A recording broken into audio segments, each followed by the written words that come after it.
with means side of their family members as well. If we talk about outside, so in job and in workplace also some pressure they are facing. So sometimes lifestyle also differ for everyone. Next one is that genetics. Maybe one reason is that due to some genetic, and next one hormonal imbalances. So if we consider the hormonal balance, so we can just get more benefit for women health, because if hormonal imbalances will be there, so many types of problems can start, because with women's especially it's just related to their hormonal imbalances. Next one.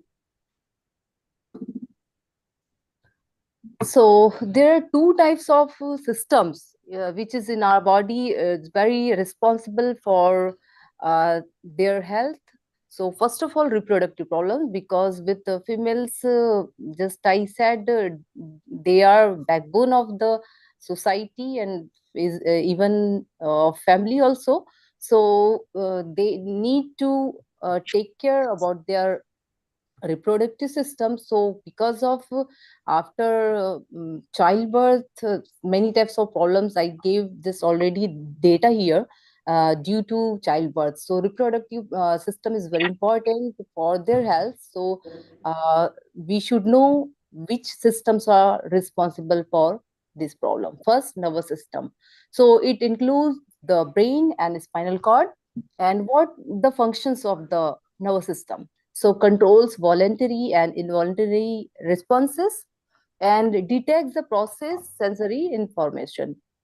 So if our nervous system is working good, so it can just work properly with the endocrine system, which is responsible for hormones, and then this can affect to their health.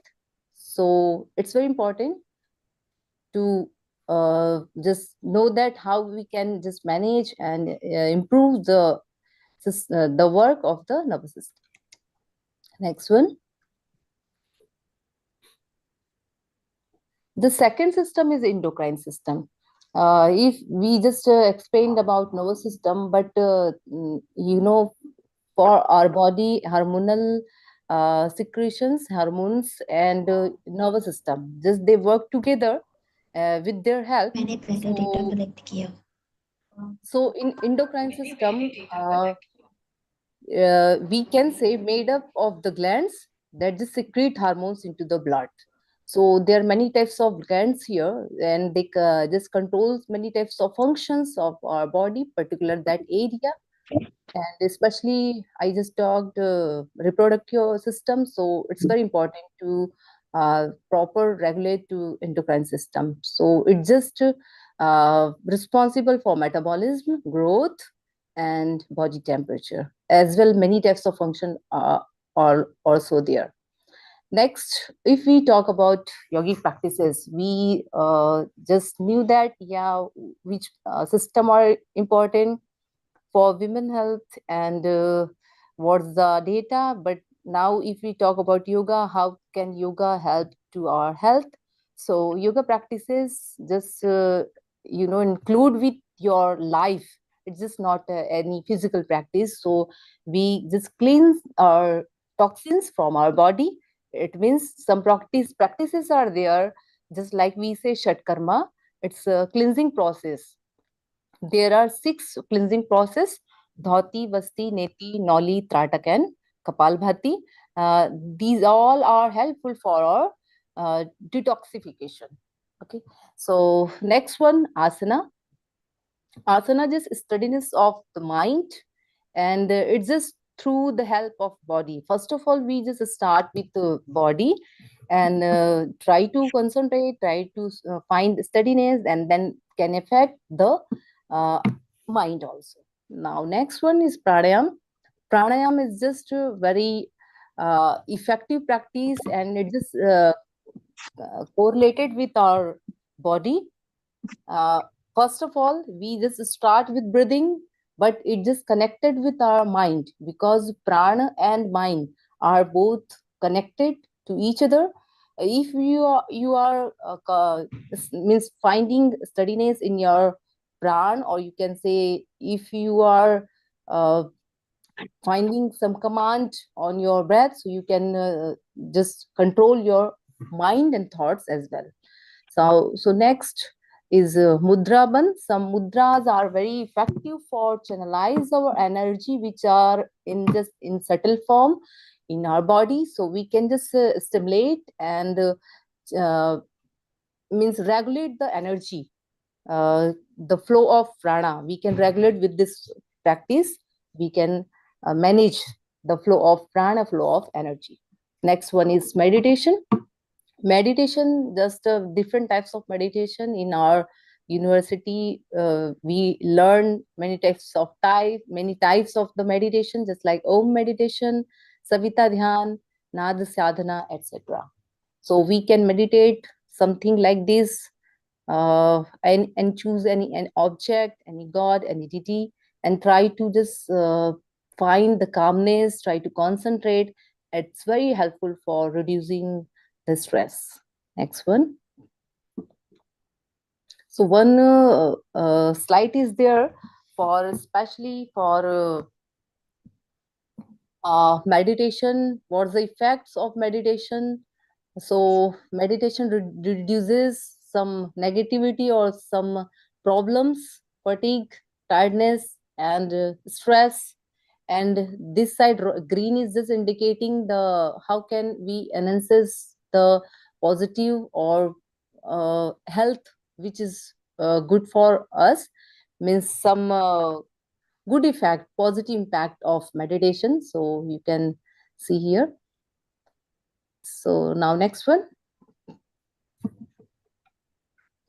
So yeah, now we have already talked about many types of practices which are very effective for women's health. But how does yoga work?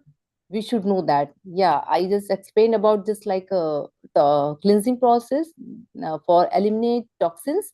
So through the yogic practices, improving the overall function of the kidney by purifying the entire system. So we know that kidney is very important organ in our body, which just clean our body from the toxins. So if we are doing some practices just like a cleansing or shatkarma, and then even pranayama, gradually our body can just eliminate from toxin, eliminate toxins. And next one, complete workout. Yoga is complete workout, and because most of all the poses can adopt it, means it's some not like exercise. Everyone can do with their capacity, and gradually they can get good health. Now, next one is yoga's first aid for stress. So I just presented one my slide here on meditation. So if we meditate, so at that time we can connect our thoughts with some divine and some like positive thoughts. So then gradually we try to connect completely. It means just try to dissolve our thoughts which are sometimes negative with conflict thoughts. So gradually we can uh, merge our mind, our thought to that super energy, super consciousness, and we can say with like type of power. So it's very helpful for get rid of stress. Next one is to align the body and improve balance. So usually in workplace, if we talk about in office and any type of workplace, so we are not aware about our body posture. So to align the body and improve balance, we can just use the yoga, so we can improve the alignment. Next one. Yoga balances autonomic nervous system. The overall effect of yoga practice is to bring a state of parasympathetic dominance. What is the parasympathetic dominance? It's this positive indication for our health. There are two types of system: sympathetic and parasympathetic system. So if we do some yoga practices, so we can active or stimulate our parasympathetic system through some yogic practices. And some many types of researches already have been done in field of yoga. So here one I just mentioned the research by Vampati and Talis. They said that yoga based guided relaxation on autonomic variables and suggesting a reduced sympathetic activity. When our sympathetic activity is higher, so it means we are suffering from some problems. If parasympathetic dominance is there, so it means we are relaxing. So yoga is the way to relax our body as well mind. So here some practices I just mentioned for the women health was sitting asanas is there. Some asanas we are very good for reproductive organ as well for our hormonal balance, and some asanas related to Vajrasana group, just like Ustrasan, Marjari Asan, like this, and some back bending practice, just like Bhujangasana, Cobra pose, Locust pose. So, Setu Bandhasan, these all are very effective for women's. So next one, forward bending practice. So Paschimottan, Janushirasan, like this. These are effective for digestion as well as spine. All we can say overall the effects is just very good for our nervous system and endocrine, which is very uh, important for women health. And other asanas also we can add here, Uttanasana and palm tree pose, Tadasana, like this. And Sarvangasana, some inversion poses also can help to our uh, reproductive system to better blood flow. So we can do also like this practice. Next one. Yeah, here some pranayama mentioned Nadi Shodhana and Brahmari. Most of all, I think know that the Nadi Shodhan alternate breathing process. So it just balance our nervous system. I just use the words in sympathetic and parasympathetic nervous system.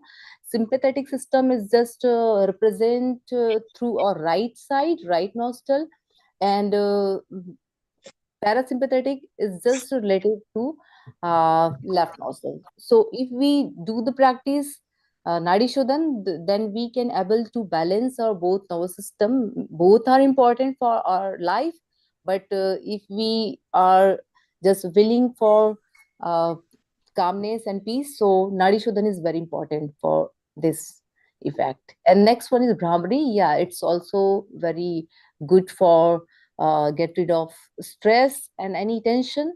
Brahmari just gives to you some energy, or you can say it creates a vibration in our mind, which is very soothing for our mind. Now, next one is mudra. So, Viprit Karni mudra. Here, Viprit Karni just like an inversion pose, but in this pose, we just use our hand, just elbow strength, we can say. So it's just inversion pose for proper blood circulation toward your head region as well your reproductive system.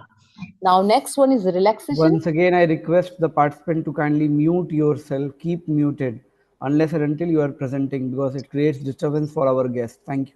सारा बर्दी है ये So now next one is mudra. Yeah, I explained mudra. This is asana, also Viprit Karni as well mudra. So if we use like a form of mudra, so yeah, we can hold this pose for a few seconds, few minutes every day. It's very good for beauty also as well.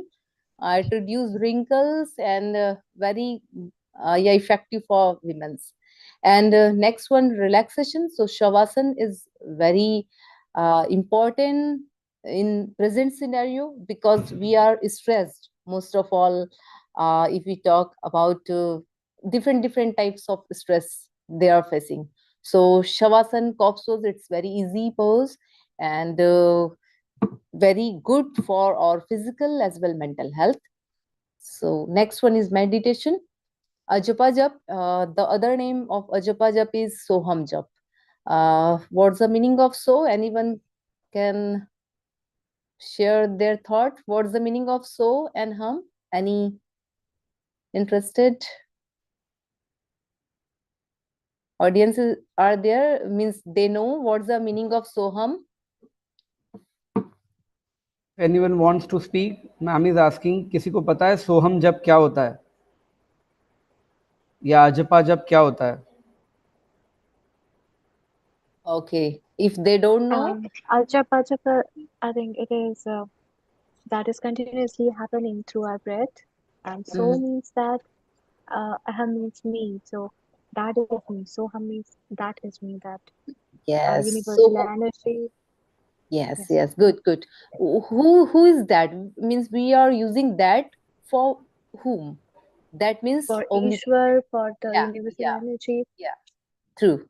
Okay, that's right answer. So it means that means omnipresent means just like in Veda we say aham brahmasmi. So with this practice we can just disconnect from that physical or worldly any types of circumstances in the sense negative. Okay, then we can get calm uh, through this ajapa jap and feel energy as well. And any types of mantra jap also we can do here, just like a Gayatri mantra japa, Mahamrityunjay mantra jap for health. So, and yeah, I just at last I mentioned here follow the healthy diet. So, diet is very important for uh, women. So, we should know which diet, which food is important and good for our health because we have to take care to others. So, we should just more pay attention about our health. Next one.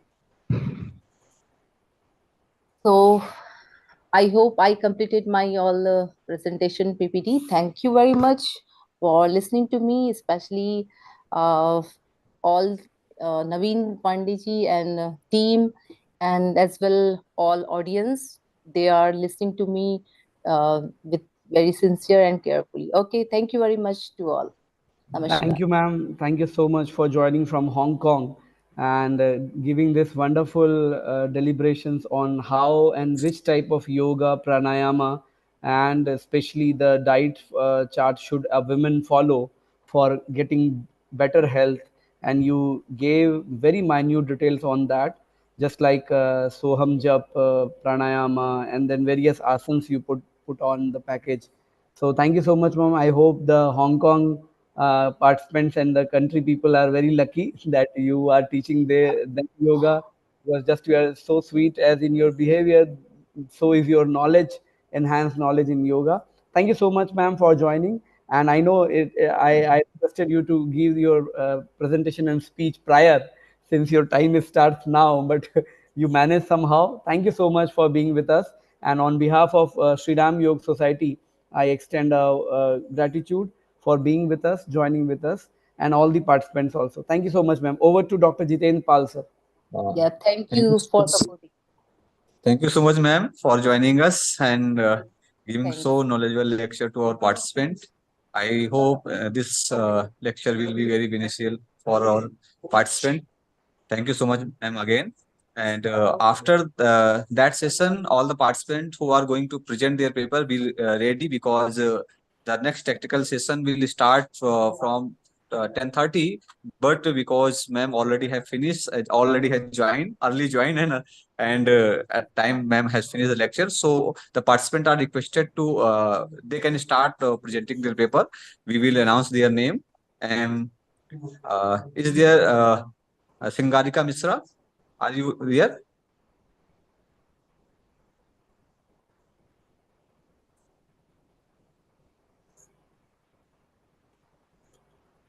Okay. I uh, Ajay ji, have you the list? Sir, today you have posted in the group the same list you want me to say one by one? Ji, ji. Okay, I am posting again. No, you have posted. That is, I think, the schedule you posted today morning. No. The list I have also posted. Acha, let Schedule me check. along with list. Let me check, sir. Let me check. Okay, okay. Okay,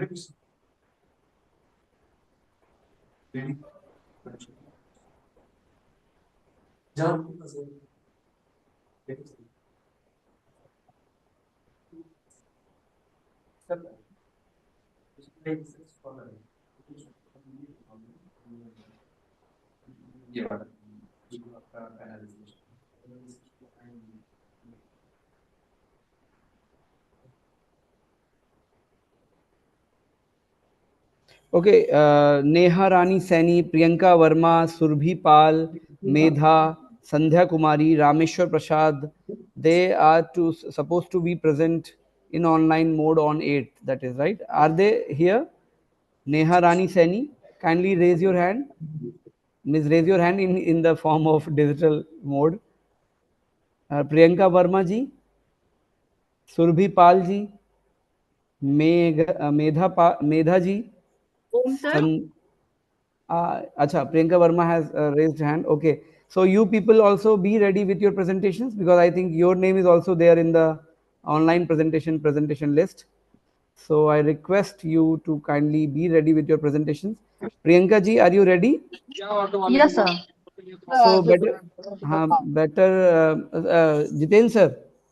Jiten sir. Okay. Jiten sir, Ji. the chairperson Vivek Maheshwari sir, Deepak Singh sir, Arvind Tiwari sir, they will Uh, join little late. yeah, they will join at 10:30. I'm informing all our ठीक dignitaries, है. So speakers. in the 15 minutes we can take one or two presentations. No. Yeah, yeah, sure, sure. Okay. So Priyanka ji, you can begin your presentation, please. Okay, sir. Perfect. Good Please share. morning. I am here, Dr. Arvind Kumar Tiwari, Professor, CS, Department of CSE, Computer Science Are Engineering. sir, most welcome, sir. Oh, Most I have welcome. welcome, joined. sir. Welcome, sir. Let me We are hoping pin. that. I हाँ, have let me joined. pin you, sir. एक minute आप camera. No problem. Proceed. नहीं sir, Proceed. एक minute sir, मैं आपको pin कर लूँ. मैं आप दिख नहीं रहे हैं मुझे. भीड़ काफी Sir, है ना सर. देखिए. sir is visible to us. अरे सर, नहीं नहीं, अभी तो नहीं. एक मिनट सर, रुकिए. मैं रिमूव पिन पहले करूं मैम को. एक minute. Really, sir is very active because they have joined before the time 10:30 to. का समय दिया था, तो हम वही सोच रहे थे जितेंद्र सर और हम की. Okay, most welcome sir. Okay, doctor okay, Arvind good Kumar morning. Tiwari from associate professor from KNIT Sultanpur. आपका स्वागत है सर आज के इस टेक्निकल सेशन में. And we are very fortunate that we have experts yesterday from IIT and today we have experts from KNIT Sultanpur. So with a huge round of applause, a virtual applause, I welcome on board our associate professor and the chairperson of the day, doctor Arvind को Kumar Tiwari sir. Sir मैं इसको क्या कहते हैं, we can have the presentation if with your permission we can Yeah, begin. definitely. Proceed. Perfect. Go ahead, go ahead. So sir आप note करते रहिएगा और फिर जो भी कमेंट्स लास्ट में हो या सजेशंस हो तो आप. प्रियंका वर्मा जी, आपका पहला प्रेजेंटेशन है. Can we please share? Okay, sir. I'm sharing my screen. हाँ, परफेक्ट परफेक्ट.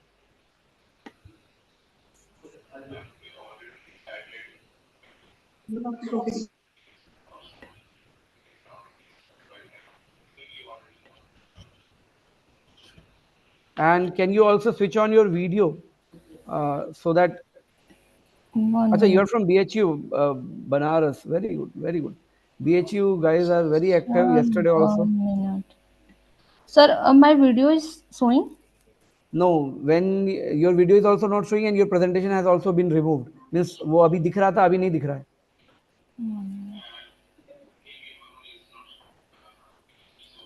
हाँ, now your presentation is visible. Now kindly switch on your camera. Yes, yes, perfect, perfect. अरे फिर से गायब हो गया आपका presentation. Now, sir? फिर से चला गया है. Hello 1 minute. Hello. Hello? Hello? आपका प्रेजेंटेशन नहीं दिख रहा है मैडम. आप फिर से शेयर कीजिए. एक बार स्टॉप करके फिर से शेयर करिए. शेयर स्क्रीन करिए ना आप, तो हो जाएगा मेरे ख्याल से.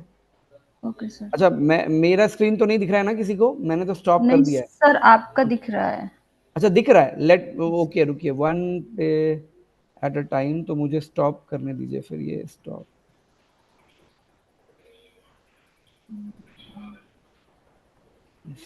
अब हुआ नहीं हुआ?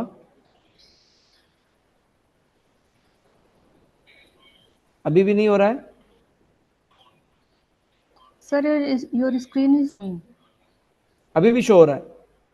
Yes, sir. Wait I,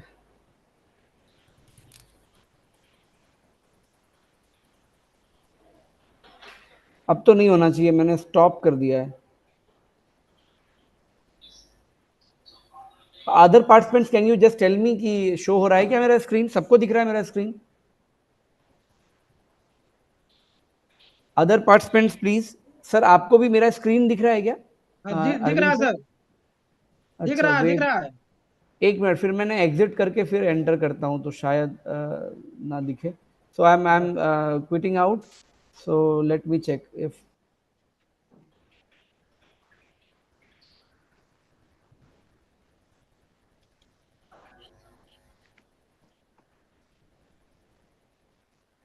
All the participants, please be ready with your PPT. Convert it into PDF form because it is very easy to present your material, your paper in PDF form. So please convert it into PDF form because it is very difficult to present in PPT.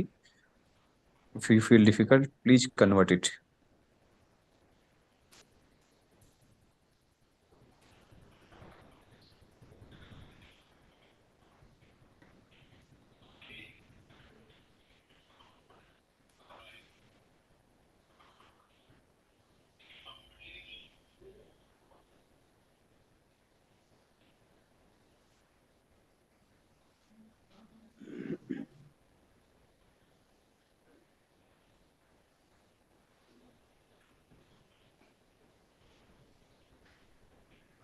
Hello. अब बताइए, मेरा screen तो नहीं दिख रहा है अब? No, sir. नहीं दिख रहा sir.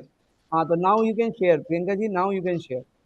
Okay, sir. I'm sharing my screen. वो भी कर लीजिए ऑन, वीडियो ऑन कर लीजिए। मैं एक मिनट बस सर को, अरविंद सर को एक बार पिन कर देता हूँ तो वो फ्रंट में दिखेंगे सबको। ये क्यों हो रहा है ऐसे?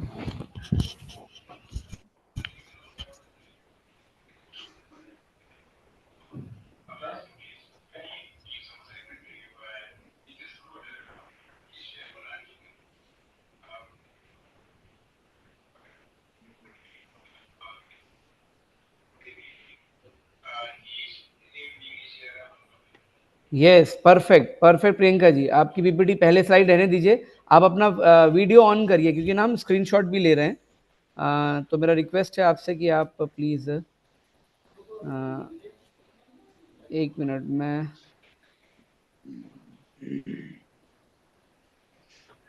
ठीक है। हाँ प्रियंका जी, अब आप दिख रही हैं, you can begin your presentation.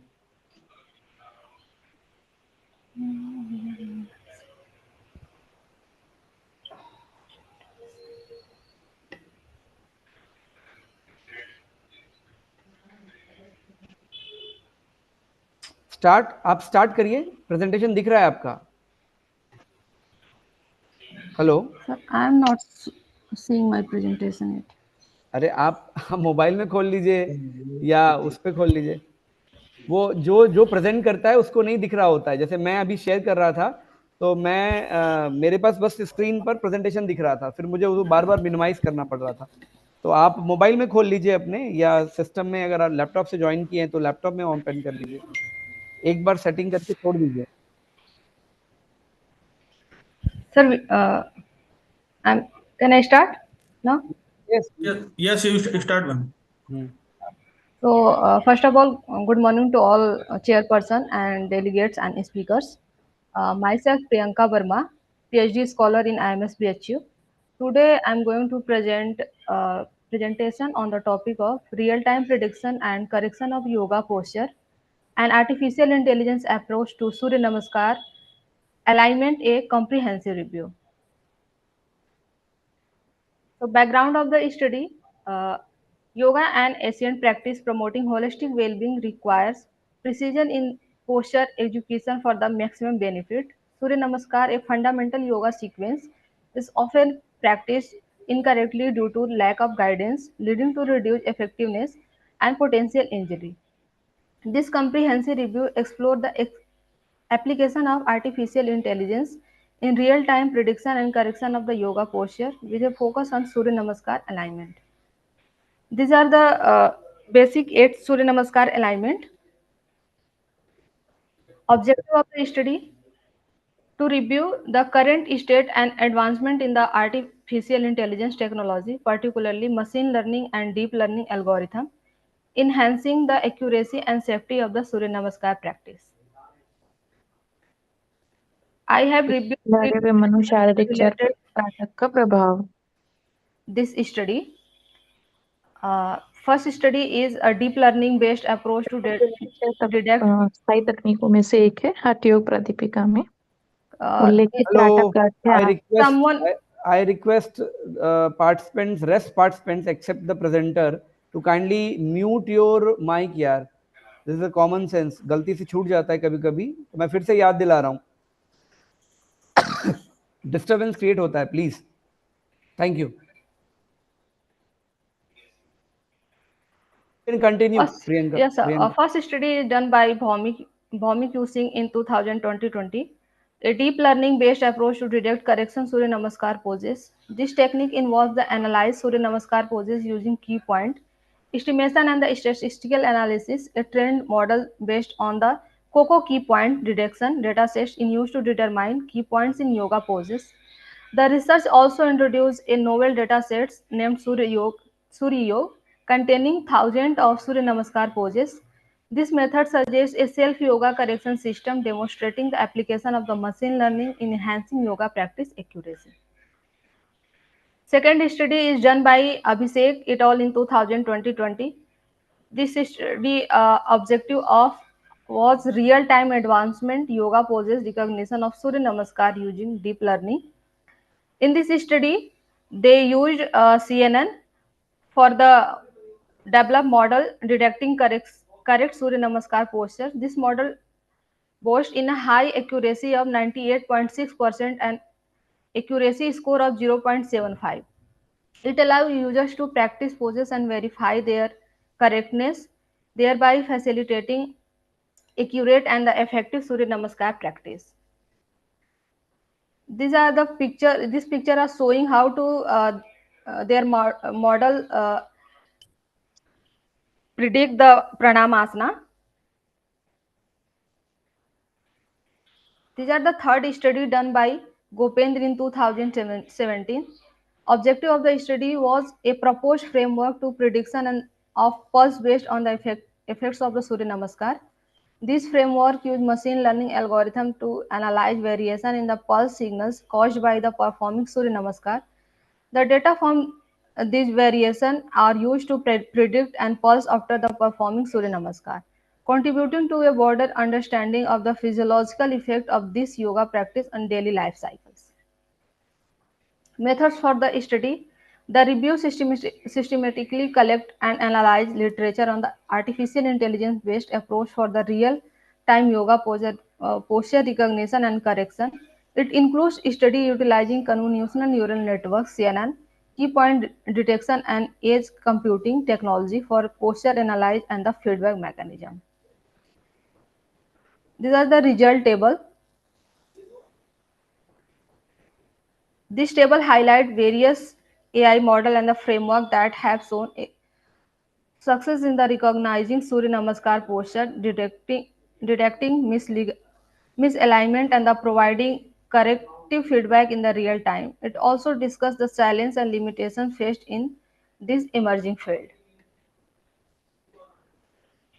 Discussion of the comprehensive review.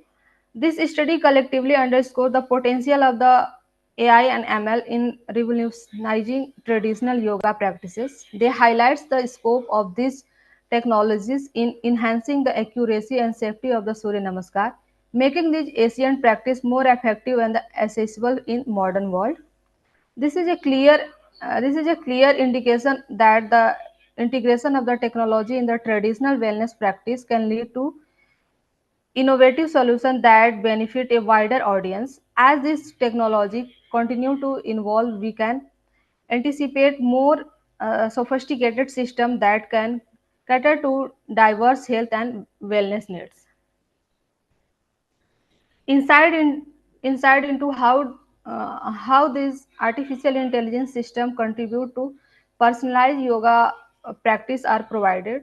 The review also explored the potential of the artificial intelligence in addressing the gap in remote yoga training and in creating a self-correcting accessible yoga practice environment.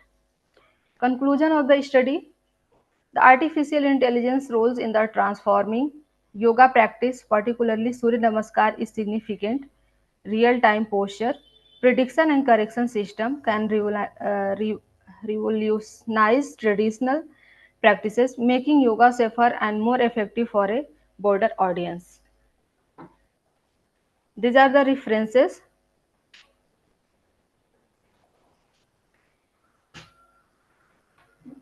Thank you, sir. Thank you, audience, to listen carefully in my presentation. Thank you, Priyanka ji. Over to Priyanka, Dr. Arvind sir. Priyanka, you have generally reviewed only three papers. I think one from taking the postures of yoga, and another third paper is the you use the pulse rates to predict the effect of the Surya Namaskar. So that means you have already read it only three papers, or just mention here three papers. Sir, I only mentioned here three papers. Yeah, you have reviewed many papers, na? Okay, sir. Yes, sir. Acha, how you can say that machine learning is beneficial here? There are two things. One is the deep learning and second the machine learning. So agar if you want to predict the effect of Surya Namaskar by using the machine learning, by using the pulse rate, then how you can convert the pulse rate into the statistical learning? Sir, basically, these are the AI ML scientists who are doing this thing. I am a yogic student. जैसे यहाँ पे एक topic था कि किस तरह से AI ML के टेक्नोलॉजी को लेके हम योग या आयुर्वेद की चीजों को कोरिलेट कर सकते हैं, इंटीग्रेटिव अप्रोच को कैसे AI ML के थ्रू हम बना सकते हैं। तो इसमें AI ML जो वो है वो अच्छे से बता सकते हैं। हम लोग तो बस रिव्यू किया है हमने इस स्टडी को। ठीक है Priyanka, okay. So thank you so much, Priyanka ji. You can stop the presentation. आप stop sharing, stop कर दीजिए. हाँ. Next participant is I am calling out Sanskriti Solanki. Since she has messaged me that she has to go for presentation at another placement drive. So you can start your presentation. Then we will call out the names as per the sequence. Sanskriti Solanki from MIT University, Rajasthan. Are you there? Good morning, sir. Am I audible? Perfect, perfectly audible. And you can start your presentation. Can you just switch on your video also? Please, Dr. Ajay ji, after Sanskriti, Singarika Misra ji will present. Done, sir. Done. Okay. Singarika Misra will ready for presentation. Please be ready. Meanwhile, you can start, Sanskriti. Yes, perfect. You can start. So the topic of my present research paper is the Sanskriti, you have to of a study on the visual and architectural dimensions of spiritual sites in reference with Jagannath Puri and Lyasa. The table of contents are introduction, what is spiritual tourism, study of Jagannath Puri temple, study of Lyasa, and the comparison. So, in recent years, pilgrimage and spiritual travel have grown in popularity. One of the most attractive aspects of many holy places is their inherent beauty. A backdrop for spiritual reflection and contemplation can be found in mountains, forests, river, and other natural areas also. This research study examines the architectural and visual aspects of spiritual locations with particular reference to Lhasa, Tibet, and the Jagannath Puri temple in Odisha, India. The objectives of my research is to study the visual and architectural dimensions of Hindu spiritual site Jagannath Puri and Lhasa, which is Buddhist spiritual sites, and to compare both of them. The research methods I used are the secondary sources like academic journals, internet resources, and other researches to explore the artistic aspects of spiritual tourism in Jagannath Puri and Lhasa. So, what is spiritual tourism? Spiritual tourism is also referred as religious tourism. It is a type of travel that includes pilgrimage or spiritual getaways to places of worship. Apart from its aesthetic attraction, spiritual tourism can offer several other advantages. Like it can support the growth of tolerance and understanding for many cultures and religions. Additionally, it might strengthen regional economies. An estimated 300 million spiritual tourists visit different parts of world annually. Spiritual tourism is a rapidly expanding industry. The aesthetic components of spiritual sites include its architecture, sculpture, painting, the lighting effects, and the colors. The saga of Jagannath Puri Temple. The Jagannath Puri Temple, located on a 20-foot high Nilagiri Mount, showcase architectural brilliance from its era. Its complex is enclosed by massive outer walls known as Meghanand Prachir, which measures 665 feet in length and 644 feet in width. These walls, made from dressed laterites, vary in height due to uneven ground level. Four imposing gates pierce these outer walls, each bearing a unique name and motif. So the Jagannath Puri complex is a large and revered complex situated in the Indian seaside town of Puri, Odisha. It is dedicated to Lord Jagannath. Arun Stamp is a 25-foot monolithic pillar made of black fluorite was brought to Puri by the Marathas in the 18th century. It is topped by a Garud statue. The Viman is the 192-foot tall main temple. It is a colossal building. The delicate engravings. Sanskriti, you have to be very little bit faster and come to the means what you studied. Otherwise, you will have the shortage of time because the presentation time is only 5 minutes, Sure. and the less time will be you will be asked Sure, question sir. by our chairman. After that, Jagmohan porch is in front of the main shrine is called Jagmohan. It's a big building. Nat Mandap is the dancing hall and Bhog Mandap. Apart from that, the Lhasa city, the Tibet Autonomous Region's capital, Lhasa is a spiritual and historical metropolis. It has always enthralled tourists with its distinctive architecture and striking scenery, and is home to some of the most revered Buddhist temples in the entire world. The architectural wonders include the Potala Palace, which is the most famous site in the city, towers majestically over Red Hill. This UNESCO World Heritage Site, which was once the Dalai Lama's home, is now a museum exhibiting the diverse range of Tibetan history. Another wonder is the Jokhang Temple. It is believed to be the oldest surviving temple in Tibet. Apart from that, the Lhasa has various monasteries, including the Sera Monastery and Drupang Monastery. Beyond its architectural wonders, Lhasa is a visual feast of senses. The city is adorned with prayer flags. There are one vibrant hues, dancing lights,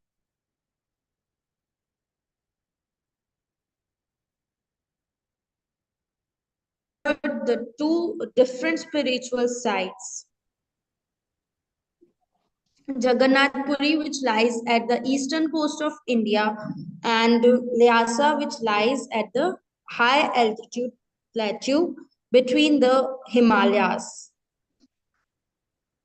The similarities in both of the sites are they are very well-known travel spots for spiritual and significant sites in both towns that are visited by people.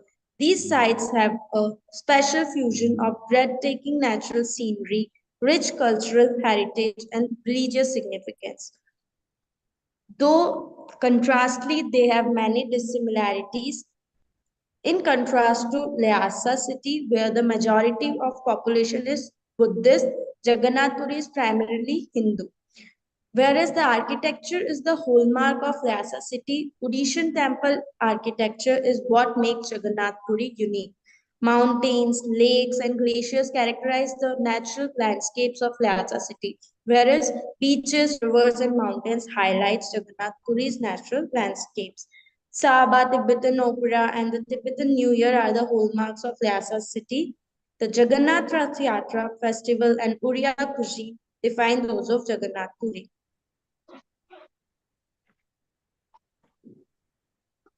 In my conclusion, Jagannath Puri entices with use, active customs, and tranquility along the coast, whereas Lhasa entices with its architecture, calm ambience, and rich Buddhist legacy. Puri is a fascinating location for anyone looking for a bright and colorful Hindu pilgrimage, and Lhasa provides a profound spiritual experience for those attracted to the tranquility of Tibetan Buddhism and the magnificence of monasteries.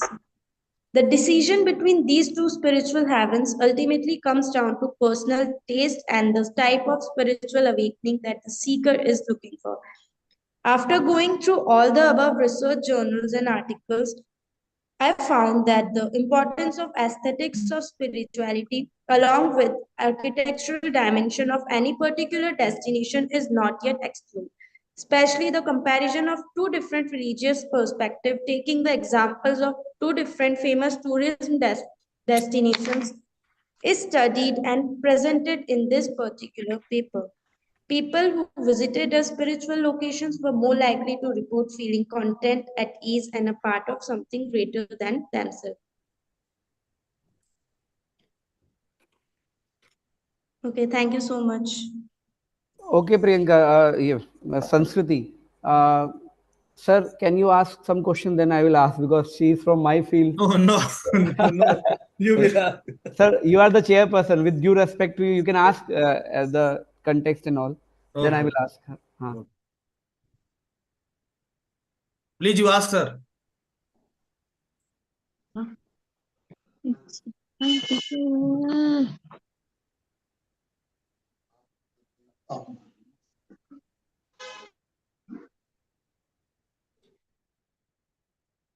Meanwhile, this girl, Mishra ji, जिनका नाम अभी Jitendra sir ने लिया था, वो अपना PPT share Shringarika Very good afternoon to all of you. अभी शुरू मत करिए, आप शेयर करके रखिए, तब तक उससे क्वेश्चन पूछ रहे हैं sir. Okay, sir. Okay. Arvind sir, please. जी जी जी. नहीं sir, you may ask, sir.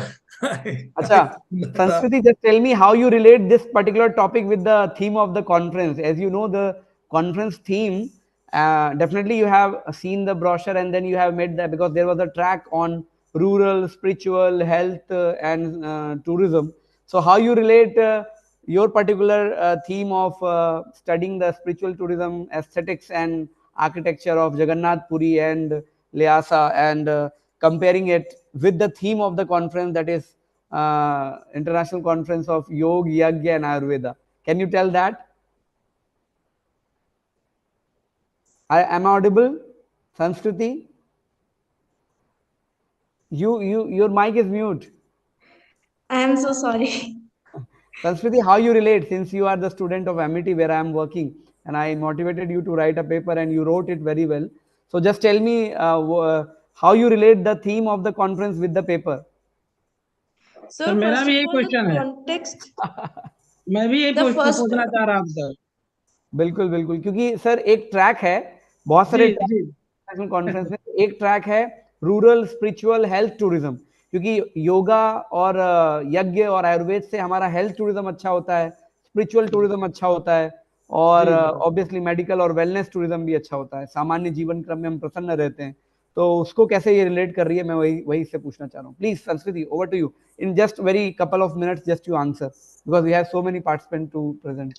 The context of my paper is broadly related to the spiritual tourism, which was a theme in the sub-themes of the conference. So I related it with the conference as travel to spiritual sites. They get connected with spirituality, vibrancy, and content, silence, which enhances their bodily aura and connects them with nature, God, belief, faith, and contrastly also connects them with yoga. Chalo, thank you. At least you could make it out. I told you that day also. The objective of your research paper already defines the same thing in the context of spiritual tourism. So all the best and keep on writing good papers. You are a student with a very good command over content writing and all. Thank you so much. Over to Singarika Mishra, and you can start sharing your presentation. A very good afternoon to all of you. Am I audible, sir? Perfectly audible. Yes. Okay, sir.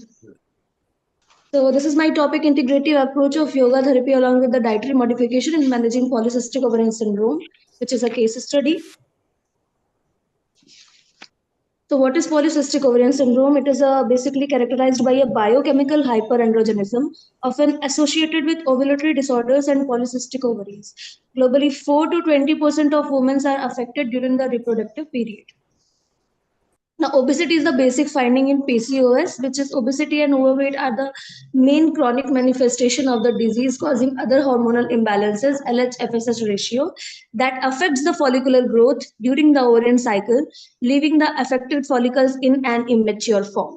It causes multiple ovarian cysts associated with androgens, hirsutism, oligomenorrhea, infertility, and pregnancy complication. Now, what are the criteria which used for PCOS diagnosis? So, one of the main criteria is Rotterdam criteria. PCOS remains a clinical diagnosis following the Rotterdam criteria. According to the Rotterdam criteria, consequences, PCOS is defined by the presence of two of these three following criteria. If a person has two in between of these three, then she will be diagnosed with PCOS, that is oligoanovulation, hyperandrogenism, and polycystic ovaries. So this is a case study. So the case is a 23-year-old female patient visited Ayurveda OPD with a complaint of irregular menstruation with less amount for 2 days duration, increase in weight for the past 4 years. She was diagnosed with PCOS and was in allopathic medication, and for the past 2 years the hormonal profile was the FSH, follicular stimulating hormone is 6.71, and the luteinizing hormone was 5.56. So we had done Agni assessment. The Agni assessment shows the Agni is very Visham. So and the hospital anxiety depression scale shows the case of anxiety and depression. Her BMI was 26.28, and USG shows multiple small follicles of diameter 8 to 10 mm, and the numbers are 10 to 12. There was no significant improvement in her associated symptoms, so she consulted with Ayurveda treatment, and there was no history of cardiovascular diseases, thyroid diseases, no history of HIV, hepatitis, bronchial. So there was no history of all these diseases.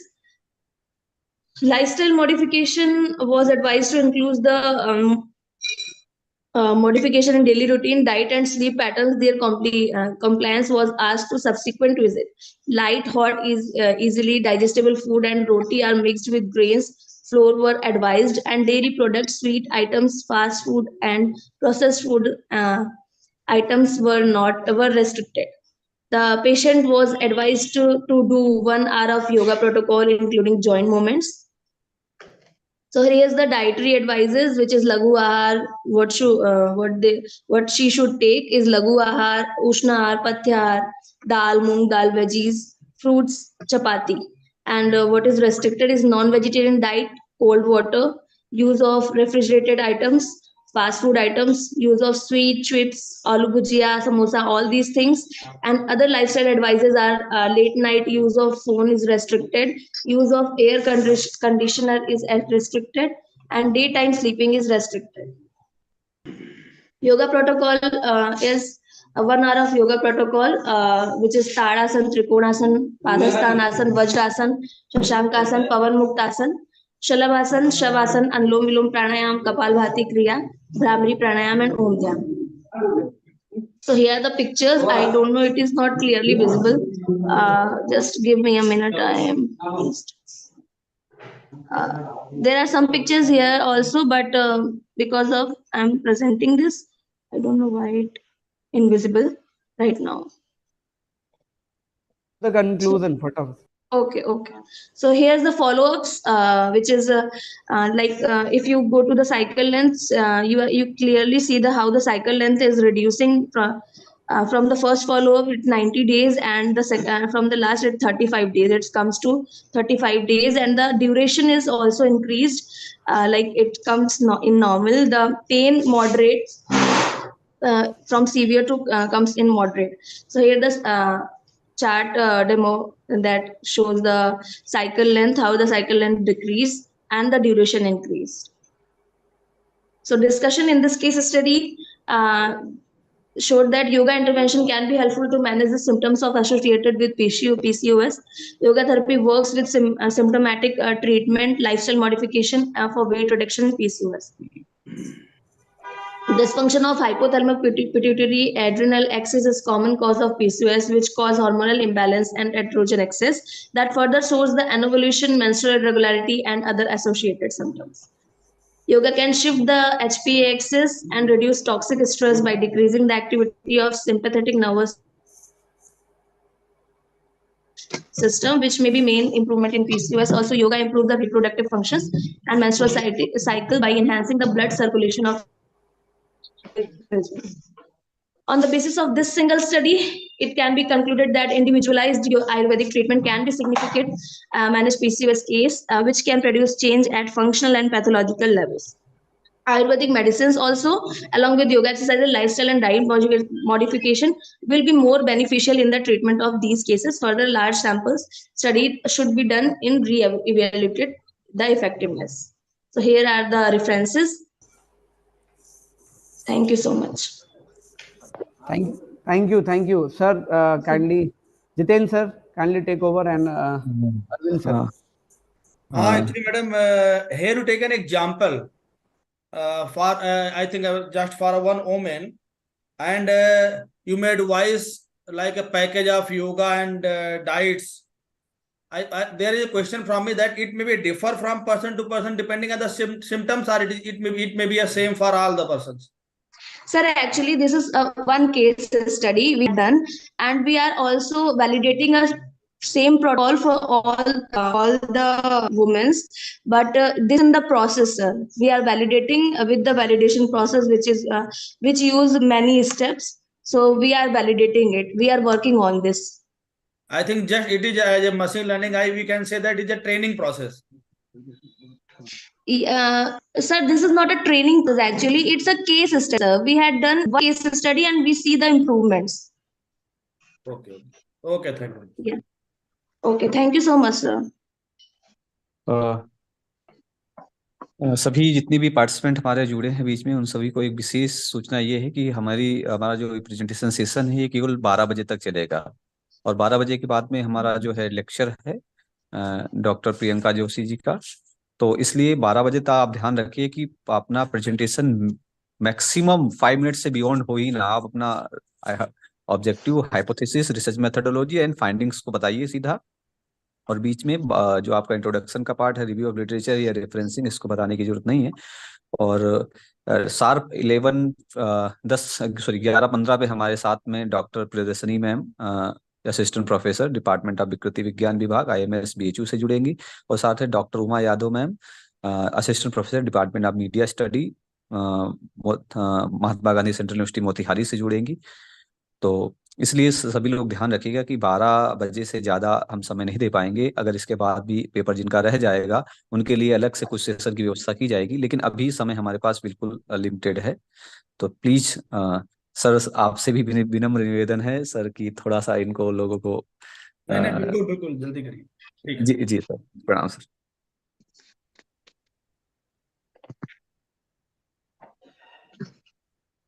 Candidate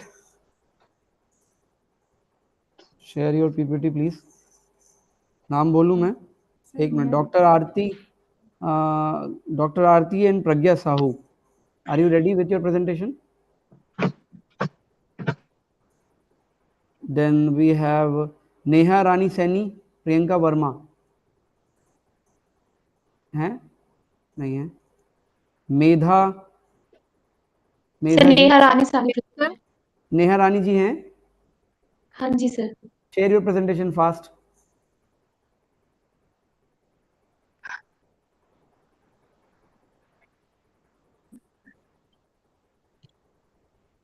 please समय का ध्यान रखिएगा। I know आपने research किया है, बहुत मेहनत की है, बट वही रिसर्चर सक्सेसफुल होता है जो कम समय में अपने मेन पॉइंट्स को सामने रखता है। आप टॉपिक बताइए, टाइटल बताइए, रिसर्च मेथोलॉजी बताइए, और आपने उसका फिर डिस्कशन इंटरप्रिटेशन कैसे किया, कहाँ से डेटा कलेक्ट किया, मेजर पॉइंट्स बता दीजिए। जो हमारे एक्सपर्ट हैं KNIT सुल्तानपुर से डॉक्टर अरविंद तिवारी सर, वो समझ जाएंगे कि बंदे ने काम किया है, जेन्युइन है या नहीं है, या जो उनको सजेशन देना होगा वो दे देंगे। तो आपसे रिक्वेस्ट है, प्लीज थोड़ा इस समय का ध्यान रखिए। ठीक है, over to you Neha ji, you can begin.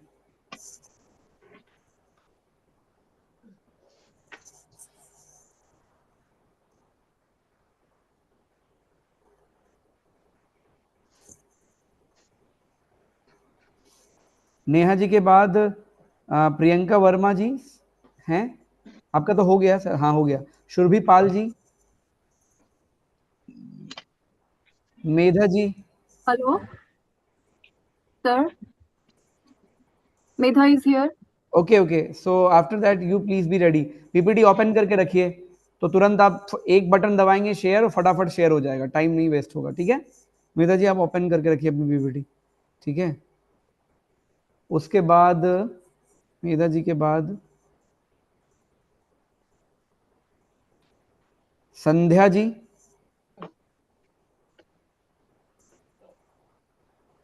Rameshwar Prasad ji.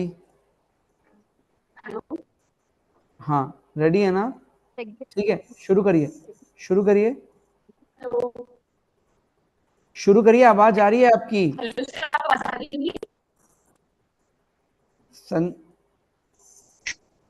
Neha Rani जी, आप प्रेजेंट। नेहा जी आवाज आ रही है, आप प्रेजेंट करिए। हेलो हेलो, हाँ जी सर, आवाज आ रही है? आवाज आ रही है मैडम, आप शुरू करिए। ठीक है ठीक है। So, my topic is role of yoga in the management of post-stroke mental problems. It's a review paper. Stroke, everyone knows it's a cerebrovascular.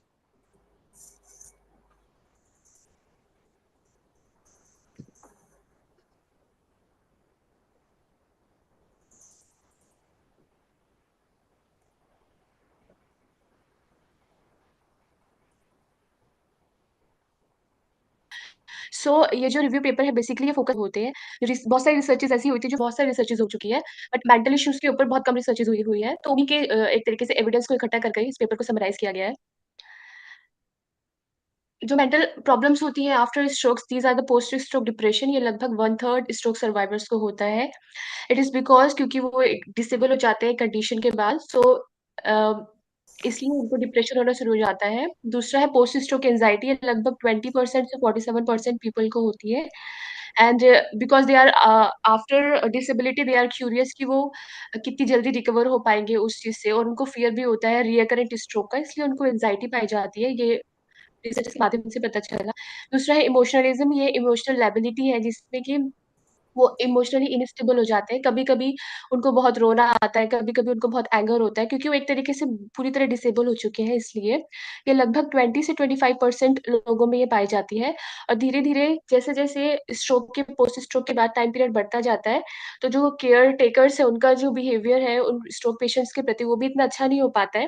तो एक तरीके से फैमिली सपोर्ट ना मिलने के कारण भी इमोशनल एबिलिटी पाई जाती है। नेक्स्ट है पोस्ट स्ट्रोक फटीग, ये लगभग काफ़ी लोगों को पाया जाता है और ये इसलिए होता है क्योंकि स्ट्रोक के बाद जो स्लीप है वो डिस्टर्ब होनी शुरू हो जाती है। तो जैसे-जैसे स्लीप डिस्टर्ब होनी शुरू होती है, धीरे-धीरे बॉडी में फटीग होना शुरू हो जाता है और ये फिज़िकल फटीग भी है और साथ-साथ मेंटल फटीग भी होता है। नाउ मेन फोकस जो है हमारे पे वो है कि योगा कैसे इसमें हेल्पफुल होता है। So basically yoga is helping in managing the post stroke mental issues, ये काफ़ी एविडेंसेस से पता चला है। जैसे इसमें एक रैंडमाइज़्ड कंट्रोल ट्रायल हुआ था जिसमें कि स्ट्रेस, ट्रेट, एंग्ज़ायटी, इन्वेंशन और डिप्रेशन स्केल से मापा गया और कंट्रोल जो ग्रुप था उनमें health related quality of life और एंग्ज़ायटी और डिप्रेशन में after yoga for a particular time period beneficial रहा इम्प्रूवमेंट में और साथ-साथ जो इसमें एक योग निद्रा का एक रेफरेंस यहाँ डाला गया है कि yoga nidra has been proven effective in reducing stress and anxiety क्योंकि ये एचपी एक्सिस को कंट्रोल करता है। इसमें 3 मंथ्स के लिए उन्होंने योग निद्रा का पैकेज दिया था, जिसमें कि उनकी स्ट्रेस और एंग्जायटी से रिलेटेड क्वेश्चन भरवाए गए, उसमें इम्प्रूवमेंट दिखा। मैकेनिज़्म के ऊपर आ जाते हैं, ऐसे बहुत सारे पेपर्स हैं जो हमने इसमें इंक्लूड किए हैं। मैकेनिज़्म बेसिकली क्या है कि एक तो ये योग से एचपी एक्सिस रेगुलेशन होता है, जिससे कि रिडक्शन होता है कॉर्टिसोल लेवल पे, जो स्ट्रेस हार्मोन्स है बॉडी के अंदर।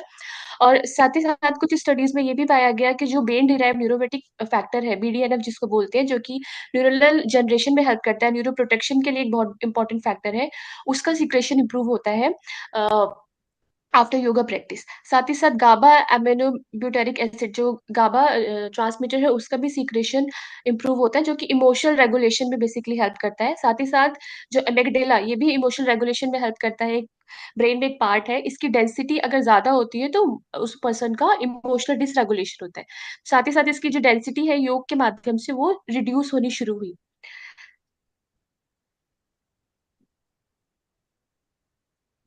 Come to pranayama the conclusion. Come to the conclusion. okay. So conclusion is like research effort in the stroke recovery more focuses on the motor disability, but there are evidences that suggest that mind-body intervention like yoga is found to be potentially beneficial in managing and decreasing the symptoms, mental problems like depression, anxiety, and all. So this review basically emphasizes the importance of combining yoga therapy and conventional treatment in stroke rehabilitation for betterment of the stroke survivors.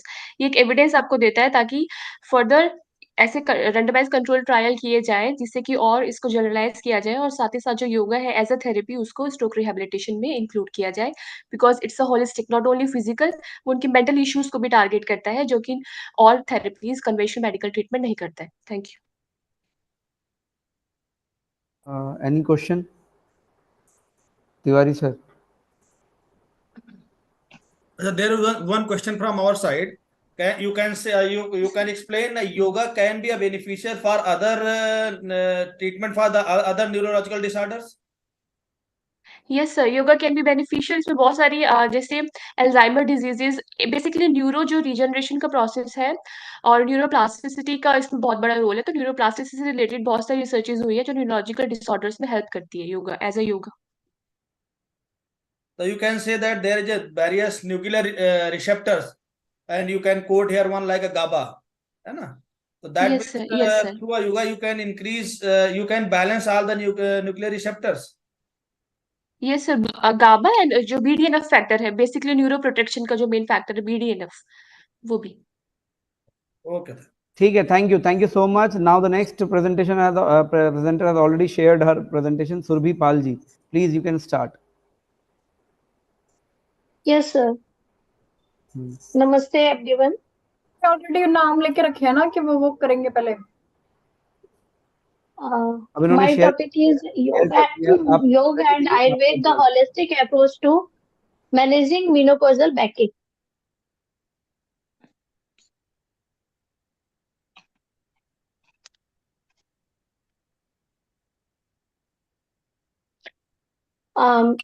Menopause के बारे में हम बात करेंगे। लेकिन उससे पहले हम देखेंगे कि महिलाओं की जो स्टेज होती है वो 3 होती है, जिसमें फर्स्ट स्टेज जो होती है वो मीनार होती है, जो 12 साल की एज से शुरू होकर 13 से 14 साल तक जाती है, जिस पीवी शर्मा जी की बुक में इसका रेफरेंस मिलता है, जिसे आयुर्वेद में रजो प्रवृत्ति कहते हैं। उसके बाद नेक्स्ट स्टेज जो है वो है प्रेगनेंसी, देन मेनोपॉज आता है, जिसे आयुर्वेद में रजो निवृत्ति के नाम से जाना जाता है। तो रजो निवृत्ति में मेरा जो टॉपिक है वो बैक पेन है, बैक पेन को देखना है, जिसमें मैंने कुछ आसन लिए हैं और आसन के साथ कुछ ड्रग्स पे काम किया है।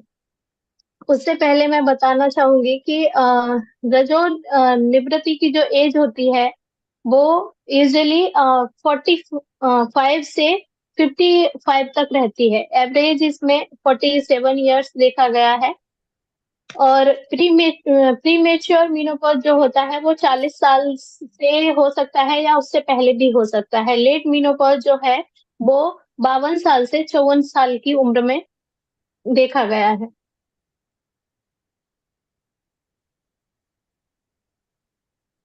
मेनोपॉज के कई प्रकार होते हैं: pre menopause, peri menopause, menopause transition, post menopause, early menopause हो सकता है, प्रीमेच्योर मेनोपॉज हो सकता है, और इसमें बताया है टेम्पररी मेनोपॉज हो सकता है। जैसे किसी लेडीज को बच्चा होता है, उसके कई महीनों तक या एक से 2 साल तक उसको मेंस्ट्रुअल नहीं होता है, जिसकी वजह से भी उसको कई एक परेशानियां हो सकती हैं। इसके सिम्टम्स होते हैं hot flashes, night sweats, change in periods, weight gain, problem with bladder, vaginal dryness, loss of interest in sex, mood changes, sleep disturbance, forgetfulness, headache, backache, loss of hair on new hair on chin, muscles and joint pain.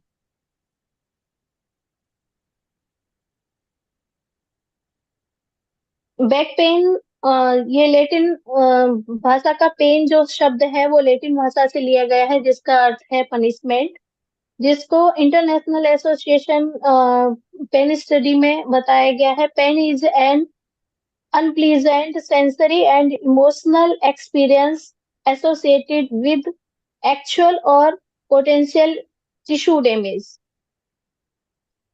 During menopause, hormonal changes can lead to a decrease in estrogen level, which can affect the strength and flexibility of the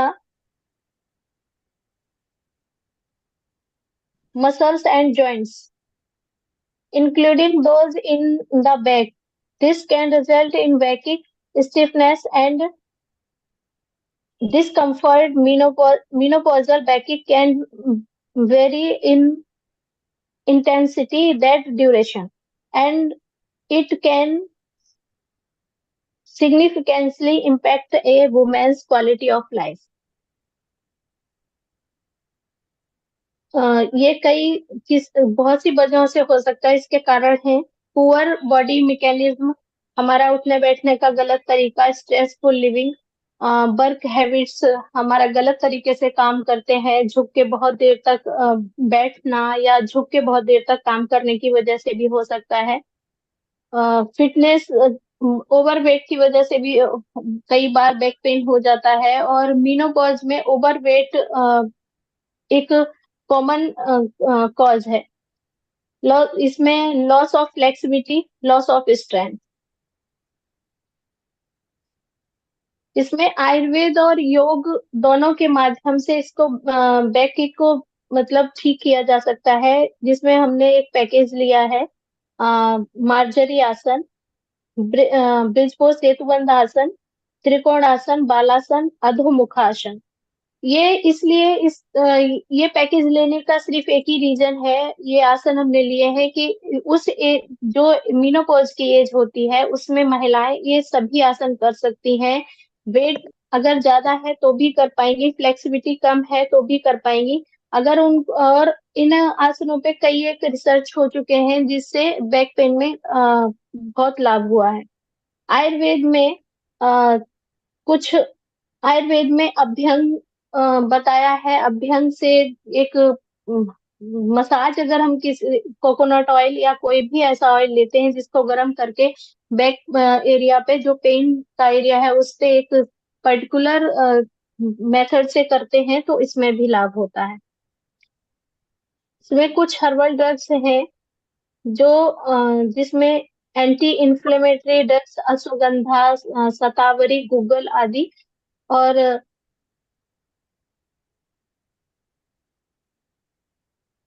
analgesic drug में लिया है पारिजात, सहजन, निर्गुंडी, रासना और हरजोड़।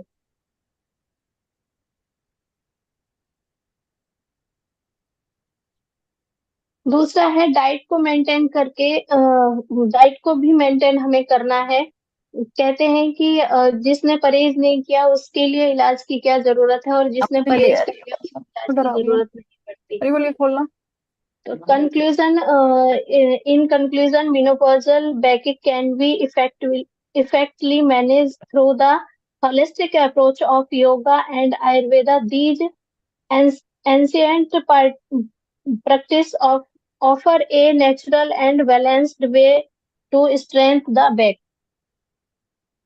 इन आसनों के द्वारा और इन ड्रग्स के द्वारा जो ट्रीटमेंट, अब इससे पहले हमारे यहाँ एक रिसर्च हुई थी, देविका जी ने की है, तो उसमें इसका निर्गुंडी, पारिजात और हड़जोड़ का इफेक्ट देखा गया है, जिसमें रासना पे मैं रिसर्च कर रही हूँ।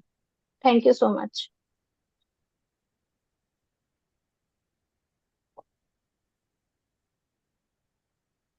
मैडम, आपने जो प्रपोजल दिया है कि इन योग के थ्रू या इन आयुर्वेदिक मेडिसिन के थ्रू आप पर्टिकुलर डिजीज के लिए जो है या पर्टिकुलर प्रॉब्लम्स के लिए बेनिफिशियल है, तो ये आप अपनी रिसर्च से कह रहे हैं या आपने कोई दूसरे रिसर्चर इस फील्ड में हैं या दूसरे योगाचार्य इस फील्ड में काम कर रहे हैं उनको आपने देखा है? सर, इससे पहले आयुर्वेद से मतलब मेनोपॉज को यहाँ मतलब देखा गया है, जिसमें योग इंक्लूड नहीं है। इससे पहले कुछ रिसर्च पेपर देखे हैं जिसमें बैक पे काम किया है, जिससे उन आसनों से बैक पे बहुत ज्यादा इफेक्ट हुआ है सर। अच्छा, मतलब पुराने जो भी आपने स्टडीज की उसमें योग का इंक्लूजन नहीं है, तो मतलब एक तरीके से आप नोबल वर्क कर रही हैं कि उसमें योग को इंक्लूड कर रही हैं टू मतलब इम्प्रूव या to reduce the problem of menopause, ना, ऐसा कह सकते हैं? सर, जैसे कुछ ड्रग्स हैं उनके साथ मैंने कुछ योगासन लिए हैं जिसपे मैं काम कर रही हूँ और उसका इफेक्ट देखना चाहती हूँ sir. Okay madam, okay, thank you madam, thank you. Okay, thank you sir.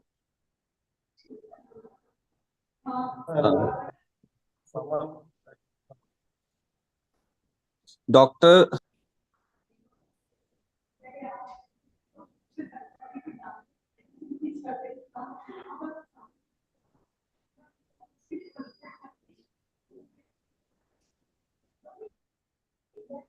Sir, not audible.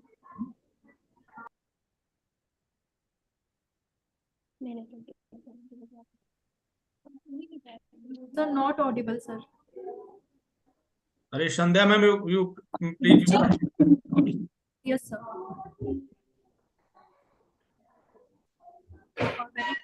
Very good morning to you all. I, Sandhya Upadhyay, from BHU. Is this visible? My screen? Yes, yes. Yeah, my topic is Indian psychology and overview. This is a review article like yoga is nothing but practical psychology. Shri Aurobindo ने इसको psychology को just yoga को practical psychology ही कहा है। Indian psychology is an approach to psychology based on the Indian beliefs, the characteristic soul of the Indian civilisation. According to Mr. and Verma, Indian psychology as a methodology to psychology that is based on ideas and practices that developed over thousands of years within the Indian subcontinent. Yes, ma'am. Any question? No. Basics okay sir, basics of Indian psychology. Sir क्योंकि time कम है, slides मेरे काफ़ी ज़्यादा है, तो मैं brief में ही करूँगी। मैंने सर अपने रिसर्च में साइकोलॉजी को भगवद गीता से जोड़ने की कोशिश की है। और क्योंकि साइकोलॉजी की जब हम बात करते हैं तो यहाँ पे हम देखते हैं कि वेस्टर्न साइकोलॉजी का बहुत ज़्यादा इम्पैक्ट पड़ा हुआ है, और वेस्टर्न साइकोलॉजी की जो भी थ्योरीज हैं वो हमारी भगवद गीता से, हमारे इंडियन ट्रेडिशन से किस तरह से रिलेटेड है, उसको मैंने यहाँ पे फाइंड आउट करने की कोशिश की है। गीता के बारे में हम थोड़ा सा ओवरव्यू करेंगे। There is a evidence of the origin of psychology in India 5,000 years ago. Indian psychology begins with Bhagavad Gita. Bhagavad Gita is the part of the great epic Mahabharata, a broadly famous mythological story of Sanatana philosophy. And Gita is just about in its whole the discussion between two personalities, Lord Krishna and Pandaputra Arjuna in the battlefield of Kurukshetra. और यहाँ पे 18 chapters हैं विच है 700 shlokas, 574 shlokas for Lord Krishna, 85 shlokas of arjuna, 40 shlokas of Sanjay and एक श्लोक धृतराष्ट्र के हैं। First chapter इसका अर्जुन विषाद योगा है, और जो लास्ट चैप्टर यानी कि 18th चैप्टर है वो है मोक्ष संन्यासा योगा। एंड यहाँ पे अलग अलग, यहाँ पे एक युद्ध का मैदान है जहाँ पे कि अर्जुन है वो डिप्रेस्ड है, सैड है, वो थोड़े से कंफ्यूज भी हैं अपनी ड्यूटी को लेकर के। उनको समझ नहीं आ रहा है कि अपनी फैमिली मेंबर्स के ऊपर वो किस तरह से निशाना साधे, किस तरह से तीर चलाए। तो यहाँ पे अर्जुन उनको एक तरह से गाइड करते हैं, एक असिस्ट करते हैं। और यहाँ पे हम देखते हैं कि दोनों के बीच में जो कम्युनिकेशन है वो एक तरह से एक काउंसलिंग साइकोथेरेपी के रूप में हम इसको देखते हैं। तो Bhagavad Gita as a counselling psychotherapy, Arjun is a client of and lord Krishna is the counsellor. क्योंकि हम लोग साइकोलॉजी में पेशेंट वर्ड को यूज नहीं करते हैं, हम पेशेंट के लिए क्लाइंट वर्ड को यूज करते हैं। Single session therapy, no specified time duration, 45 to 60 minutes, and the counselor is the family member of client. Counselor stays with the client throughout the crisis, and client has enormous belief in the counselor and considers him as a friend, a guide, a philosopher or director.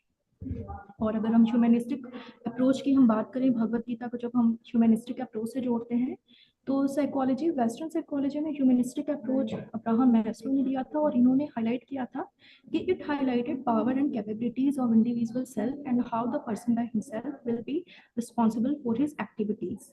और भगवद गीता में भी इसी चीज को बताया गया है। And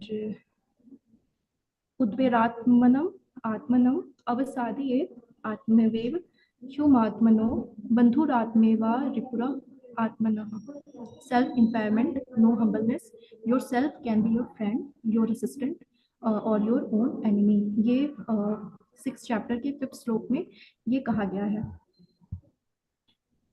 Bhagavad Gita को जब हम रैशनल इमोटिव बिहेवियर थेरेपी से जब हम जोड़ के देखते हैं तो यहाँ पे हम देखते हैं कि RET के जो मान्यताएं हैं वो कुछ इस तरह से हैं। RET in psychology focuses on managing irrational or unhealthy thoughts, emotions and behaviors. और भगवद गीता भी इसी चीज को यहाँ पे बताता है। Bhagavad Gita discussed on the natural inevitability of born and passing away is life cycle, immorality of soul, performance of your own responsibility, otherwise running the danger of shame and public defame. और इसका गोल, RET का गोल basically यही है कि व्यक्ति को guilt से निकालना और उसको एक्शन करने के लिए, काम करने के लिए उसको मोटिवेट करना। और यहाँ पे हम भगवद गीता में भी इस श्लोक के द्वारा हम यही चीज़ों को हम फाइंड आउट करते हैं। असोच्यन अन्नवसोचस्त्वाम प्रागवादम च भाषा से गत सुन अगत सुमनस्य न अनुशोचन्ति Pandita. It means you don't worry about situation, you are not made up and express like a cultured man. Intelligent people don't concern about things that are destiny or immortal. तो हम यहाँ पे भगवद गीता की कई सारी Sandhya ji please conclude. Yes sir, okay sir, okay. यहाँ पे कर्म के बारे में भी बात करी गई है एंड कर्म पर फोकस किया हुआ है। कर्मण्येवाधिकारस्ते मा फलेषु कदाचन मा कर्म फला हेतुर्भुः मा ते संगो असत्व कर्मणि। एंड इन्हीं चीज़ों को हम यहाँ पे देखते हैं। हिप्नोटाइज से भी हम देखते हैं यहाँ पे अलग अलग स्ट्रोक के द्वारा हम इन्हीं चीज़ों को फाइंड आउट करते हैं और बिहेवियर थेरेपी से भी इसको जोड़ा गया है। एंड यहाँ पे हम श्री अरविंदो को भी, जब हम इंडियन साइकोलॉजी की बात करते हैं तो श्री अरविंदो के कॉन्ट्रीब्यूशन को भी हम नहीं भूल सकते, जिन्होंने इंटीग्रल योगा का कॉन्सेप्ट दिया हुआ था। एंड यहाँ पे हम देखते हैं कि ह्यूमन बॉडी में, हमारे ग्रंथों में, हमारी फिलोसफी में काफ़ी पहले वात कफ के बारे में बात की गई थी, जो कि शेल्डन के टाइप थ्योरी से काफ़ी ज़्यादा रिलेटेड है। जैसे कि persons who have vata as a main dosha are unpredictable, और जिनमें पित्त ज़्यादा होता है या फिर पित्त दोष होता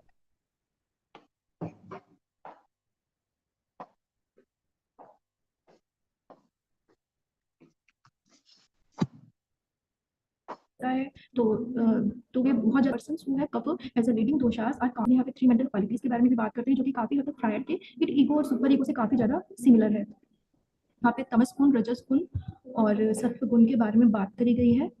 एंड योगा के बिना तो इंडियन साइकोलॉजी की हम बात ही नहीं कर सकते, और यहाँ पे पतंजलि के द्वारा अष्टांग योग की चर्चा की गई है। एंड इंडिया में वेस्टर्न साइकोलॉजी कैसे डेवलप हुआ, क्योंकि हम देखते हैं कि आज ये अवेयरनेस हुई है संध्या जी, कि please, you have taken more than 8 minutes. Yes We have decided. Okay sir. आज हम देखते हैं कि वेस्टर्न साइकोलॉजी का काफ़ी ज़्यादा बोलबाला है, लेकिन अब हमारी इंडियन साइकोलॉजी मेन ट्विस्ट पर आ गई है, और हमारे सिलेबस में यूनिवर्सिटी लेवल पर इंडियन साइकोलॉजी को साइकोलॉजी के मेन सिलेबस में भी जगह दी जा रही है। Thank you so much.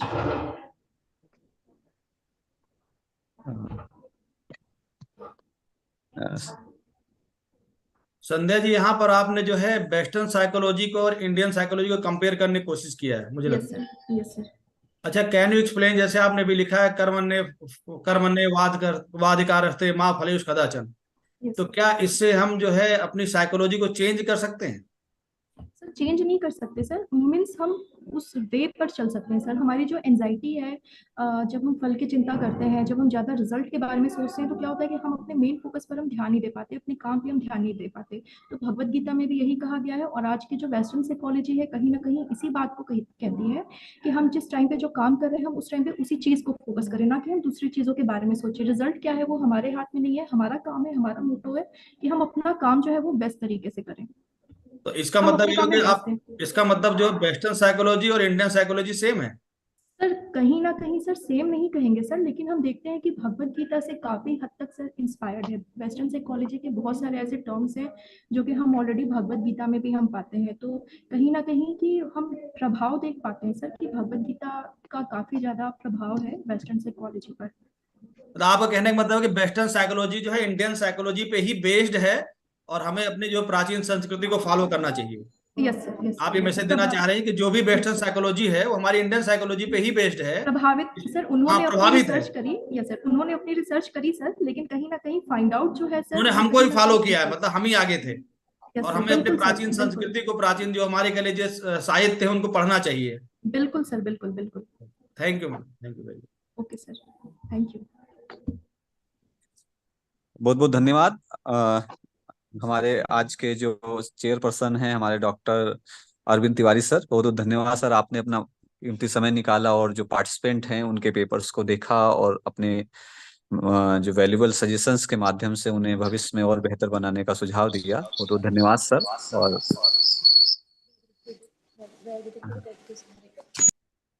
Thank you sir. और भी पार्टिसिपेंट्स हैं सर?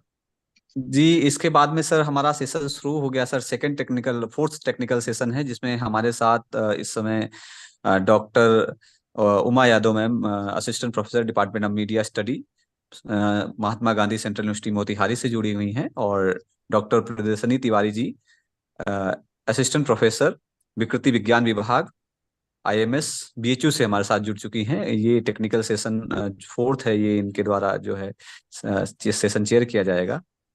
तो आपसे निवेदन है सर, आप चाहे तो जुड़े रह सकते हैं। बहुत धन्यवाद, और नवीन पांडे जी को बहुत हमारी तरफ धन्यवाद कहिएगा। उन्होंने जो है मुझे कुछ जो है आज नई चीज सीखने का मौका दिया, और बहुत अच्छा लगा आप लोगों के साथ जुड़ करके। और हम अभी फिजिकली आपके यहाँ नहीं आ पाए, कोशिश करेंगे कि जो है बीच में हम आते हैं और आप लोग मिलते हैं, है ना। बहुत बहुत धन्यवाद। Thank you so much. मैं स्वागत करना चाहूंगा इस technical session 4, online technical session 4 में doctor Priyadarshini Tiwari ma'am, assistant professor department of विकृति विज्ञान विभाग, IMS BHU। मैम, आपका बहुत बहुत स्वागत है। आप इस सेशन में जुड़ी हुई हैं। और इसके साथ doctor Uma Yadav ma'am, assistant professor, department of media study, central Mahatma Gandhi central university Motihari, Bihar से। ये टेक्निकल सेशन हमारा 4 है, जो 11:15 पे शुरू होना था, लेकिन जो है प्रेजेंटेशन और भी अन्य चीज़ों की वजह से थोड़ा 10 मिनट डिले चल रहा है।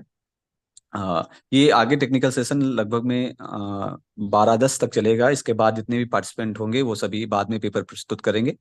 और सभी पार्टिसिपेंट्स से निवेदन है कि अपना टाइम 5 मिनट से ज़्यादा मत लगाइए। आप PPT 10 पेज से ज़्यादा नहीं होनी चाहिए आपकी। और CD आप objective, hypothesis, research methodology and findings पर फोकस करेंगे। Thank you so much. Over to you ma'am. Thank you sir, thank you sir. Welcome ma'am. Participant please, अभी डॉक्टर अनिल कुमार विश्वकर्मा सर हमारे साथ जुड़े हुए हैं। वो अपना पेपर जो है प्रस्तुत करना चाह रहे हैं। Professor Anil Kumar Vishwakarma sir, I am audible to you? Hello sir, good morning. Sir मेरी आवाज आ रही है? हाँ हाँ sir, you are audible to us. Good morning sir. और आज के कार्यक्रम की अध्यक्षता करने मैडम को प्रणाम। सारे पार्टिसिपेंट का मैं वेलकम करता हूं। मेरे जो पेपर का नाम है योग भगाए रोग, रहे जीवन निरोग। मैं इस पर कुछ अपनी बात करना चाहता हूं। अभी मैं सारे पार्टिसिपेंट को सुना, ज़्यादातर का कहना था कि ये जो योग है वो पाश्चात्य से प्रभावित है।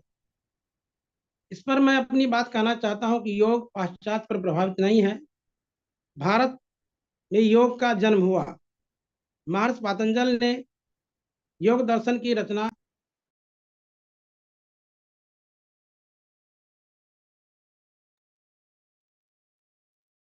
मानव जीवन की सर्वोत्कृष्ट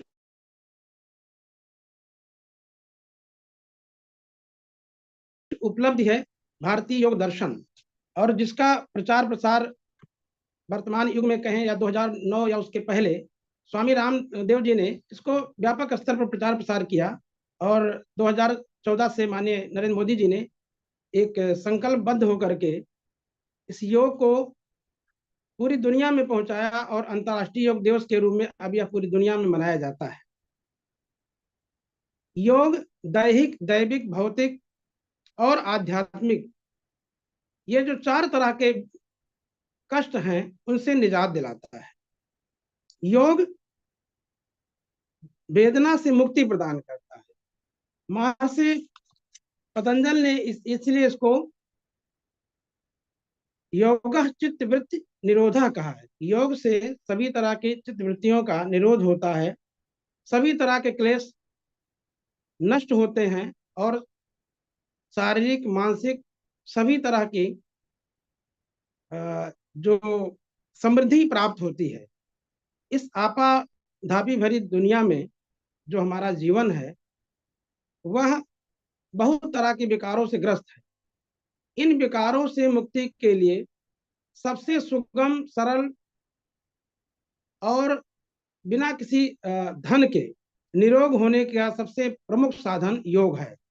योग के द्वारा अगर हम नियमित योग उपासना करते हैं, योग साधना करते हैं, आसन प्राणायाम करते हैं, तो बिना किसी धन व्यय के अपने घर में बैठे हुए हम रोग मुक्त हो सकते हैं।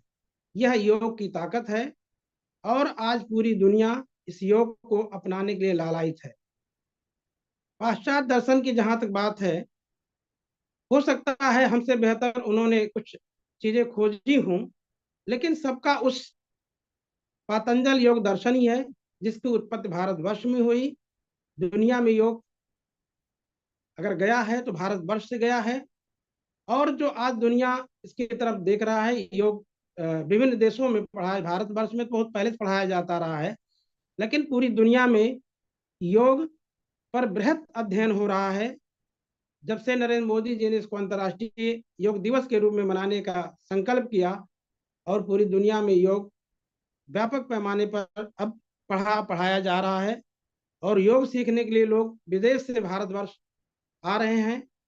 अनेक तरह के रिसर्च चल रहे हैं। अभी बहुत सारे शोधार्थियों ने, बीएचयू के और अनेक जगह के शोधार्थियों ने इस पर शोध कार्य किया है।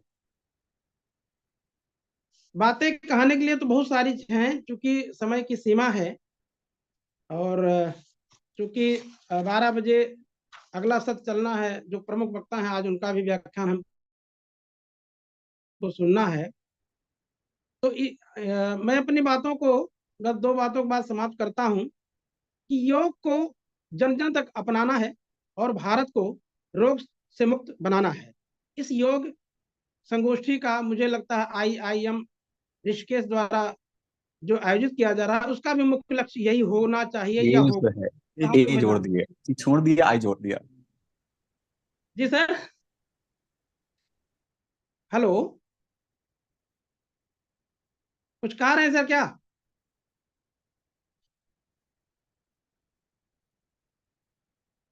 हेलो। हाँ सर, प्लीज कंटिन्यू। ये किसी का माइक ऑन था, प्लीज कंटिन्यू। अच्छा जी, तो हाँ जो IIM ऋषिकेश द्वारा ये आयोजित किया गया है, इसका भी मुख्य उद्देश्य यही है कि भारतवर्ष रोग मुक्त हो योग के माध्यम से और सब लोग योग को अपनावें, जन जन तक योग पहुंचे। हमारे माननीय प्रधानमंत्री जी की भी यही इच्छा है, हम सब की भी यही इच्छा है और आयोजक संस्था का भी यही ध्येय है, उद्देश्य है कि भारतवर्ष रोग से मुक्त हो और योग को हम प्राण प्रण से अपनाएं, नित्य योग करें, स्वस्थ रहें, सुखी रहें, प्रसन्न रहें और समृद्ध भारत की जो संकल्पना है, विकसित भारत की तरफ हम लोग बढ़ चुके हैं। हमारा देश भारतवर्ष आर्यावर्त विकसित देश के रूप में विश्व पटल पर जाना जाए। इसी के साथ मैं अपनी बात को समाप्त करता हूं। जय हिंद, जय भारत, जय योग। थैंक यू सर समय देने के लिए। Thank you sir. इसके बाद में मेन पेपर प्रेजेंट के लिए हमारे साथ अमित यादव जी, सुधा यादव जी हैं। Kavita ji, are you there? Sir Pragya Sahu. हाँ Pragya Sahu ji, please continue.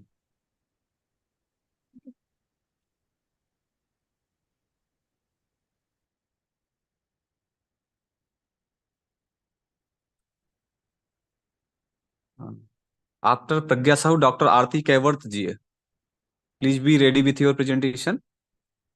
Neha Rani Saini, Priyanka Verma, Surbhi Pal, Medha, Sandhya Kumari, Rameshwar Prasad, doctor Manisha Dixit, doctor Ved Bhushan, doctor Parul Sharma, Monika पाठक।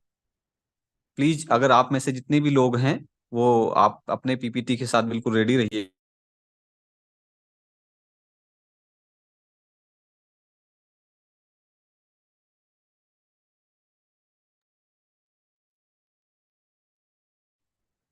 आवाज नहीं आ रही है, आवाज नहीं आ रही ना?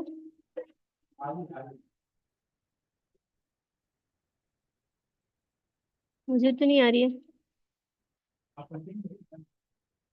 मेरी आवाज।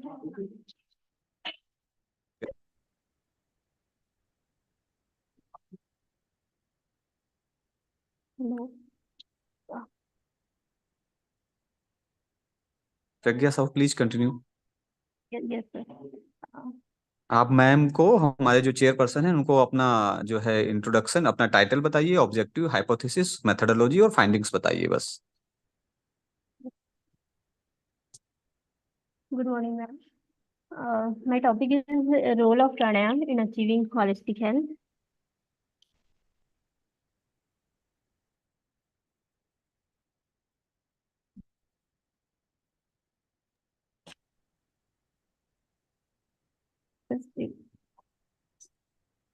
प्रज्ञा साहू जी प्लीज। आपका पीपीटी नहीं चल रहा है? Yes. सर अब चल रहा है? हाँ हाँ ठीक ठीक। हाँ, good morning ma'am. I'm Pragya Sahu, PhD scholar in Department of Physics, Faculty of IMS-BHG. My topic is the role of pranayam in achieving holistic health. Uh,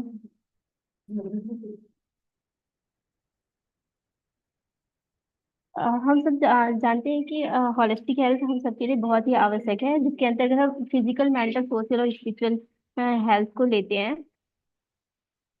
प्राणायाम का अभ्यास हजारों वर्षों से किया जा रहा है, जिससे शारीरिक, मानसिक, सामाजिक और आध्यात्मिक कल्याण विकसित होता है। तो मैंने ये पीपीटी इस पेज से बनाई है कि जब हमारे अंदर प्राण तत्व की कमी हो जाती है मेरी, तभी कोई डिसीज हमारे अंदर प्रवेश करता है। तो हमारे अंदर होलिस्टिक हेल्थ डेवलप करने के लिए सबसे अच्छा उपाय है कि हमारे अंदर प्राणिक शक्ति, जो प्राण ऊर्जा है, उसको इंक्रीज किया जाए, जिसके लिए प्राणायाम एक बहुत ही सरल, सुलभ साधन है। और कहा भी गया है कि जो सांस होता है वो हमारे शरीर और दिमाग के बीच सेतु का कार्य करता है, कि हम सांस को नियंत्रित करके सीधे अपने शरीर और मन पर कंट्रोल पा सकते हैं। This vital element, prana is filled within itself in the abundant quantity in pranayama. Normally, it remain in the dormant state and within the body's basic need the fulfilled. If it can be awakened based on spiritual practice, then the abnormal can be revealed from the ordinary. Among the means of sadhana vigyan, pranayama is an easy, accessible, and base means to increase the vital element in the body. Pranayam is discipline, control, continuous prolonged breathing with awareness. Holistic health, जो holistic word है वो holism से बना है। इसका मतलब होता है state of profound emotional unity, purity and harmony between the individual and the universe. Health is a state of complete physical, mental, social well-being, not merely the absence of disease. Definition of holistic health: harmony and balance in all aspects of health, like physical, mental, emotional, social, and spiritual. Four dimensions of holistic health: physical, mental, social, and spiritual. Physical health refers to the state of the body, its composition, development, function, and maintenance. Physical health also means the ability to carry out daily tasks without becoming tired. Mental health refers to the cognitive ability and skill to improve quality of life. It is the ability to reason out, analyze, evaluate, create, and make rational decisions, handle stress, and seek help if needed. Social health में आता है, refers to the ability to build and maintain harmonious and satisfying relationships. Being socially accepted, it is also connected to our emotional well-being. Spiritual health refers to one's faith, belief, and value. Be aware of and accept one's strength and weakness. Being morally and spiritually healthy is necessary to know the meaning and purpose of life. There are no recommended way to help attain moral spiritual health. It is more about looking deeply within oneself and understanding one's one's existence and faith. Role of pranayama in achieving holistic health. Physical benefits. Some researchers have shown that pranayama can help to regulate the autonomic nervous system, lead to better cardiovascular and respiratory health. One way pranayama achieve this is by increased parasympathetic discharge through left nostril breathing. According to the principle of yoga, the left nostril is associated with the parasympathetic nervous system, which is responsible for regulating the body's rest and digest function. According to Harshit Pradipika, when the nerves are purified by pranayama, the body becomes slender and the gastric fire increases. Inner sound are hard and excellent health is attained. Increase hemoglobin level in blood to help absorb more oxygen, leads to release of growth factor by brain to create new vessels to increase blood flow, like developing collateral or bypass for main arteries. Increase resistance of tissues to various injuries, including radiation injuries and aging. Health helps survival of stem cell in bloodstream, including nitric oxide enzyme in the bloodstream, and assists in blood vessels blood vessel dilation, leading to increased blood flow that plays a crucial role in promoting cardiovascular health and preventing heart attack and strokes. In rapid communication between trailing of our body cells. in defense against oxidative damage to the body tissues, the immune system at fighting of bacteria and, and defending against tumors. It making sensory organ sharp, it improving endurance and body strength.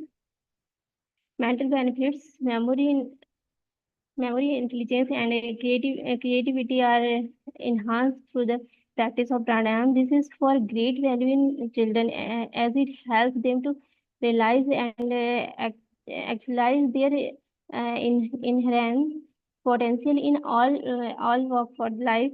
Yogic breath through a single nostril also increase spatial score, speed of mental processing, and dexterity of the task. Pranayama produce an improvement of neural function at both central and peripheral level of the nervous system, and also produce a balance between the sympathetic and parasympathetic aspect of the autonomic nervous system. This homeostatic some of the balance is of use to combat stress disorders, and that the score of our modern time.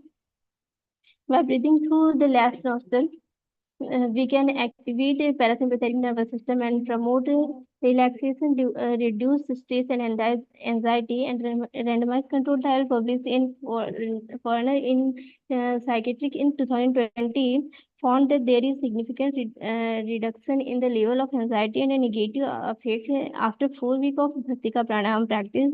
These changes are associated with the modulation of active and connectivity in brain area involved in emotional processing, attention, and awareness.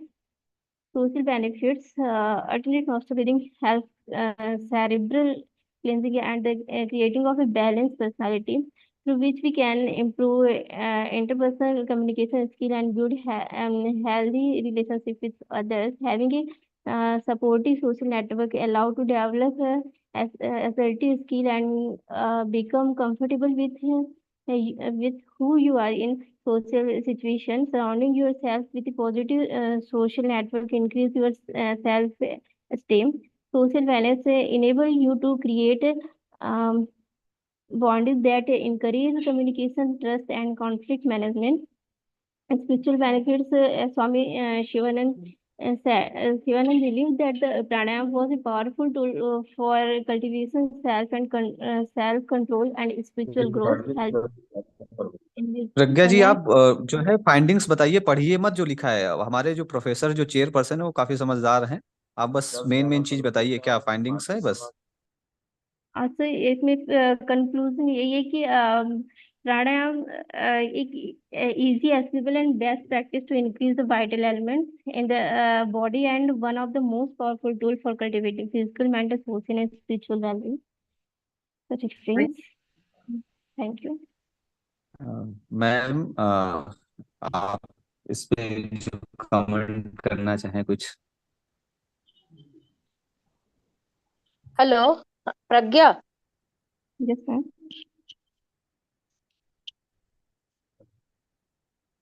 Ma'am, आपकी आवाज नहीं आ रही है। क्या है? Hello. प्राणायाम पे आपने कोई काम किया है, किसी प्रकार के प्राणायाम पे? यस यस मैम, मैं अभी काम कर रही हूँ नाड़ी शोधन प्राणायाम पे। अच्छा अच्छा, तो और कोई पर्टिकुलर कंडीशन है जिसमें आप नाड़ी शोधन प्राणायाम करवा रहे हैं? कोई पर्टिकुलर मैम, कंडीशन है? हेल्दी नहीं मैम, कंडीशन हेल्दी इंडिविजुअल्स को करा रही हूँ। उनका जो हीमोग्लोबिन आरबीसी लेवल पे क्या प्रभाव पड़ रहा है, उनका जो वाइटल कैपेसिटी और एसपीओ2 लेवल है, परफ्यूजन इंडेक्स, इन पे क्या प्रभाव पड़ रहा है, ये सब सारी चीजें देख रही। अच्छा अच्छा, नाड़ी शोधन प्राणायाम पे काम कर रही है। ठीक है, okay, thank very you. Good. Next speaker please. Hello Om sir.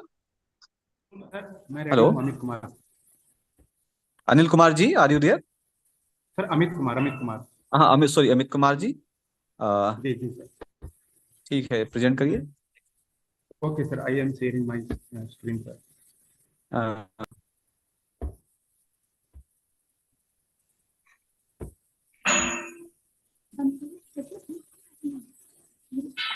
Pragya Sahu ji, please stop your PPT.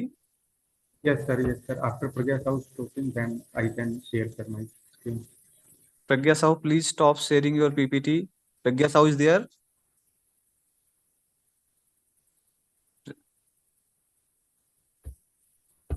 Okay.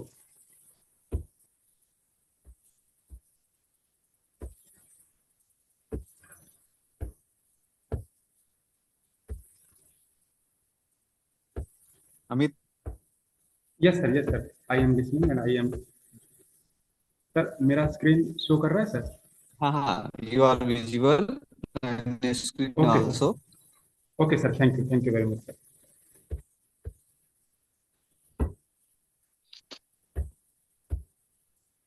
Okay, sir.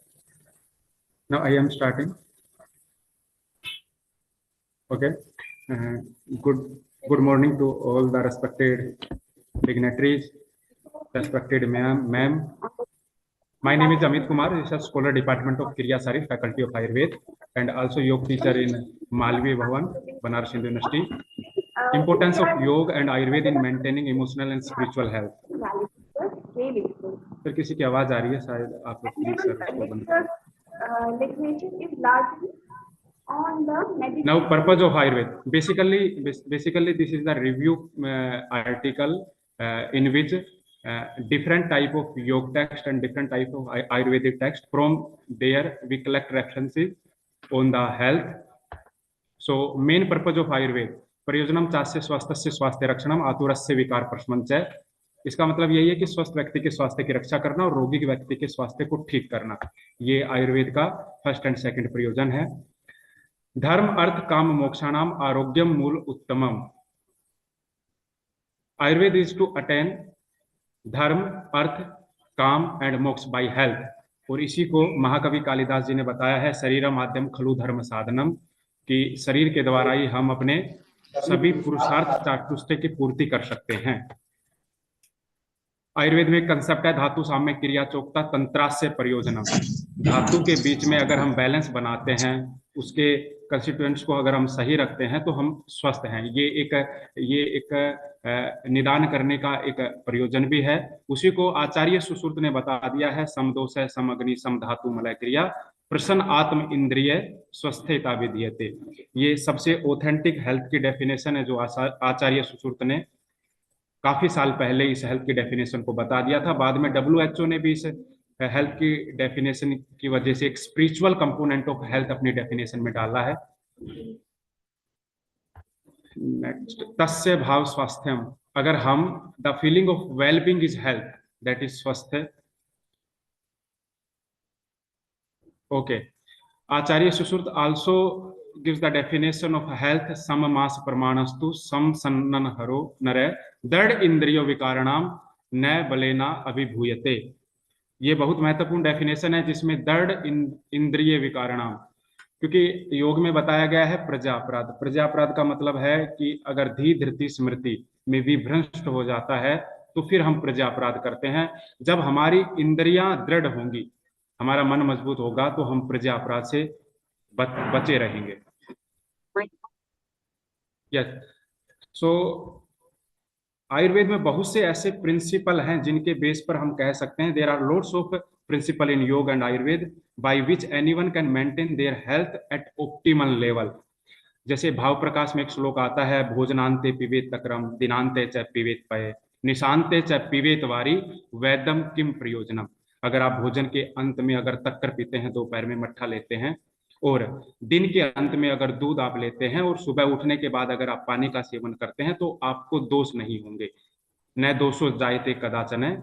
और हठ योग प्रदीपिका में बताया गया है दूसरे अध्याय में, अगर आप प्राणायाम का अभ्यास करते हैं तो सभी प्रकार के रोग आपके दूर हो सकते हैं. प्राणायामेन अभ्यासेन सर्व रोग क्षयो. और उसी की दूसरी लाइन है अयुक्त अभ्यास योगेन सर्व रोग सम उद्भव. अगर आप गलत तरीके से प्राणायाम का अभ्यास करते हैं तो बहुत से प्रकार के विविध प्रकार के रोग आपको हो भी सकते हैं. इसीलिए कहते हैं कि सही योग गुरु या योग इंस्ट्रक्टर के निर्देशन में आपको अभ्यास करना चाहिए. अब रोग कौन कौन से हो सकते हैं वो अगली ही लाइन में हमें बताया गया है. हिक्का श्वासश्च काशश्च कर्ण अक्षि वेदना भवन्ति विविध रोगाः प्राणायाम ना भवन्ति विविध रोगा पवनस्य प्रकोपते. यानी कि पवन के प्रकोपित होने से बहुत से प्रकार के रोग हमें हो सकते हैं। अब पवन का मतलब यहाँ पर है वात से, तो वात से 80 प्रकार के रोग होते हैं, तो जिसमें बहुत प्रकार के, जैसे दमा से संबंधित हो गया, आंख नाक कान से संबंधित हो गया, ये रोग हो जाते हैं। श्रीमद् भगवत गीता में भी उसी का रेफरेंस बताया है कि युक्त आहार विहारस्य युक्त चेष्टस्य कर्मसु युक्त सौपना बोधस्य योगो भवति दुःखा। दुःखा बताया गया है कि योग आपके दुख को हरने वाला कब बनेगा, when you will be moderate in your sleeping, in your आहार, और आप अपनी चेष्टा और इन सभी चीजों में अगर आप संयम रखेंगे, तो जो योग आप अपना रहे हैं, योग जो कर रहे हैं, उसमें आपका वो योग दुख को हरने वाला बन जाएगा। क्योंकि आहार बहुत इंपॉर्टेंट है, आहार निद्रा ब्रह्मचर्य बताया है आयुर्वेद में, ये त्रय उपस्तंभ हैं, और उसी को छांदोग्य उपनिषद में बताया है, आहार शुद्धो सत्व शुद्धि, सत्व शुद्धो ध्रुवा स्मृति, और ध्रुवा स्मृति सर्व ग्रंथि नाम विप्रमोक्ष। कितना अच्छा श्लोक है कि अगर आप सही आहार का अगर सेवन करते हैं, सात्विक आहार का, तो आपके सत्व की शुद्धि हो जाती है, और सत्व की शुद्धि होने से आपकी मेमोरी स्थिर हो जाती है, और उससे फिर आपकी तीनों ग्रंथियों का भेदन हो जाता है, ब्रह्म ग्रंथि, रुद्र ग्रंथि, विष्णु ग्रंथि। तो बहुत अच्छे आयुर्वेद और योग में प्रिंसिपल है, जिनके बेस पर हम अपने हेल्थ को अच्छा रख सकते हैं। इसी प्रकार पतंजलि योग सूत्र में भी बताया है, पतंजलि योग सूत्र में बताया गया है कि तत्क्षेते प्रकाश आवरण, ये प्राणायाम का लाभ बताया गया है, और आसन का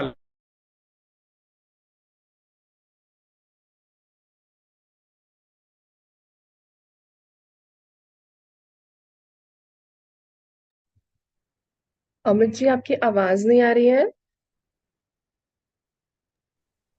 अमित जी।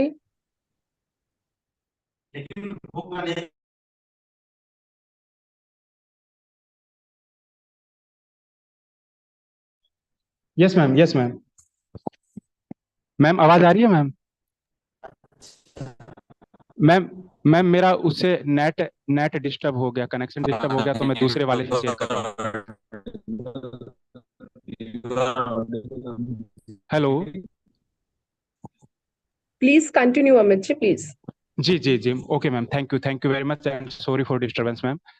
तो मैम, जैसे घेन संहिता में बताया गया है, आसनेन भवे दृढ़म, कि आसन का अगर हम अभ्यास करते हैं, आसन का अभ्यास करते हैं, तो हमारे शरीर शरीर मजबूत होता है, दृढ़ता आती है शरीर में। उसी को महर्षि पतंजलि जी ने बताया है, ततो द्वंद्वान विघात। अगर आप आसन करते हैं, और आसन से क्या होता है, द्वंद्व को सहने की क्षमता आती है। द्वंद्व का अर्थ हो गया भूख प्यास, सर्दी गर्मी, सुख दुख। क्योंकि श्रीमद् भगवद गीता में बताया गया है कि समत्वम योग उच्चते, इवननेस ऑफ माइंड इज योग।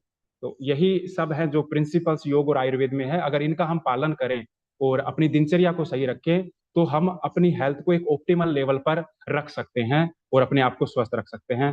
Thank you very much ma'am, इतना ही था मेरा। Thank you Amit ji. जी मैम। कुछ केस स्टडीज को आप लोग शामिल करते तो ज्यादा बेहतर होता। पेपर आपका काफी अच्छा था, लेकिन कम से कम एक आध केस स्टडी आप शामिल करेंगे पब्लिश कराने से पहले, इस बात का ध्यान रखिए। जी थैंक जी यू मैम जी, sir, okay. Please next.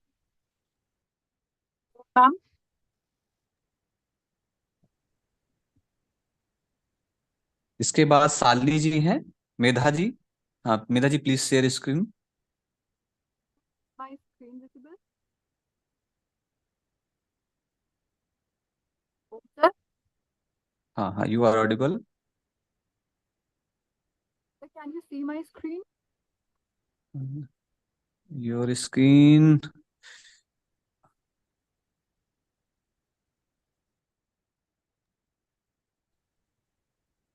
Medha ji, please retry to share your screen because I think there is network issue.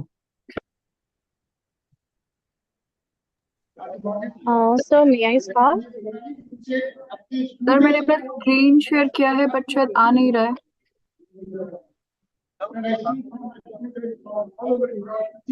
Hello. Hello. Sir, may I start? I'm Shalini.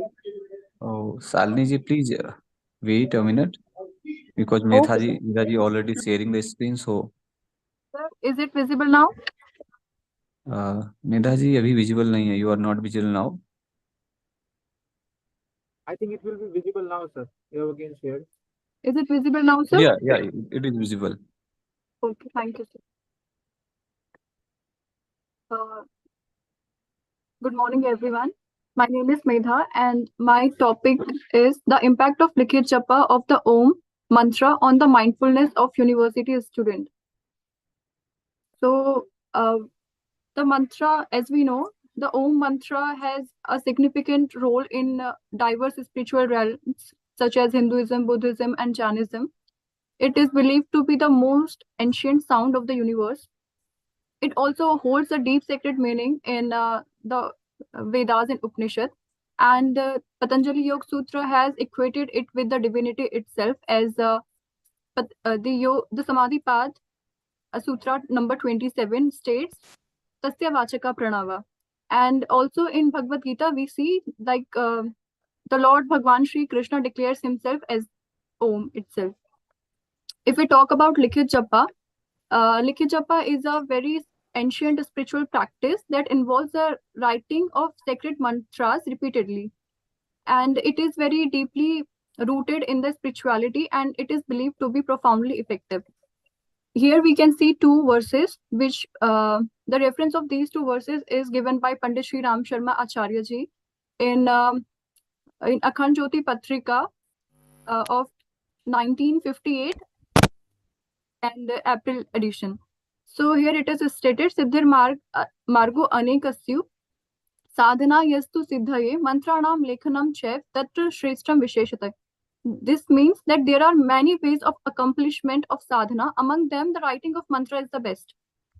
Also, he quote, Shraddhaya yadi vaishuddham kriyatam mantram lekhanam phalam tarhi bhave tasya japa dash gunadhikam. That means the result of writing a mantra with devotion surpasses chanting it, yielding tenfold benefits. That means the chanting of mantra, the writing of mantra is even greater than the chanting of mantra.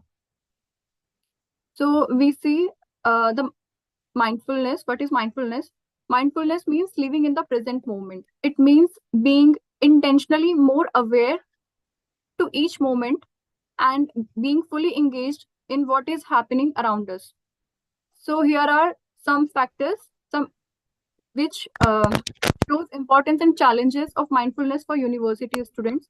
Mindfulness helps students managing their academic pressure by improving focus and reducing stress. It also supports emotional balance, reducing anxiety and helping students handle emotions. It also aids in better social interaction and it assists in disconnecting from digital distraction. It also helps transition support, mental health boost, and improve learning. It helps students cope with uncertainties about career choices and life directions. Also, it helps in self-care. It emphasis on self-care activities. So the objective of our study is to investigate the impact of Likhit Japa of Om Mantra on the mindfulness of university student. Here, we took a quasi-experimental design which investigate the effect of Likhit Japa, and we took 150 students from University of Patanjali who did 30-minute session of writing Om syllable for 8 weeks. So here we divided 150 students into two groups. One was intervention group and other was control group, and it was a randomization to assess mindfulness. We took the scale mindfulness attention awareness scale with pre and post intervention. So if we talk about result, so here you can see two figures which shows distribution of pre-test and post-test scores. Also, if we see the mean, pre-test mean was 3.76 and the mean of post-test score was 4.27. That shows post-test mean was higher than the pre-test mean. The median was also higher in post-test, that was 4.45. The standard deviation of pre-test score was 0.73 and for post-test it was approximately 0.68. The distribution of pre-test was score appears slightly left skewed, while the post-test scores seem to follow a relatively normal distribution. The figure 1 shows the distribution of pre-test score and post-test scores. The pair t-test, if we talk about, then the significance was less than 0.001, indicating a significant change after the intervention. And this fourth figure displays the distribution of pre-test and post-test scores, showing their respective frequency distributions. So these results shows a significant positive impact of mindfulness attention awareness skill of Likhit Japa on mindfulness attention awareness. So conclusion, the results show that practicing Likhit Japa, where students write Om every day for some time, had a really good impact. It helped students think better, handle their feelings, and stay focused. Writing Om regularly improved how they paid attention, treated themselves kindly, and managed difficult emotions. Thank you, ma'am.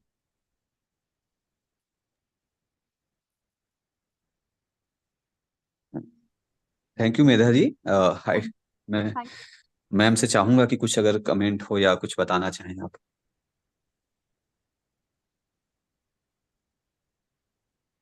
Thank you Medha.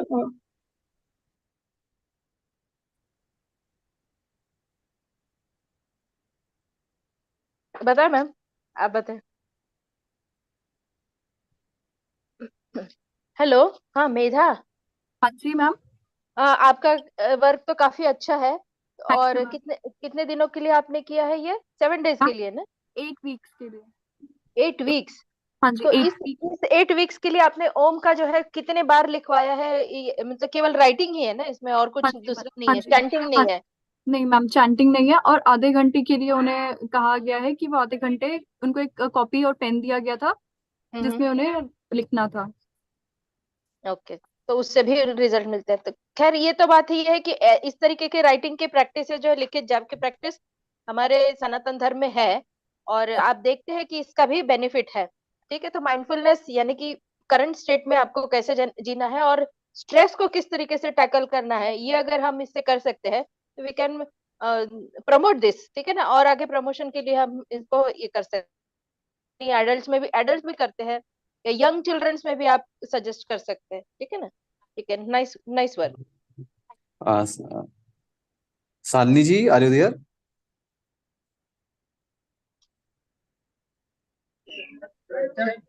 Shalini ji. Hello sir. Hello.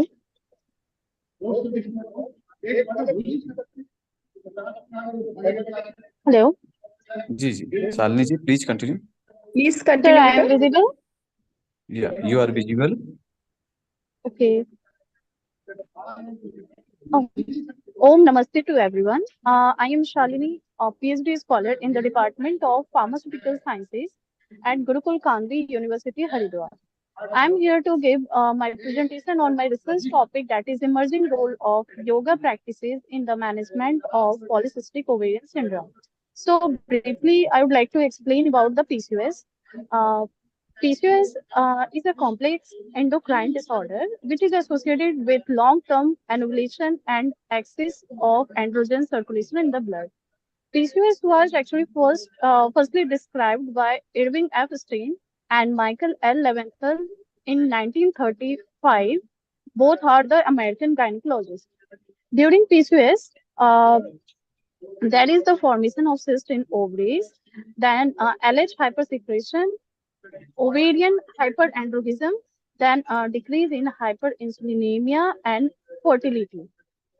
So usually the cyst size during the PCOS is approx 5 to 10 mm, and during PCOS there is the thickening of ovarian stroma. The current status, if we talk about the current status of PCOS, then it will be approx 4 to 20% movement in the world. And if we talk about the last update of WHO of about year 2021, it was 116 million approx around the world. So mostly we used to see that the detection of PCOS or the confirmation of PCOS is through the USG, through which it was observed the size and volume of cyst is generally observed. So, if we talk about the current medication, or we can say allopath, like metformin or flutamide or spironolactone, they have found to have some adverse effect like irregular periods or gastrointestinal issues, weight gain, etc. These example are on the basis of some literature review or case study.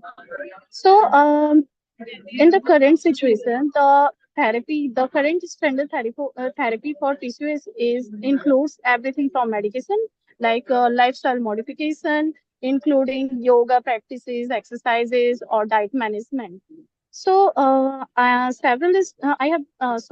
have studied several literature in which yoga practices is found to be holistic mind body practice, and it found to be beneficial to manage obesity, stress, hormonal balance, and insulin resistance.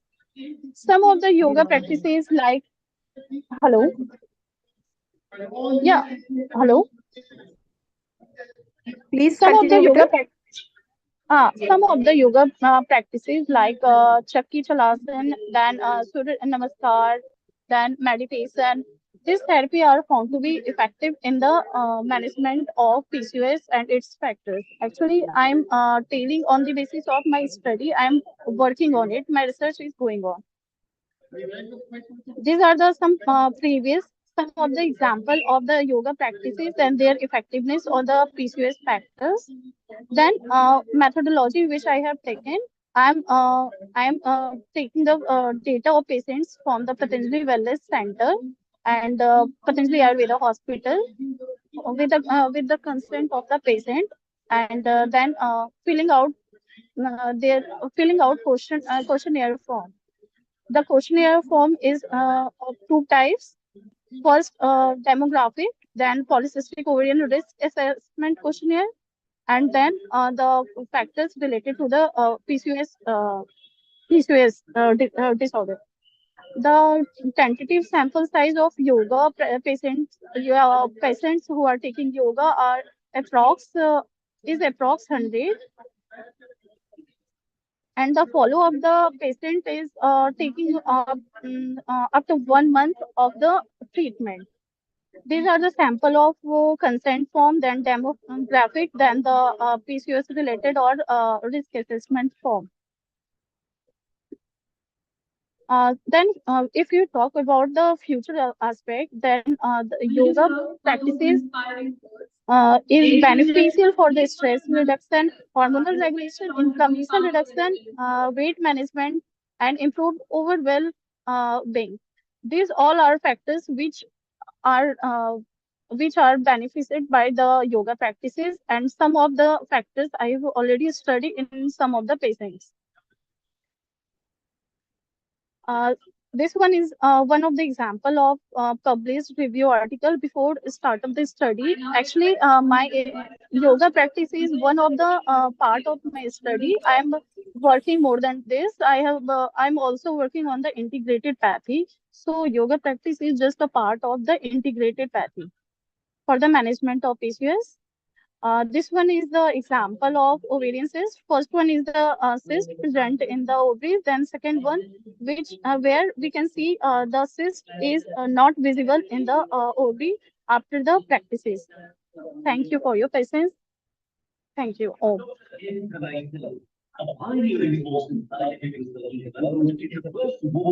Hello.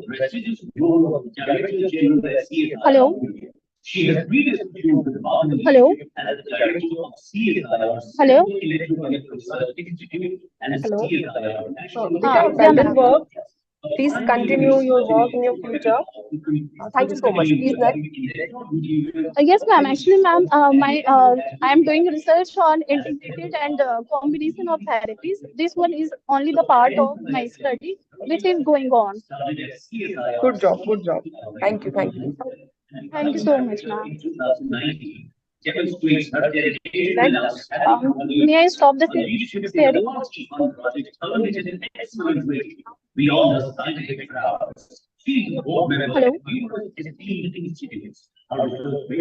Hello. Hello.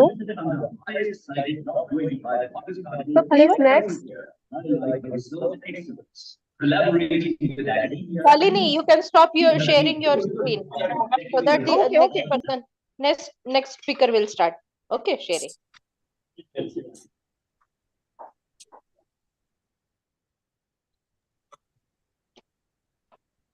Kavita ji, are you there?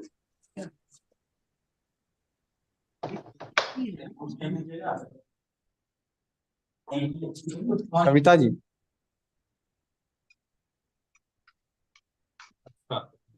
Hello जी कोई और है hello जो paper present करना चाहता है अभी जिसका नेम इसमें है 13 तारीख को डिप्टी सीएम साहब टाइम दे रहे हैं जी जी आप पेपर प्रेजेंट करिए फटाफट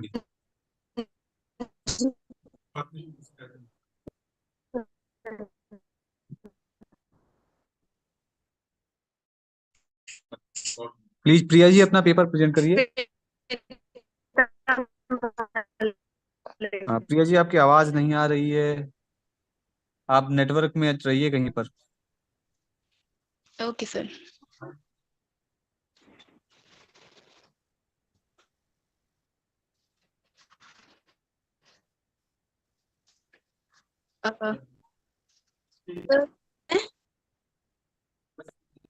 हेलो जी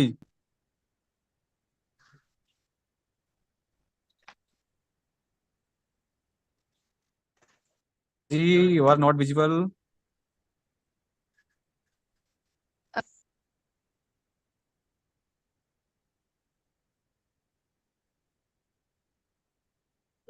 डॉक्टर आरती केवर्थ जी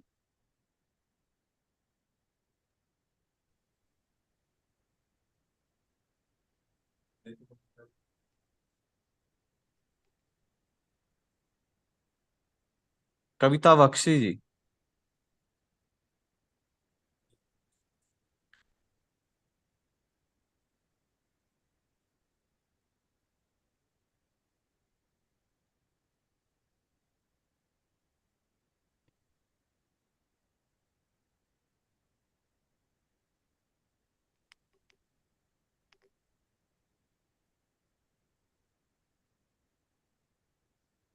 जी Kavita ji please continue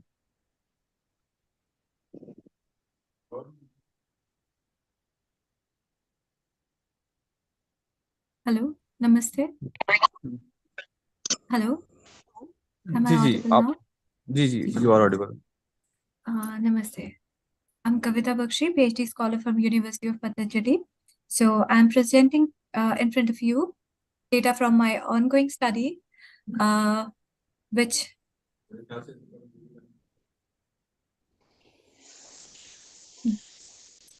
So the topic of my study is to evaluate the efficacy of yoga module to manage global burden of knee osteoarthritis condition.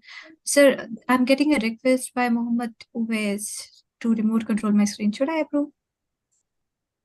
Yeah. Hello? Hello. Mohammed Uwais is requesting it. Is he part of your organizing No, team? you just continue your PPT, please. Okay. So, introduction about knee osteoarthritis. You must have heard your grandparents complaining about knee pain.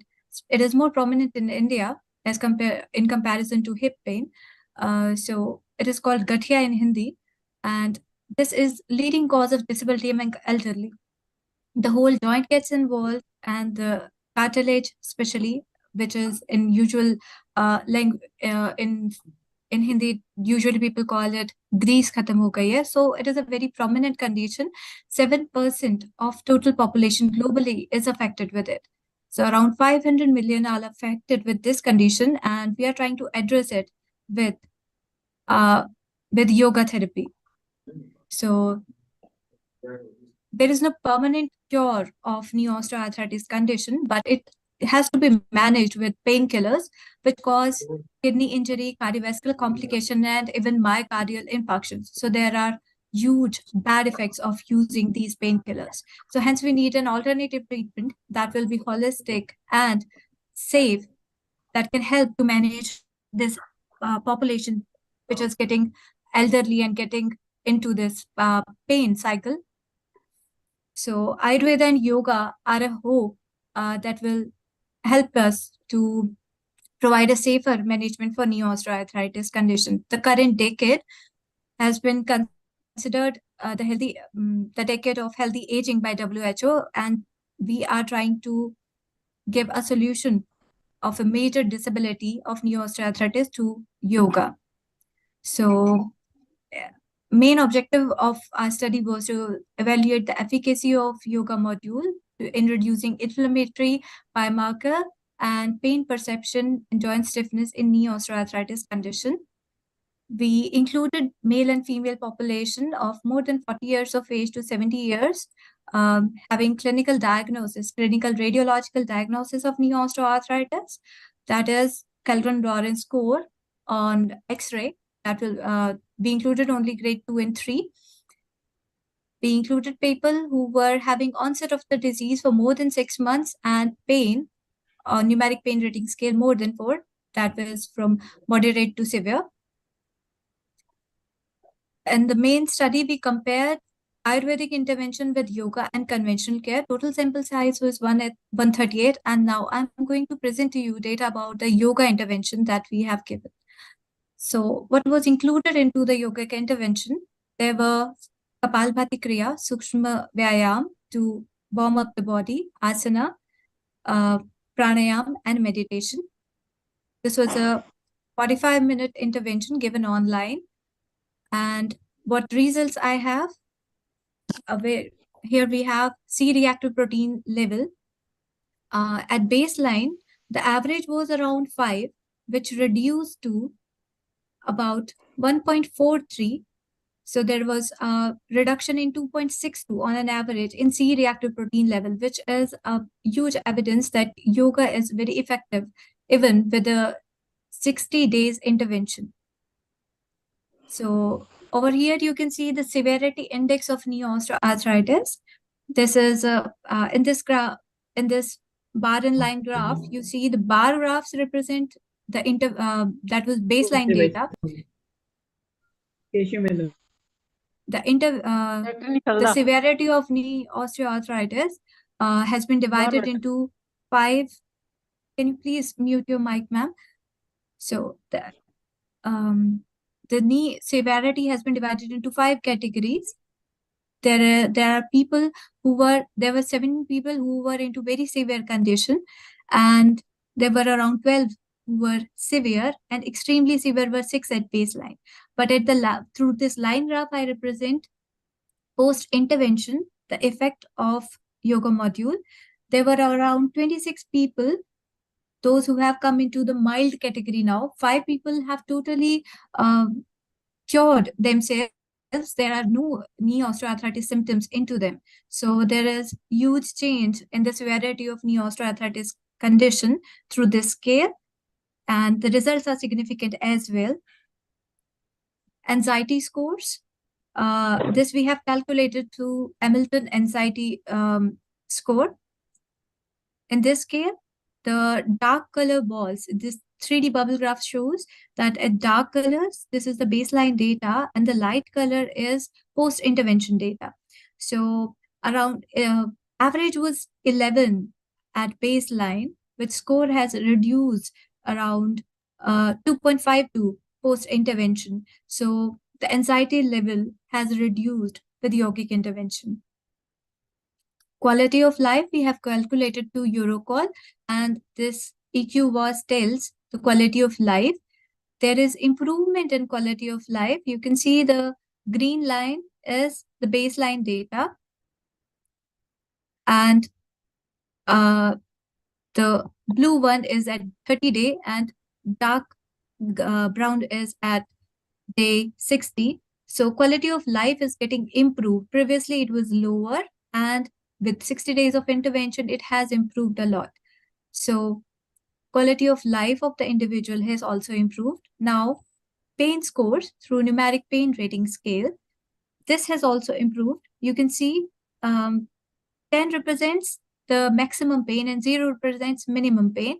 The green line tells baseline data, which on average is around 8, and the orange color tells at 30 day it has reduced, and the brown color represents post-intervention data. So pain has reduced significantly through our intervention of yoga.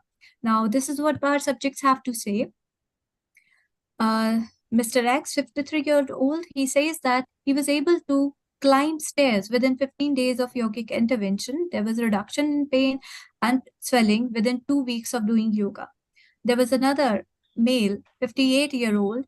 He even started doing jogging and he was able to do even squat after yogic intervention. So previously he was having difficulty even to walk, but now he could even jog. And there was another 55-year-old diabetic lady. So even in diabetic patients in which inflammatory markers are already higher and they have difficulty managing their day-to-day activity because they remain lethargic and they are,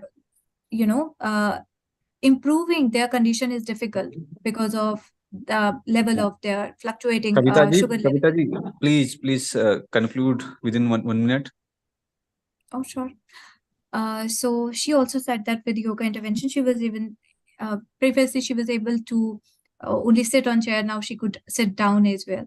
So in the end, I'd like to conclude that yoga intervention not only reduced pain levels and improved function, but improved quality of life. And there was even improvement in C-reactive protein, which is yoga is even providing changes at molecular level as well. That is it. Thank you so much. Namaste. Any questions you may ask? Hello? Any questions then you may ask? Yeah. My contact is. Ma'am, has there any suggestions for this candidate? Hello, Kavita, your work is very nice. I want to ask you what yogic asana you have advised the patient to do. What are the different Sure, ma'am. yoga? Over here you can see we have given Veerabhadrasana, Vakrasana, Shalabhasana, Pavanmuktasana, Paduttanasana, and Shavasana. Okay, you have mentioned the rounds also, how much rounds the patient has to do. Yes, ma'am. And how long the treatment was, how long the intervention was done? For how many days? It was for 60 days, 2 months intervention, 2 months. and Okay. for 5 days a week.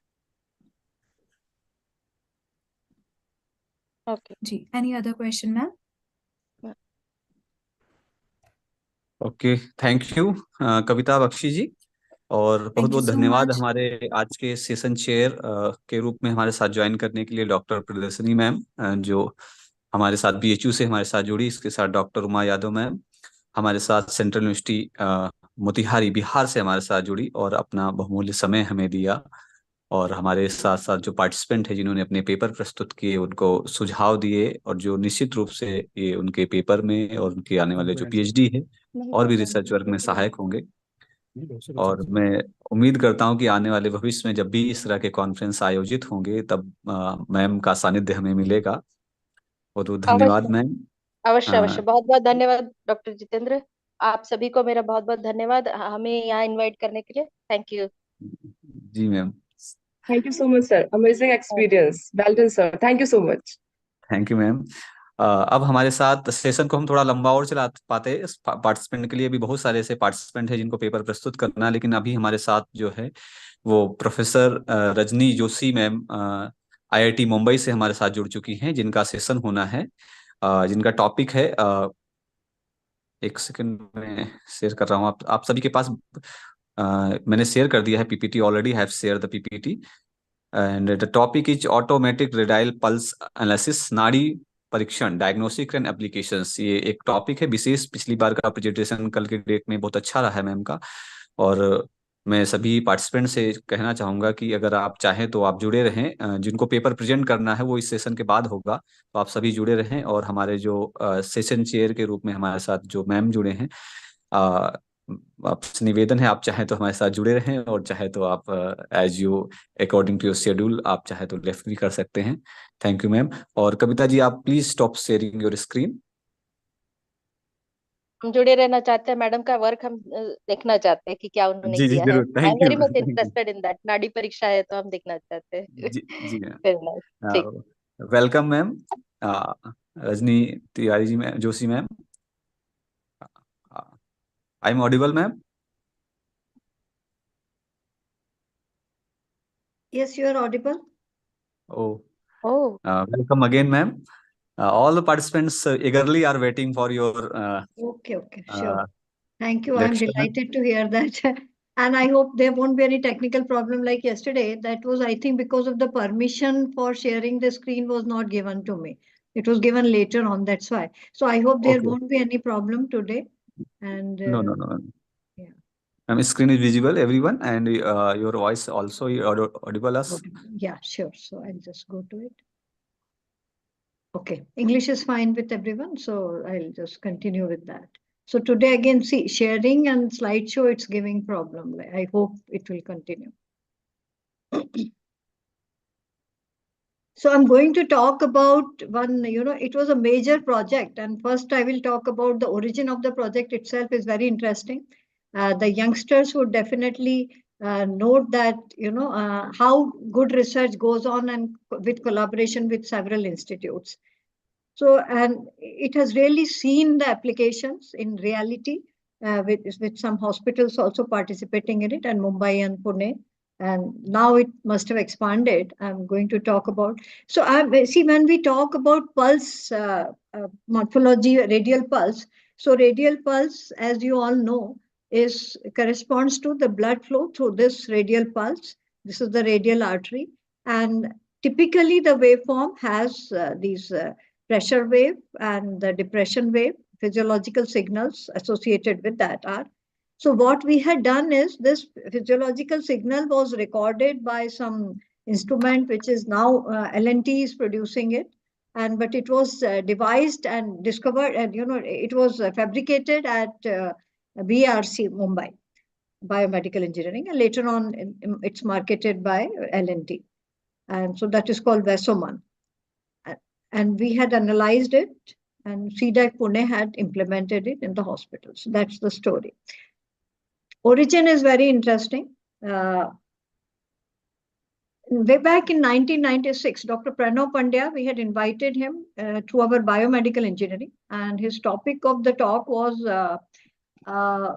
new experiments in ancient sciences. And he talked about till then, whatever, 50 herbal medicines he had experimented at Brahmavarchas with the decoction, that is the kadha, and also the dry powder. With him, the Ayurvedic experts of Brahmavarchas had also come. And it was a good talk. He talked about Yagya as well as Gayatri Mantra and all, and his own personal experience at BHL Haridwar on Gayatri Mantra, etc. Now, since the Ayurvedic herbal medicinal kadha and its effects on some rare complications was discussed at IIT Bombay, many of our doctors also attended, and of course professors from various departments and students. So at places like IIT, when people accept things, they accept in really thoroughly, not just superficially.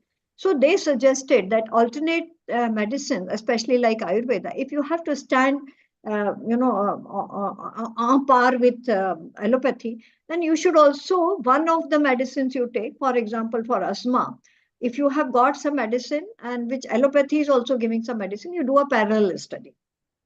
And since me being in a biostatistics and computational biology thing, I know how these things are done.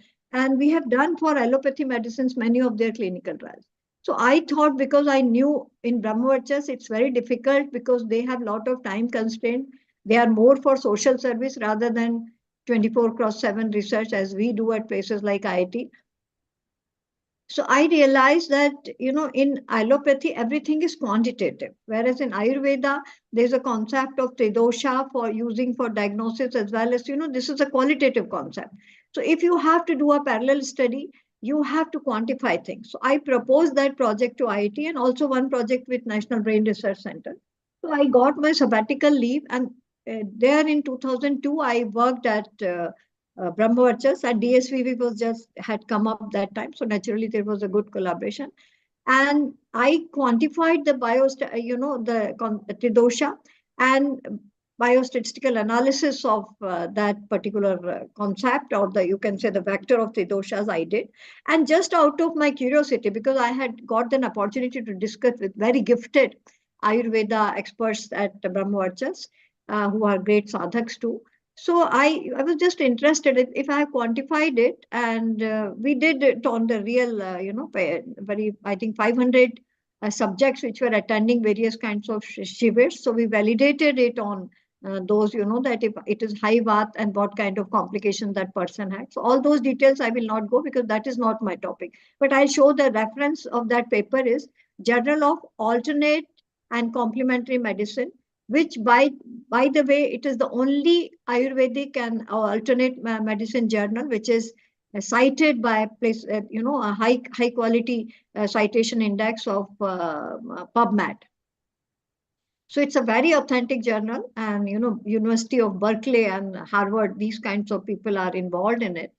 And then using those quantitative things, I just try to geometrically model computational models of what is called a Nadi in Ayurveda. So interestingly, with variation in that Tridosha vector, we got nice shapes which were matching with what the Ayurvedic text said on Nadi Pariksha. So I'm just, this paper is in Mathematical and Computational Models, 2005. And interestingly, my paper was in 2004, and JSCM, the same journal, Professor Patwardhan of University of Pune, Medical Science Department, he published a paper, he and his collaborators published a paper which is on relating Prakriti with the genome, human genome. And they worked on some genes which were provided, the sequences were provided by some hospital in Pune and related to some dental diseases. And he identified that, that paper really showed, it was, both the papers were very well accepted, my paper on Tridosha and his work on Prakriti and genome. It did show that Prakriti has something, like the people who had high Vata, they had some different allele of a particular gene than those who had Pitta, and so on and so forth. So these two things, that gave a, together we found that it is like Prakriti being a if I've quantified it, I'm representing it as a vector of Tridosha. And then the manifestation of the genome is like a phenome of that. So Tridosha is like a phenome associated with some genome. Later on, of course, a lot of top-level institutes worked on it, and there are now papers in PNAS, Proceedings of National Academy of Sciences, USA, which is the top-most journal in experimental life sciences. So there also now Dr. Mitali Mukherjee has published a lot on genome, human genome, and the concept of Tridosha, etc. But our papers were like, foundation of that. Now, I come to Nadi. If I define it in terms of biomedical engineering, it represents biosignals and a spectrum of phenomes of varieties of, physiological processes and biochemical processes going on in the body. Hence, computational modeling of Nadi also has significance in characterizing the genome phenome for the latter expressed in terms of physiological signals. Okay. So this was the computational models, as I was saying, it matched with, so it was an average class of Kapha Pitta. This blue color represents the Vat graph, pink represents the Pitta, and U represents Kapha. And this was the class where the Kapha was predominant. And interestingly, the shapes were qualitatively matching with what is defined in the Nadi Parikshan books. Like wo mendhak ke jaisa hota hai. All that details are given in the Pitta related thing. You see that in this case, the Pitta came out to be very high, the curve, the peaks. And the shapes are also very much, qualitatively, they are matching with the Ayurvedic concept. So I will not go into detail. Now I come to the thing that there was 2006, there was a conference, and there used to be only one AIIMS that time. So obviously AIIMS New Delhi and IIT Delhi Biomedical Engineering. They had arranged a conference in February 2006 on international, it was an international conference, very, very well organized and very large number of participants, top level institutes across the world. And the theme of the topic, the conference was on scientific validation and technical evaluation of ancient medical systems. It was a golden jubilee, I suppose, of AIMS. And the venue was IIT Delhi. And that time there were papers presented by Dr. J.D. Jindal. He was the biomedical electronics division head of BRC Mumbai. And he presented his instrument, Vasoman, which records the IPG signals. Impedance plethysmography signals. That way the pulse is recorded. In Ayurveda, you touch it through the fingers and pressure pulse you diagnose. It's an electrical version of it. So the instrument is recording, and it's a very non-invasive, very easy to use instrument, very compact, portable. And Dr. Medha Dhurandhar and her group presented from CDAC Pune. You know, CDAC is the Center for Development of Advanced Computing, and where the first supercomputer of India, the Param computer, was devised. So they have developed an Ayusoft, Ayurvedic software, which was like a very comprehensive library, as well as, you know, online search, etc. All those facility it had, and which like preserved the Ayurvedic knowledge, you can say, electronically. And I presented my work on Yog-Society as well as this computational Nadi patterns. We all joined that. We realized in that conference that, okay, we all have common interests. So we discussed and we planned a project which was sponsored by Ministry of Information Technology.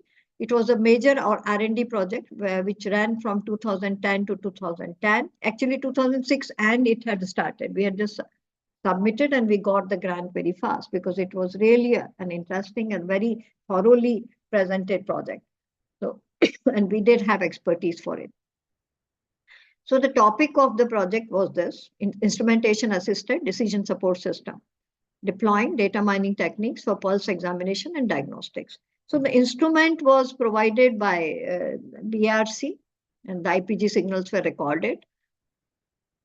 And pulse records and clinical data of over 500 adults in certain age group, maybe I think it was 25 to 60. And these were collected by CDAC Pune and BRC independently and from very recognized hospitals. And we had Ayurvedic experts also in our team. So they had, it's called blind test. They had blindly diagnosed the patient that who has how much vata and what pittaj vata or etc. The diagnosis they had made, manually checking those patients, and through conventional Nadi Parikshan.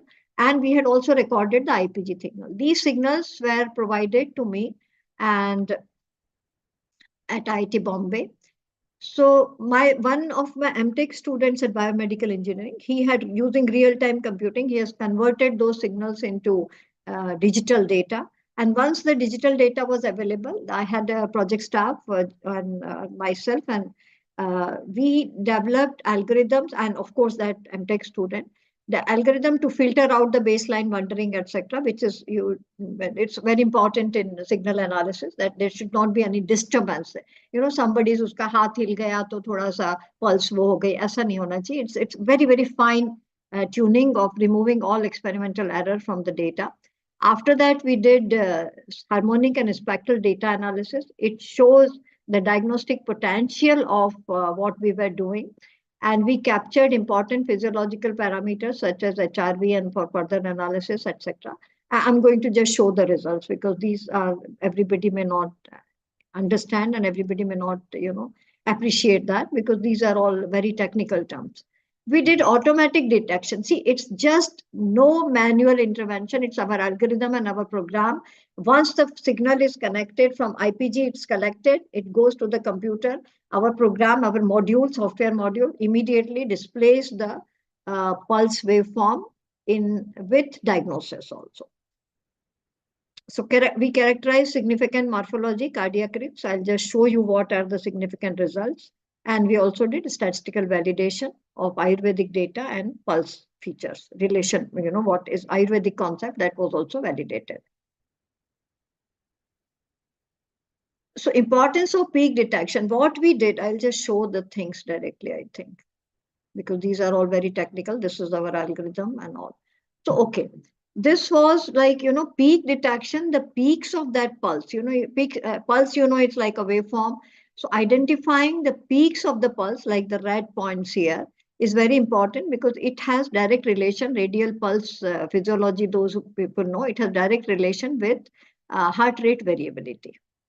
So I'm just showing two samples, how we had automatically we had diagnosed these peak points. And this is a normal subject in which the peaks, you can see a regular waveform. White, I'm showing only the peaks. The actual wave was the zigzag. You can, very small, because it's very fast. Just for 5 minutes we were recording and there were thousands of waveforms in between. And this is in the bottom one is in some cardiac patient. So you can see it's very irregular, very small, and very fast heart rate variability. It's a very important parameter to do an early diagnosis of cardiac arrest. So therefore, if we are doing it automatically, we are able to detect things and without any intervention to patient's body, without any medicine, without any invasive technique. Peak detection of a cardiac patient. This is bottom. This is the heart rate variability, and these are the peaks detected in that person. So HRV was obviously very slow in that patient. There were two types of patients. One is very fast, one is very low. Then baseline wondering, this is again a signal processing related thing, so I need not go into details unless somebody wants it.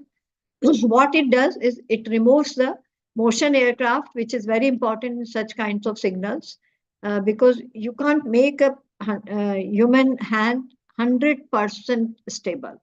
So even if the instrument is capped and the hand is on a stand, still there are possibilities of noises. So we need to remove them to identify. So this was a major contribution. We have a paper on it. Ganesh Nausupek, my biomedical student, was an electrical engineering fellow, basically.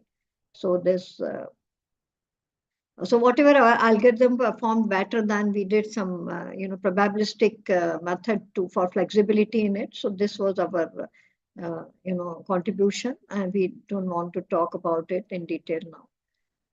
We did, after doing all the filtering of noise, etc., then whatever pulse data we have, we did the harmonic analysis, which is a very standard analysis of any kind of, those who have done time series, in those of you who are doing statistical courses, you must have heard of time series analysis and harmonic analysis. So it identifies, basically it identifies the frequency domains in that pulse waveform. And so interestingly, we found these first, second, third, fourth, and this is the fundamental component, which is always there. So these four harmonics, and they had relation with the Vata Pitta Kapha related things. So I'll come to that. And we identified one parameter from this pulse thing, which is called Fisher's ratio. And here is the formula for that ratio. Why it is not visible. So that is given in the paper also. This parameter came out to be very significant, finding with a high statistical confidence, because we had a very large sample of all kinds of, there were patients of cardiac patients were also there. There were coronary and other ailments, disease, there were there, endocrine hormonal imbalance patients were there. And tuberculosis, not many patients, I think 2 or 3 were there only. But the finding was very typical. It was that if this particular Fisher's ratio is greater than or equal to 40, it indicates good cardiac and endocrine system. If age is greater than 35 and K5 is low, it is indicative of coronary and other heart ailments. So interestingly, one of the very young employee of CDAC Pune, I think he was just 36 or something. And in his case, it was, otherwise he was very fine, very fit, and he never realized that he has some coronary problem. Later on, he went and, he got his ECG and echo done. He really had initial stage of things. So it's very important, especially those kinds of industry jobs and so-called sophisticated white-collar jobs where people are mostly sitting. And they might be doing yoga also, because CDAC also they used to do every day, but it was not, I think, the stress was overcoming whatever that fellow might have been doing, may not be very adequate or what. So that K5 lying in this range indicates renal problem and hormonal problem if the age is also greater than 55.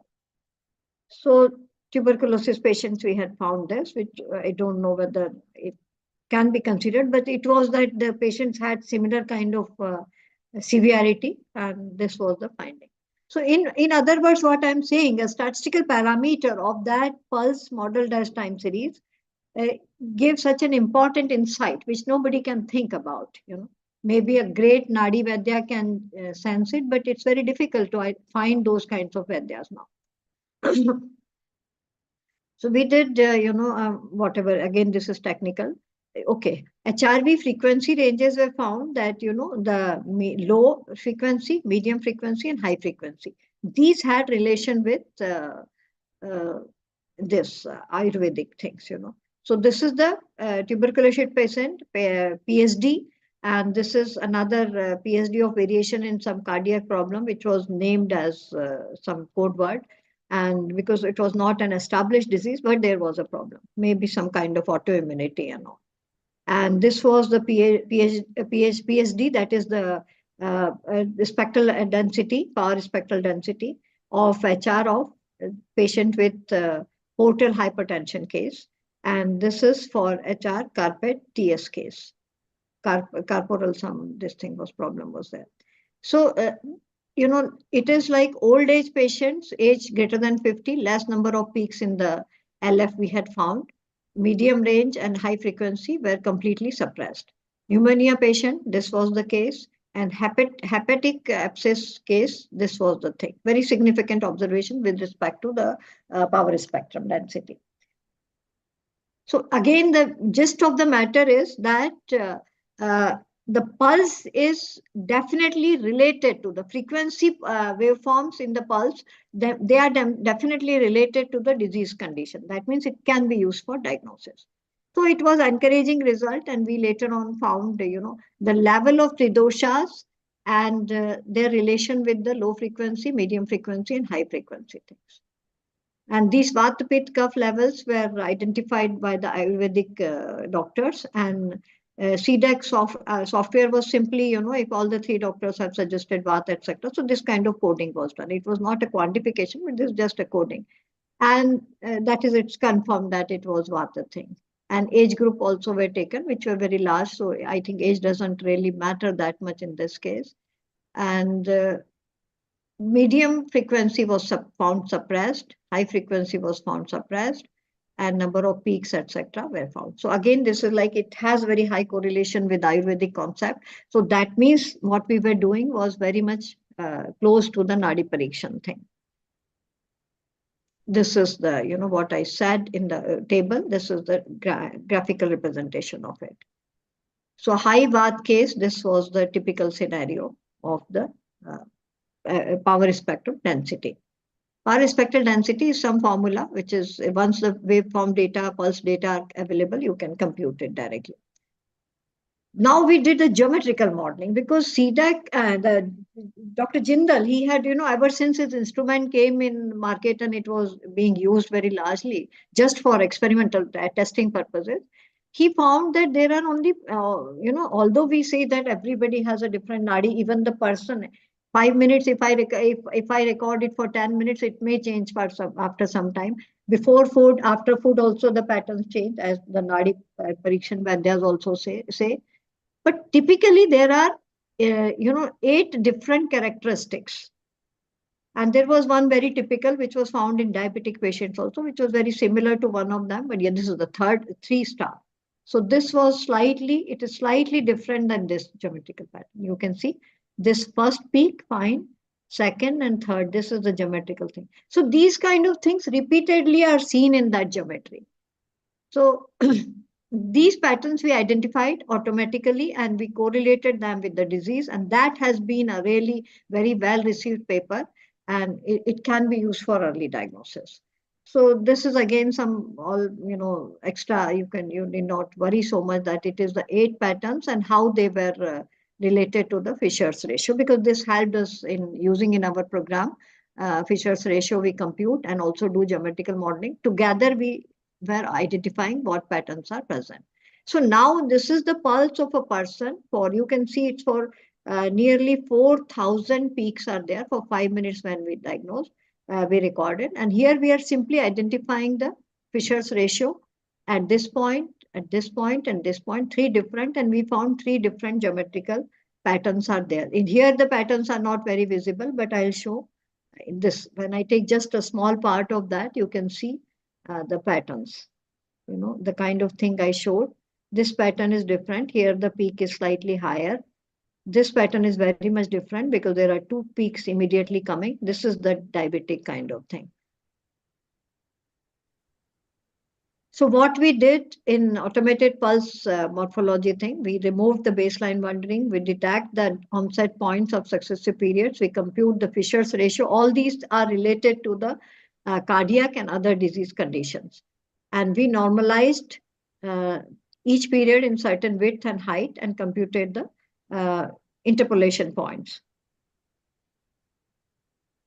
And we were able to discriminate between normal persons, these patterns with the geometrical patterns which I showed. In normal people, their nadi, that is their pulse for 5 minutes, if you record, mostly these kinds of patterns are appear.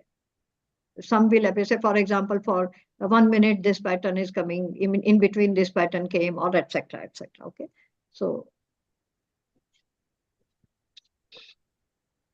I'll just finish in 5 minutes.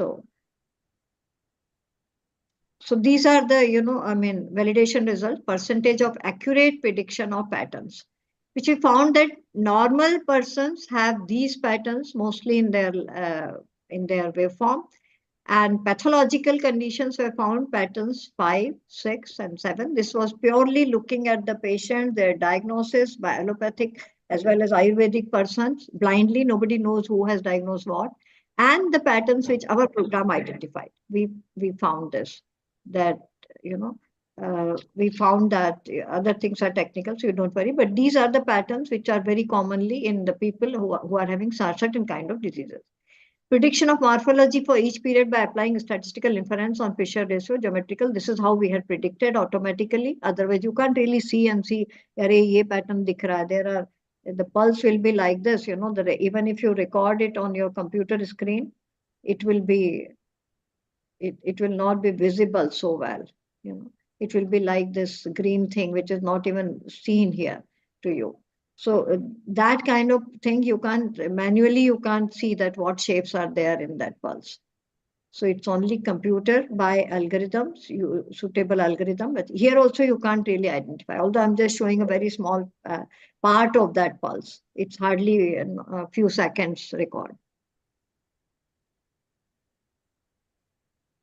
So this we were able to, that was a major contribution. Among these, a specific pattern is identified in the, which I have denoted by 3 stars in that diagram.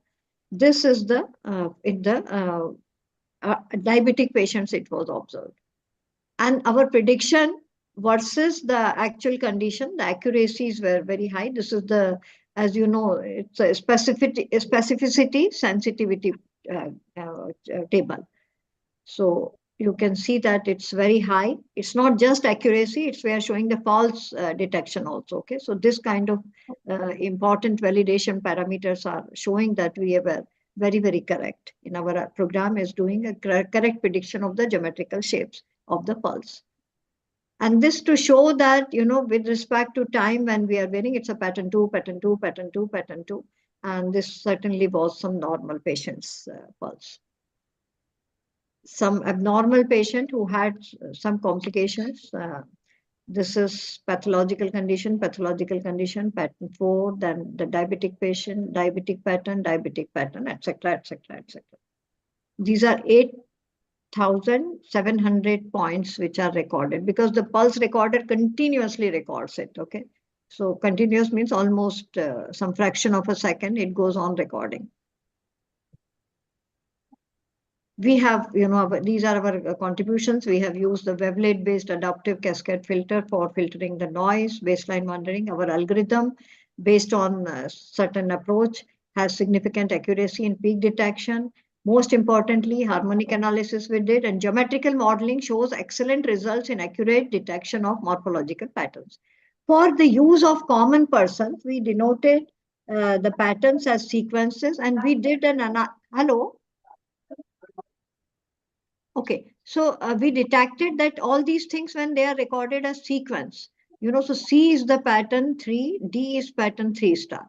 So in all the persons which were in 35 to 55 years of age and minor coronary artery blockage they had this typical pattern, that this shape, which was shown as geometrical shape 3, this will appear frequently and consecutively, like C, C, C, C, C, C, C, C, C, C, C, C, C, like that. Okay.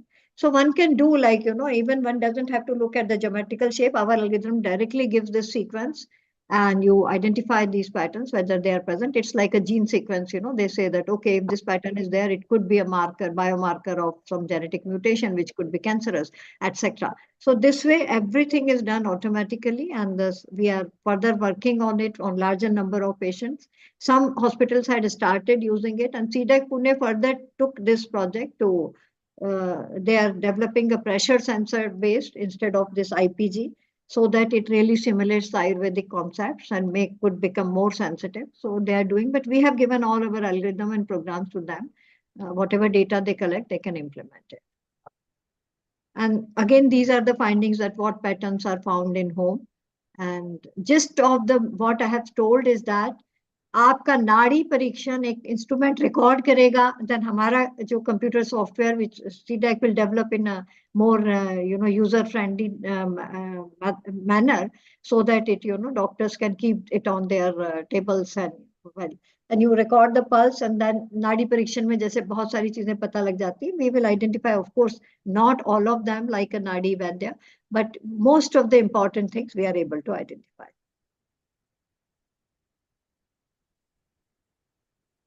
So correlation of pulse with nadi gunas and nadi depth also we had done.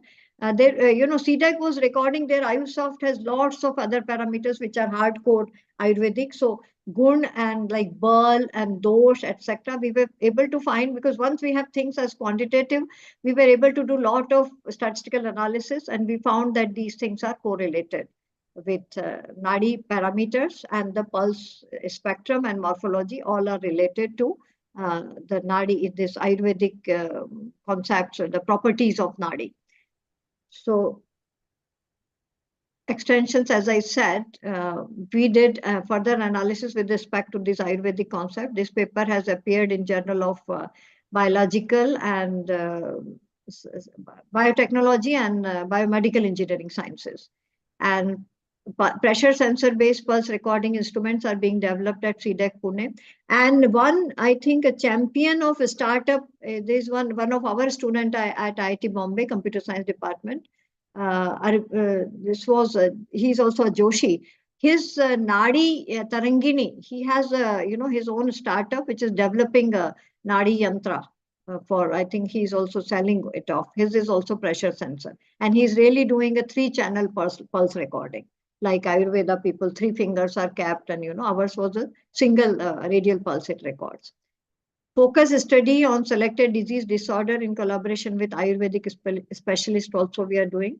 Investigation of pulse correlation with neurophysiology is being done. And I think some of my colleagues at Biomedical Engineering are interested in this. So they have taken up these projects in collaboration with Ayurvedic doctors and our instrument and software. So these are my references. If somebody is interested, I think if the talk is recorded, this should be visible. And these are hardcore, and most of these journals are, open access, free, because we purposely published it so that more and more people who are non-engineering, so-called IIT type of background, they can access it and, find the utility of. And the most important thing, what I feel that this actually re-establishes Ayurvedic concepts, how our rishis had such an insight that without any computer, without any instrument, biomedical instrument, they were, just with the sensitivity of their fingers, they were able to predict so many other things. Even it says that they are able to predict one's prediction of when one will die, when one will have in future certain disease and so on. We are predicting future, but not so much in advance for at least certain cardiac diseases. So that's all from my side. I would like to acknowledge my co-PIs, the principal investigators from BRC, Dr. Jindal, and CDEC, Dr. Medha. And I thankfully acknowledge IIT Bombay and for the infrastructure and administrative support, and of course Ministry of Information and Technology, Government of India, who had given us very generous financial support, because collecting data in hospitals at places like Bombay did require huge funding. And instrument, of course, was purchased from L&T. And thank you very much. And I once again thank AIMS and AIMS Rishikesh and Shriram Society for inviting me to deliver this talk, and also to the audience for listening to me so patiently. If there are any questions or queries, you're welcome. Thank you, ma'am. Thank you so much for your valuable lecture, and really is enriched our participant with. Thank you again, ma'am. And here Naveen Pandey. Thank you very much, ma'am, Dr. Rajni, ma'am, for joining the session and delivering your wonderful scientific talk on this on the topic. And I'm audible, ma'am. Yeah. Yes. Hello. Yes. Thank you. I'm delighted to hear all this. Yeah. Okay. And now we have next eminent speaker from Astana, Kazakhstan, Mr. Farkad. He is the founder of Oyanu community, and he is going to deliver his talk on the meditation session. So yes. Hello, good afternoon. First of all, hello, dear. First of all, I feel very sorry for delay the session because of many speakers are here and sometimes. So now, how are you? I'm great, thank you. Nice to see you. Nice to see you all, dear colleagues, dear friends, dear sirs and madam. So, may I start? Yes, you can, please. Okay, thank you. So I can share my screen. Just a second. So need to.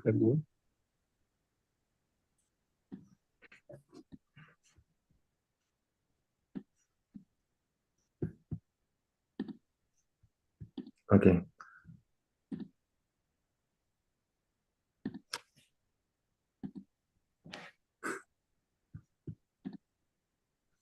So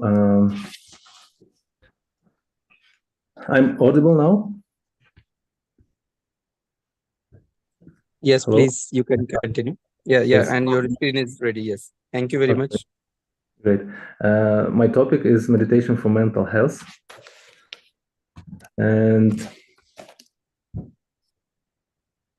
meditation is, as we all know, is an ancient practice involving the conscious regulation of attention, emotions, and thoughts, manifests in various forms such as mantra meditation, breath-focused meditation, mindfulness, and loving kindness, etc. Originally a spiritual practice, but contemporary scientific interest has expanded its scope to encompass mental health, maintenance, cognitive enhancement, and emotional regulation. This report seeks to underscore the contemporary facets of the mental health benefits derived from meditation. So, why it doesn't show? Okay. So,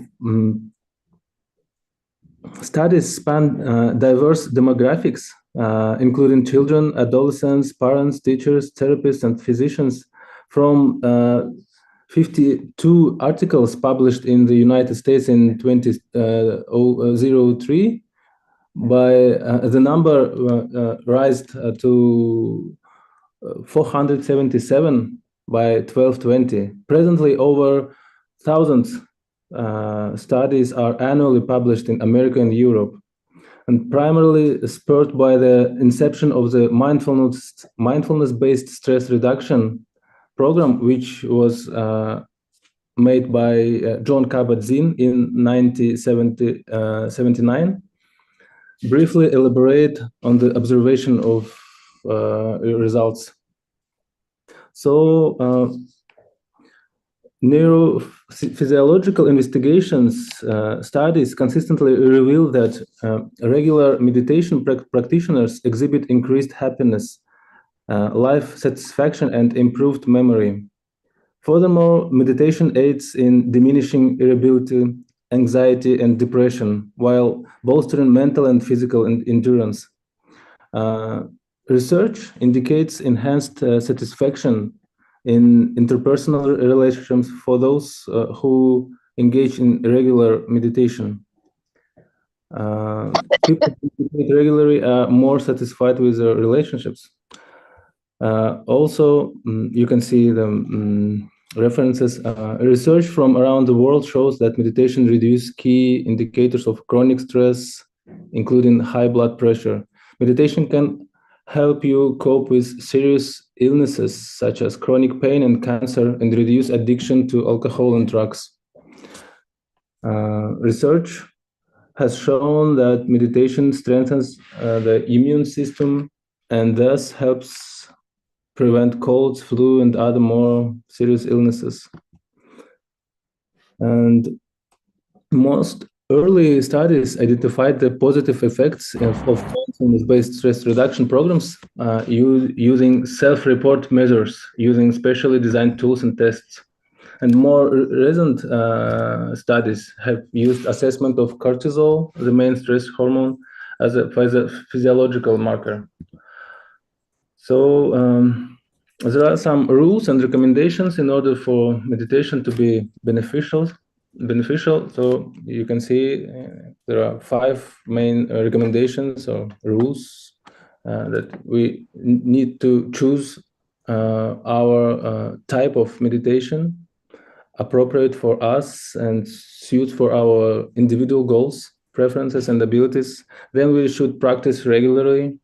We need to practice it preferably at least 10 minutes and more a day. And also, freshmen should be patient to be and not expect quick results, as meditation takes time and effort. Then we should show self-compassion, to be open and friendly to ourselves and our experiences, not to judge ourselves, criticize for mistakes and distractions. And then, I think it's the main one, is we need to consult with professionals. We need to find our master to have our support in this practice. So meditation can be in individual practice and group practice. As we can see, and the summary of my report is drawing upon the collective experiences of millions. It is evident that meditation positively impacts health, enhances essential life skills, normalizes mental and emotional states, and fosters constructive relationships. Scientifically validated practice, and it's definitely practically applicable, and it's suitable for diverse ages, backgrounds, and different cultures. So this is my short report. Thank you for your attention. And one of my businesses, maybe it's like personal mission to popularize mindfulness to masses in our country, and to popularize meditation and yoga also for as much as possible, as more as possible people to know about it.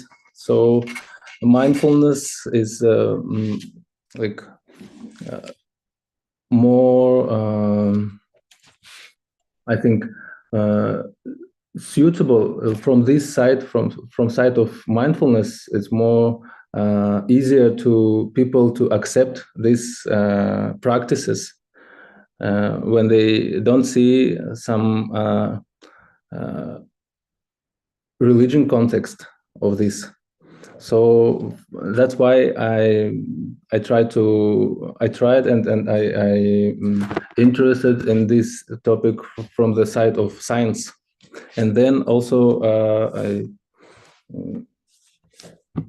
deepened in this practice from the spiritual side, and also have been to India, practiced all this practice like meditation, mantra meditation, japa, yagya. I took a part of this. So thank you for attention. If you have some questions, please, you can.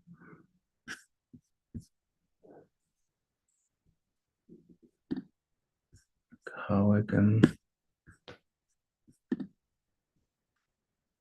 share.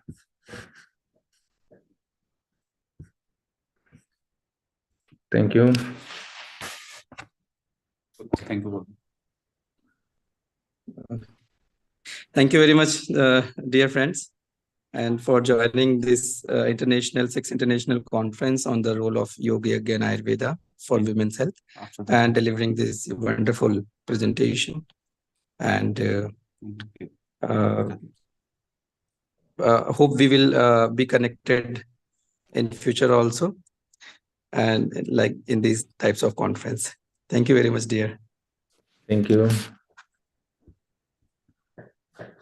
Now we have our next eminent speaker. We have our next eminent speaker, Hin Phu from Yangon. She is the founder of Yoga Land and dedicated yoga practitioners and promoter in Yangon. So if she is here, I would like to call her for delivering your speech. Dear Hin Phu. Hello, sir. Long time no see. Very long time. How are you? Yeah, very good. Sorry. Thank you very much for joining the international conference, and please Also, continue. thank you for inviting me. Yes. Hello, good afternoon, yogis. I'm Hin Phu from Myanmar, also the founder of Yoga Land Yoga Studio. I would like to thank Master Naveen and fellow yogis for inviting me to participate in this conference. I started learn from yoga from my teacher Jenny, who came from China in 2010. And after that, I continue attend the yoga teacher training course for Sir Naveen in 2015. Let me start from yoga history of Myanmar. Last 15 years ago, there is just a few yoga instructors in Myanmar. I think maybe just one or two yoga instructor. So we don't have too much choice for us. The general knowledge of yoga also very poor, and also don't know the benefit of yoga like that. But now we have a lot of yoga instructors, a lot of yoga studio. So we have too many choices, and people also improve the general knowledge of yoga. That's very good for all of Myanmar people. Okay, now in Myanmar, most of the women don't know to do don't want to do intensive sports. In the past decade, yoga started to gain fame in Myanmar. At first, from people's point of view, yoga is just stretching, and they feel bored to practice. They don't know how yoga brings peace to us and how it affects to physical health. But nowadays, most of people are suffering from mental health problem, anxiety, loneliness, depression, and then they come to realize that yoga benefits them more than they think, such as fat loss, self-love, forgiveness, and more. On average, women in Myanmar are housewives. They take care of their family and don't do any sports, and they become fat and overweight. They can be depressed due to isolation and low self-esteem. For me, I started practice yoga because of low self-esteem too. Since that time, I fell in love with yoga. Since I became an yoga instructor, I want to influence to the other women to practice yoga daily and also help to become their lifestyle. It can benefit their mental or physical health day by day. Encouraging regular yoga practice can provide a dedicated time for self-love, stress relief, and relaxation. Creating a group of housewives can share experience, practice yoga together, and build connection that can help reduce feeling of isolation and loneliness. In my country, some married women are very difficult to get pregnant, but they don't know how to practice pregnancy yoga, and lack knowledge to practice pregnancy. So in next year, I'm going to work harder on spreading knowledge to pregnant women and how and why they should practice pregnancy yoga. Also want to let people know yoga can help for normal delivery or labor, and yoga can provide a variety of physical, mental, and breathing exercises that can improve flexibility, strength, relaxation, and mindfulness, all of which are essential during labor and delivery. For all persons, in the past, retired senior women, they just sit at home looking after their grandchildren. They have very limited exercises and low quality of life. They often struggle with pain, joint stress, imbalance, osteoarthritis, and other physical limitation. But these days, they come to realize that yoga is very suitable for them, especially restorative yoga, gentle yoga, or yin yoga like that. The result of yoga benefit them to live a long, healthy life. For office lady also, I also want to talk about office ladies. Most of them are struggle with minor and major health issue, headache, anxiety, depression, heart disease, and lack of concentration. They face many struggle on both fronts, whether at the workplace or at home. Finding a work-life balance can be difficult. As for me, I'm also a working mom too. Yoga teach me how to balance, how to control and management our times and duties. Yoga can teach us how to live our balanced life. This is very precious for us. Another thing is for intensive sports. Yoga also can help intensive sports who suffering muscle pain and stiffness, bringing relief to tight glute muscle and hamstring. Practice yoga can help us develop mindfulness through awareness of their body and mind, reduce nervous and in various kind of their tournament. So in conclusion, yoga is a kind of medicine, not to get old and not to be in pain.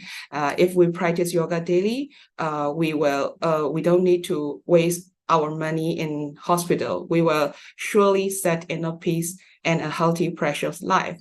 That's all. Namaste. Thank you. Thank you so much, ma'am, Thank for you. presenting such a wonderful lecture. And thank you. I am not familiar with you, but Dr. Naveen Pandey has told me that please make a vote of thanks, Dr. Few, ma'am. Thank you so much, ma'am, for joining us. Thank you. And I hope in the future we will also collaborate for doing lots of work in yoga, yagya, and Ayurveda. Thank you so much, ma'am, again. Thank you. Excuse me. Our next speaker is Mr. Founder and Director, Yoga Garden Institute, Myanmar. Are you there, ma'am? Namaste, I'm here. Hello. Yeah. Welcome, ma'am. Namaste, I'm Welcome here. in the 6th International Conference on Role of Yoga, Yagya, and Ayurveda. Naveen ji is busy in some other work, so I have to moderate the session. Welcome, ma'am, again, and all the participants and are waiting, eagerly waiting to listen our foreign delegates doing the work in the field of yoga, yagya, and Ayurveda.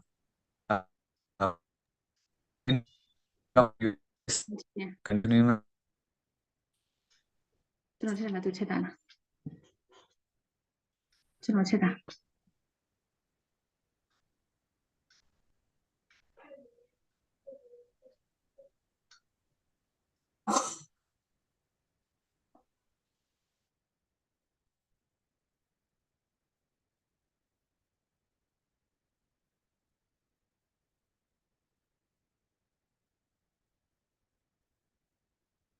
कौन बचा? Yatindra Dutt Amoli sir बचे.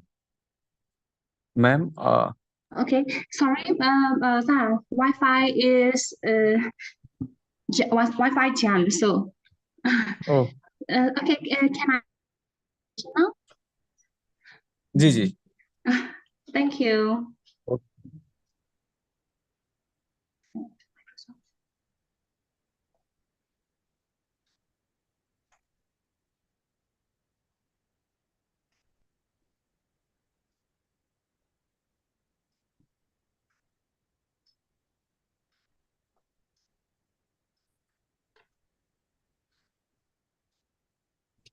Okay.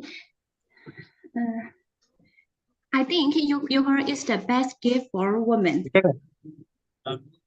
Yes. Yeah, okay. Hello everybody. I'm Timizin from Myanmar, Taungji. I'm very proud to speak in this event, especially my master, Dr. Naveen, who invited me to let me join this event. He is one of my special yoga teacher. His teaching opened my mind, thoughts, and yoga knowledge. Before I start my presentation, would you kindly give me clapping?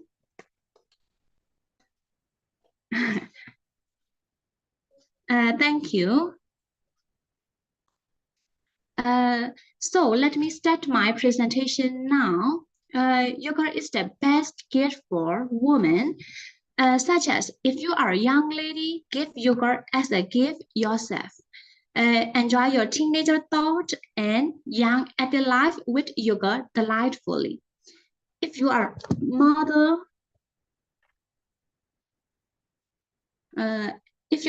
you should. It's okay.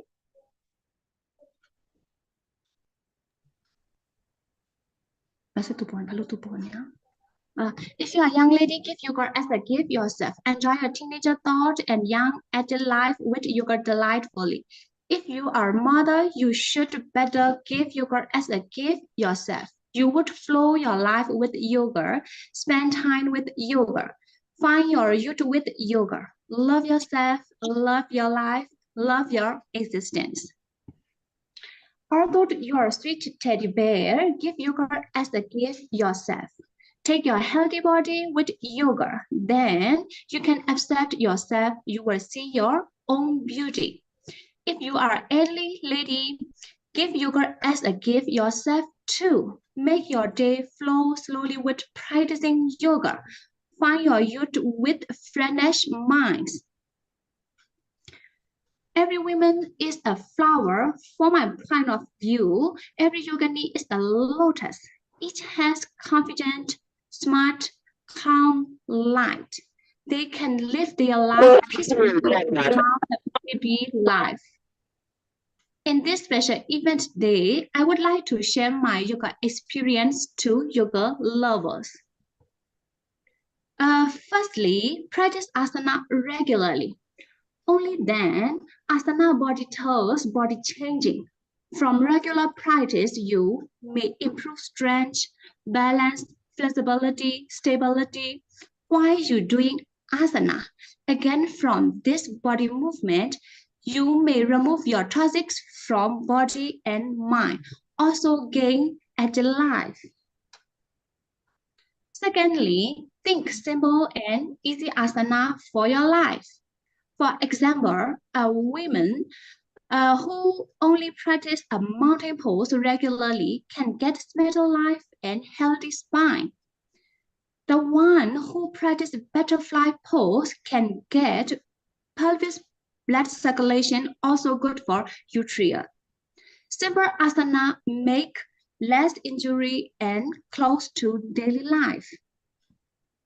Thirdly, make a meditation regularly. If you are practicing yoga, you would know every asana are prepared for meditation. You would accept the truth of nature. By this acceptance, the woman would live her life happily and give more love to her family. Fourthly, slow and calm down yourself. Busy life for women make her brain stiff. We women born as busy as bee. Women have to do most of the things in the same time. They have to think and do as fast they can. Consequently, women lost patience and happiness. To stop this, I would suggest you to slow down your thoughts, your movement with yoga asana, yoga meditation. As you know, you can concentrate on your movement and slow down your thoughts while seeing the smart walk, smart calm in the same time. Either women are not computer or brain are not CPU. In fit, love yourself, lady. Love yourself with the right direction, right thought, regular exercise, and good foods will make your life better. Eat more juicy fruits, fresh vegetables, nuts. Those are good for your health and avoid for junk foods. Eat regularly when your body needs. Excuse me, could you give me a clapping one more time? Sure, why not? Thank you. Clapping is also a part of yoga, and it is also used for. And last title is give and take. Every woman believes if she gives, she will get back. People hoped and give to get back, including love. As a yogini, don't think about what you get back. Open your heart, learn slowly, make more agreement with others. Never expect from one thing what you give. That is not true love. Just follow natural protocol.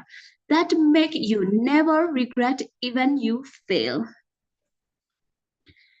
Clapping also have a lot of health benefits. Good for blood circulation, make you freshness, right? That means you gave me a clap, you also gain benefits by clapping. Do you notice that? It's not sure whether you give me clapping, you get it back or not. But one thing is sure, that you got your freshness mind. As a conclusion, women should love yoga that make you love your life. If you want to be a yogini, start practicing yoga regularly. Thank you very much.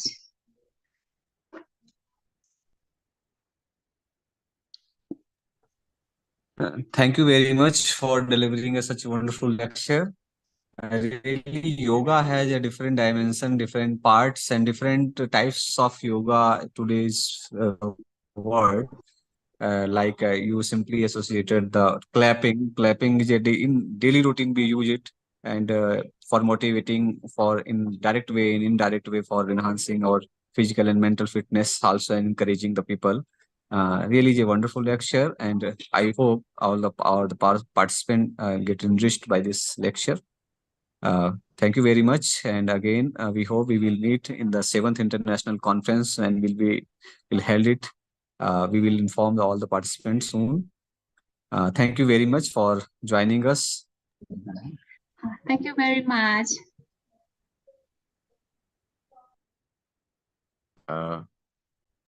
After that, after this session, our participants who are waiting for presenting their paper, if they are there, we will start this presenting session within 5 minutes. Our session chair and co-chair, I going to add them. Please wait. Within 5 minutes, we add and we'll start the presentation session. Thank you very much, all of you. Within 5 minutes, please be connected.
Uh, uh, how many candidates are ready to present their paper? Please comment it Sir, in the I'm chat box. Shweta Malik. Can I present?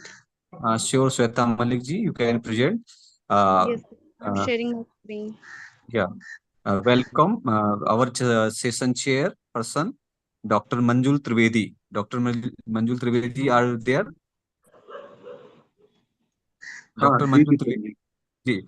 Dr. Manjul Trivedi ji, Assistant Professor, VSNV PG College, University of Lucknow. I welcome Dr. Manjul Trivedi for joining us 6th International Conference on role of Yagya, Yoga and Ayurveda. Our presenter is Shweta Malik. Shweta Malik ji. She is going to present her paper. Please introduce your paper name and kindly brief all the things like your work in short, because there is time limit, time bound for each participant. Please ready your PPT. Okay, over to Shweta. Yes, sir. So my screen is visible? Yeah, it is visible all of us. Okay, sir. Okay. Pranam, everyone. I'm Shweta Malik, PhD scholar. Wait 1 minute. Dr. Manjulji, please, I forget to just take your permission. Can we start this session? Okay, start. Okay, Okay. Shweta ji. Okay. Pranam, everyone. I'm Shweta Malik, research scholar in AIMS Rishikesh. Here's my topic. Nada Yoga as an alternative therapy for cancer patient. It is a narrative review. We have targeted the population of cancer patients. Cancer is a group of disease characterized by the uncontrolled growth and spread of abnormal cells.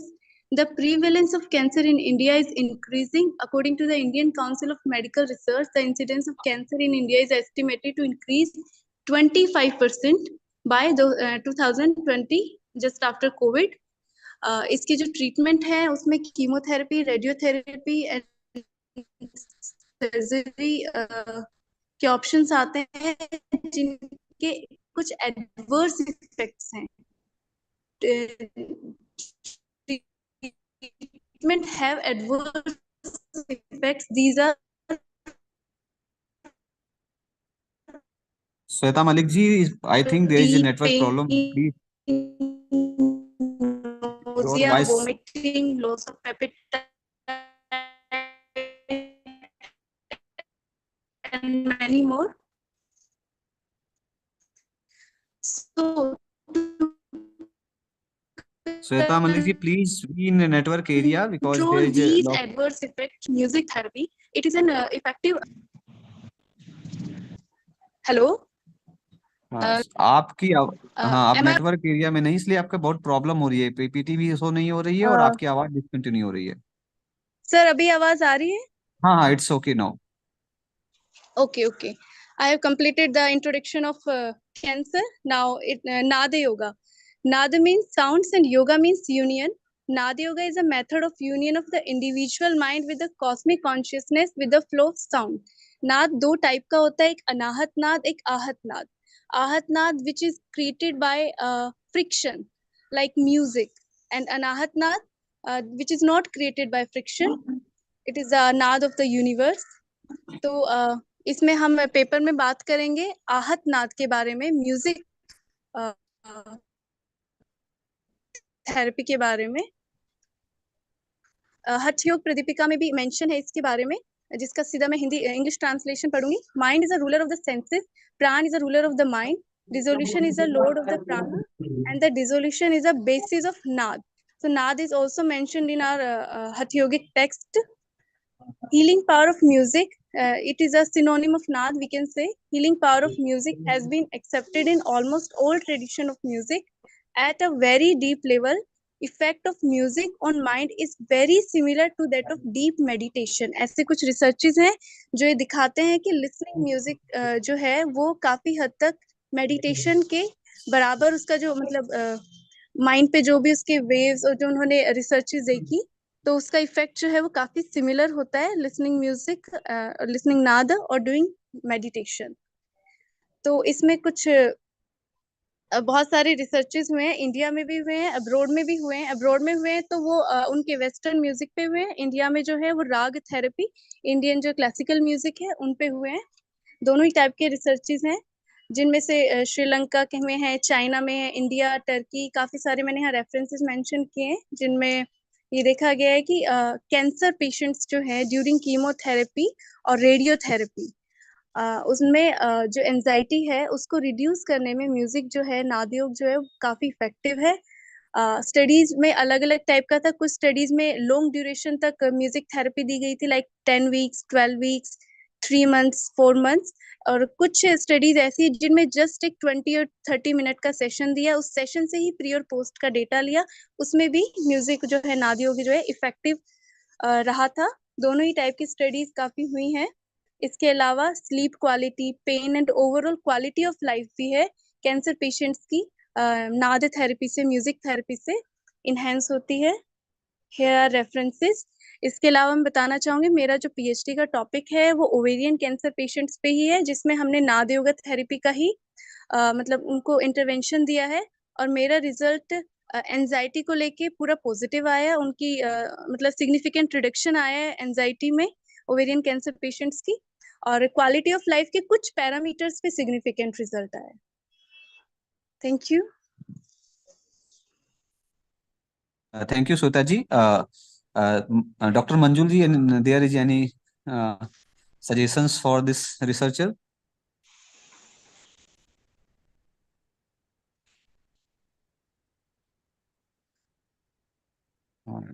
Dr. Manjul ji, I am audible.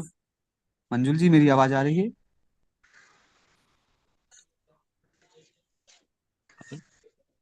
Sir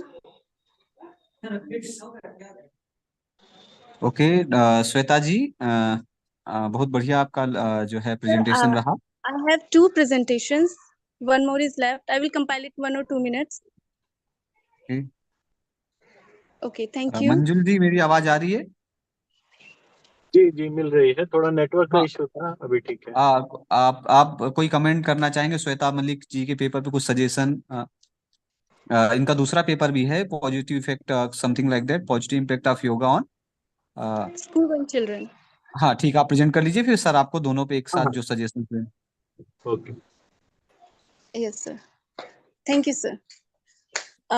My topic is positive impact of yoga on school-going children. It is also a narrative review.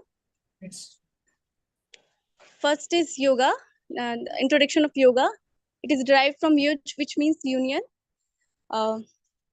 Yoga emphasizes the integration of mind, body, and spirit. Its multifaceted nature incorporated physical posture, asana, pranayama, meditation, and many ethical principles also.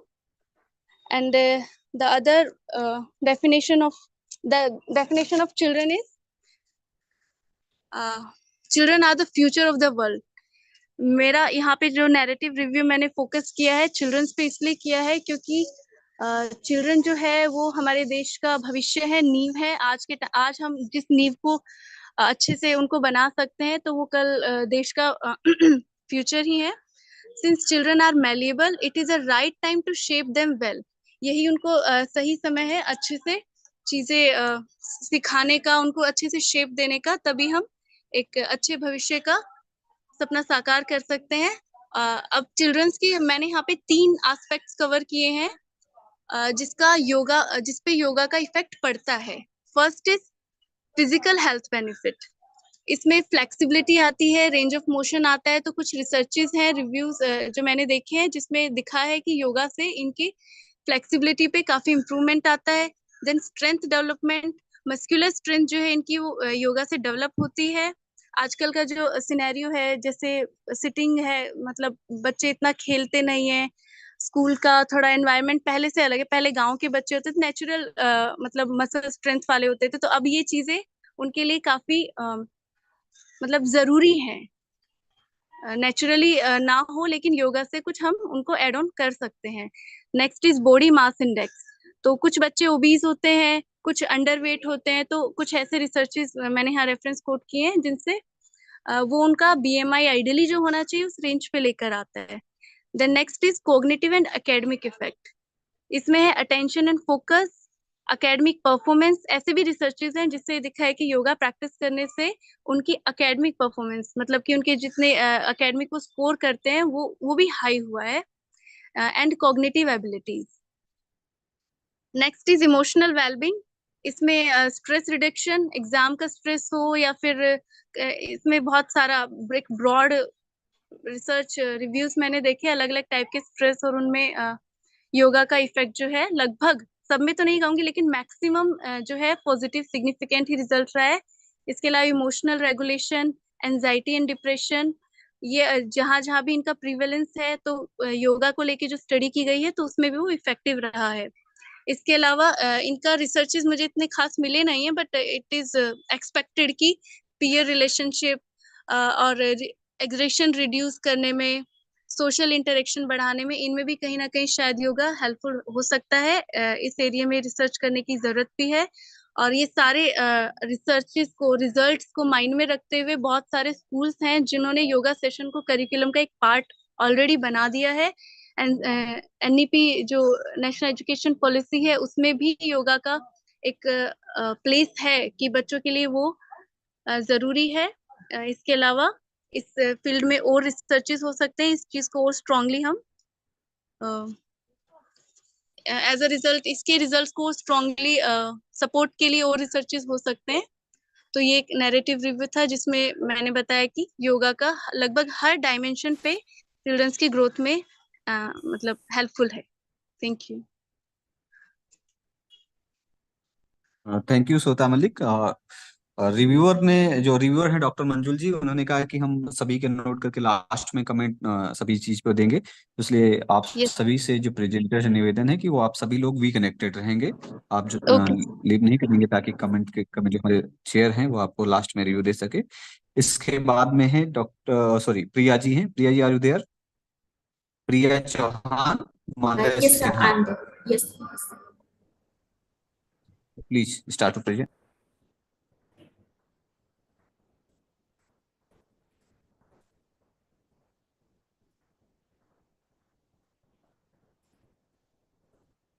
So it is visual.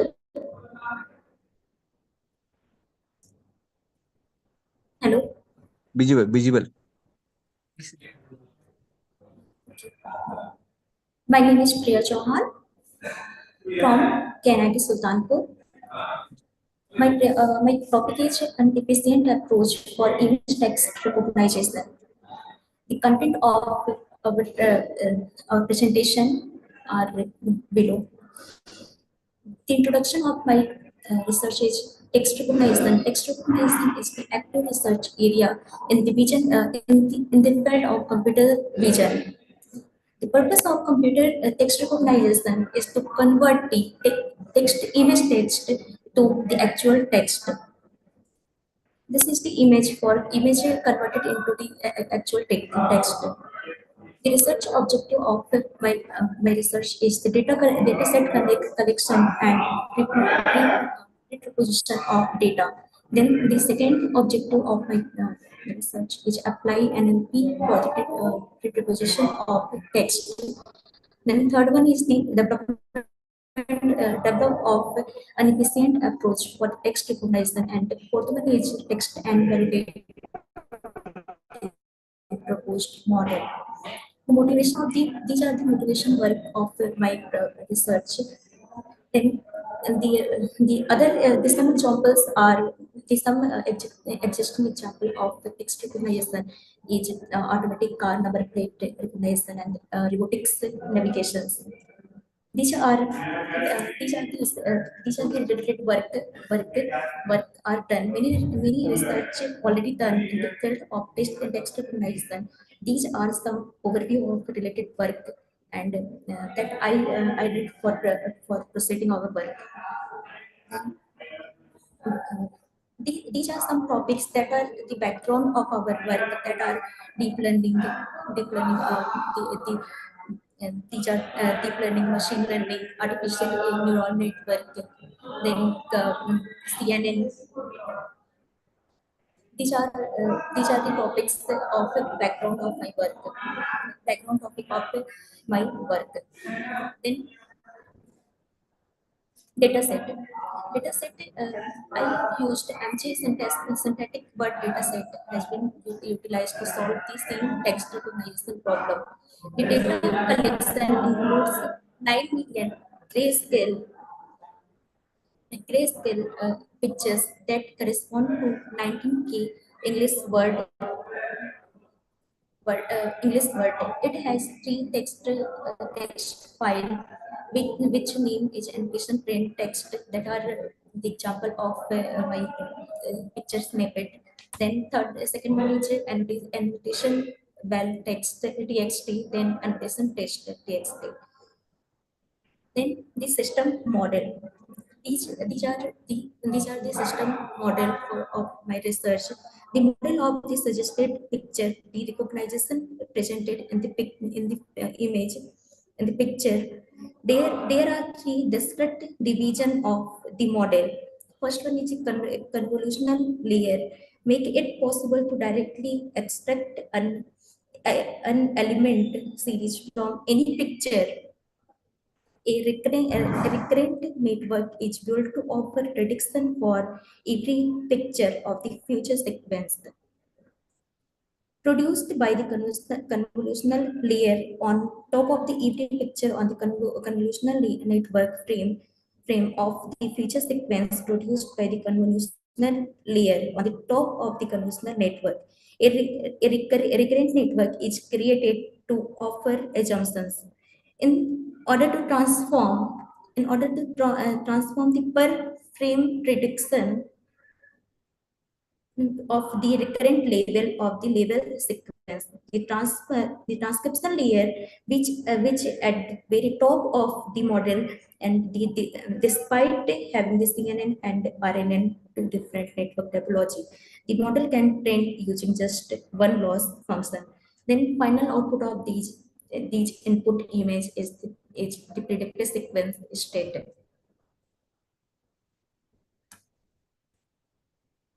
Then now performance evolution. The performance evolution, the model accuracy is a predictor of the overview performance among all classes.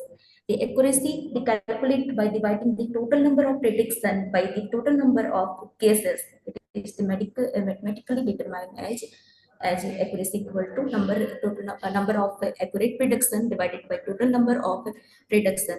Then result analysis.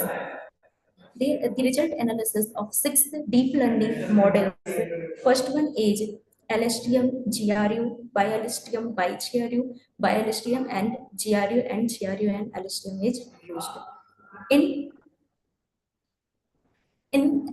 CNN and BiLSTM, it has calculated with 92.63% accuracy. Here is observed the hybrid model CNN and the BiLSTM give better result in comparison to other approaches. Then comparative analysis. The efficiency of the suggested model, the current model are contrasted in the section that are shown in the table. Then the comparative analysis is carried out by visualizing the accuracy value. The hybrid system is displayed in the graph. Then the efficiency of the suggested system for text recognition in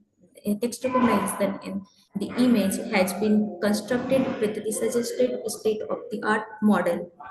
As a result, we have constructed the preferred approach with that the seen picture as described by the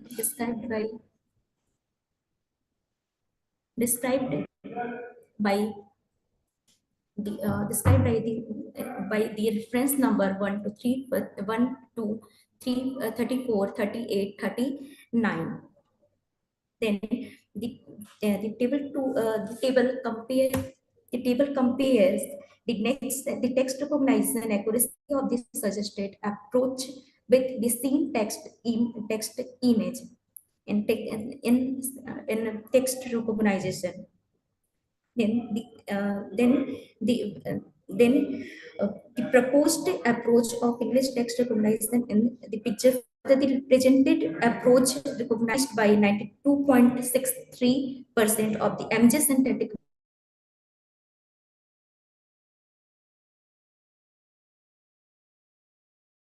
by research is the image text recognition method have been presented in this work. Thank you. Hello. Thank you so much. Hello, I am audible, all of you? Yes. Yes. What is your name? Priya Chauhan. Ji? Priya Chauhan. Ji, Priya Chauhan ji. You have presented your paper on image recognition. How it is helpful to connect with yoga? It is.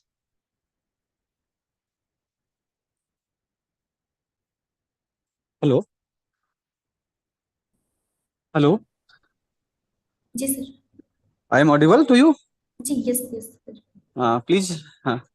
Sir ये जो मेरा paper है ये actually yoga से, ये technology से related है, not कि योगा से रिलेटेड है.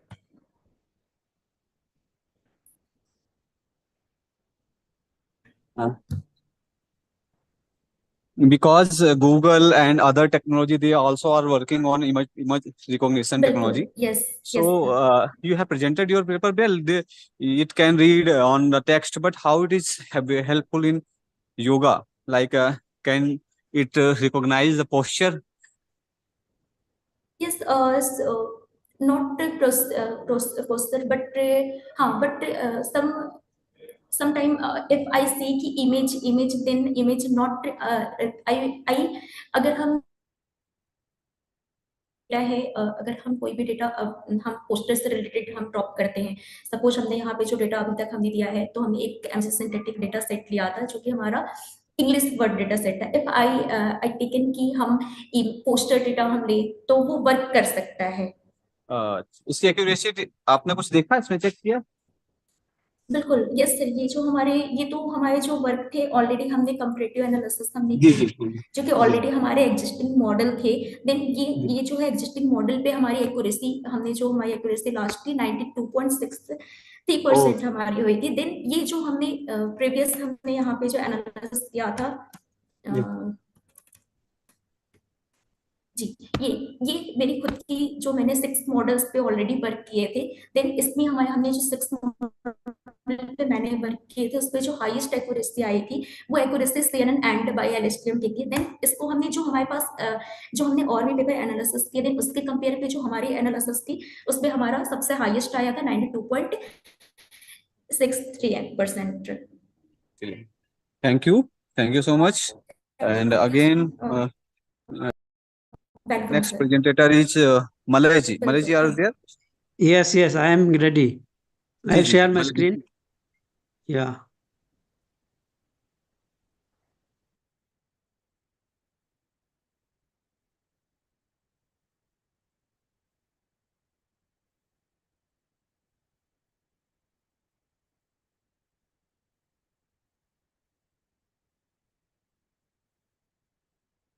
Respected session chair and Dr. Moderate sir, shall I present my presentation? It is visible. Hello.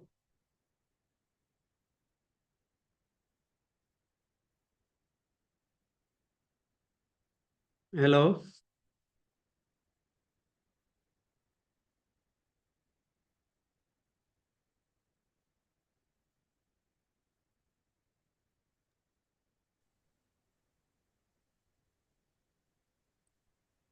Hello. Am I audible? Yeah, Malaji, you are audible. Yes, sir. So, respected session chair and moderator. So, my topic of presentation is memory power in yoga philosophy, a literary review. So, I am the PhD scholar from Mahapurush Srimata Shankardev Vishwavidyalaya. So, it is situated in Assam, Nagaon. So, I am the PhD scholar there.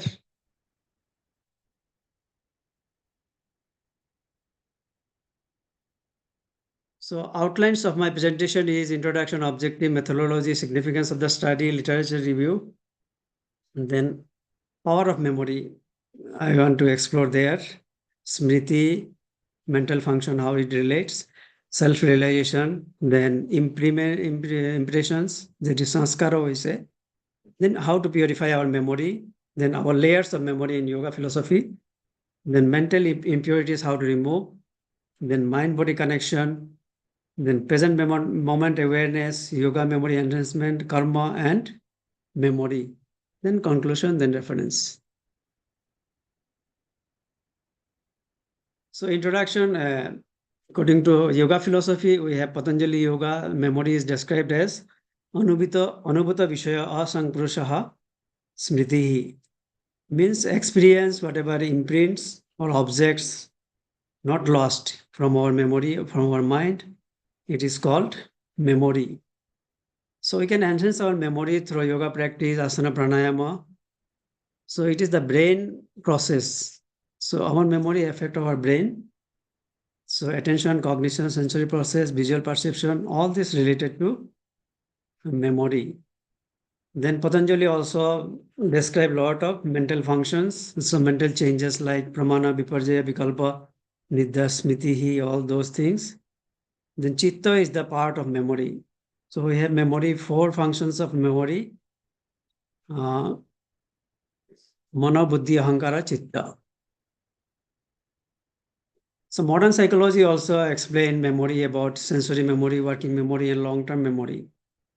So memory function is allowed to create, record, experience, develop self-conscious association, practice of language, learning also, then gather, narrate, write about our past. So discussion of memory, pervasive necessary, a component of life, according to Ralph Waldo Emerson, described memory as the affection. Emerson associates memory with our ability to remember things we like or dislike. So it is also similar to Patanjali Yoga. So Raga Dvesha. So main objectives of the study is need to examine Patanjali's Yoga Sutra inside the memory concept and practical implications and suggestions to the Smriti concept. To study the connection of yoga philosophy and cognitive psychology, focusing neurological basis memory in relation to yoga principle. So evaluate effectiveness of mindfulness, that is meditation, breath control, enhancing cognitive process. So memory is part of the cognitive process. That's why one of the objectives. So enable a deeper understanding of memory, its practical applications. So ultimately find out the insights into personal development, spiritual improvement, and mental well-being, and overall well-being of the personality. So methodology I have adopted here is systematic analysis, interpretation of data. Then primary source I have taken from Indian philosophy like Patanjali Yoga Sutra, Taittiriya Upanishad, Bhagavad Gita, etc. Then secondary source I have taken from articles, book, research paper are the this is secondary source. So literature review I have taken. A lot of scientific research I have found. So one of the main researches I find is Sauji and Raghavendra 2019 shows that yoga's ability to lower stress, enhance relaxation, impact cognitive functions. So memory also one part of cognitive function. That's why I have taken this. So another study. So retention of cognitive control, particularly retention, focus, memory, impact on cognitive performance through yoga practice. Meditation improves moods, anxiety level, cognitive performance. So these are the study I have taken from research. So what are the memory power we need to unravel? So memory is also one of the mental function which operates in our chitta. In Sanskrit, it is called chitta. So cognitive faculties like perception, thinking, judgment, remembering, all those things are part of chitta.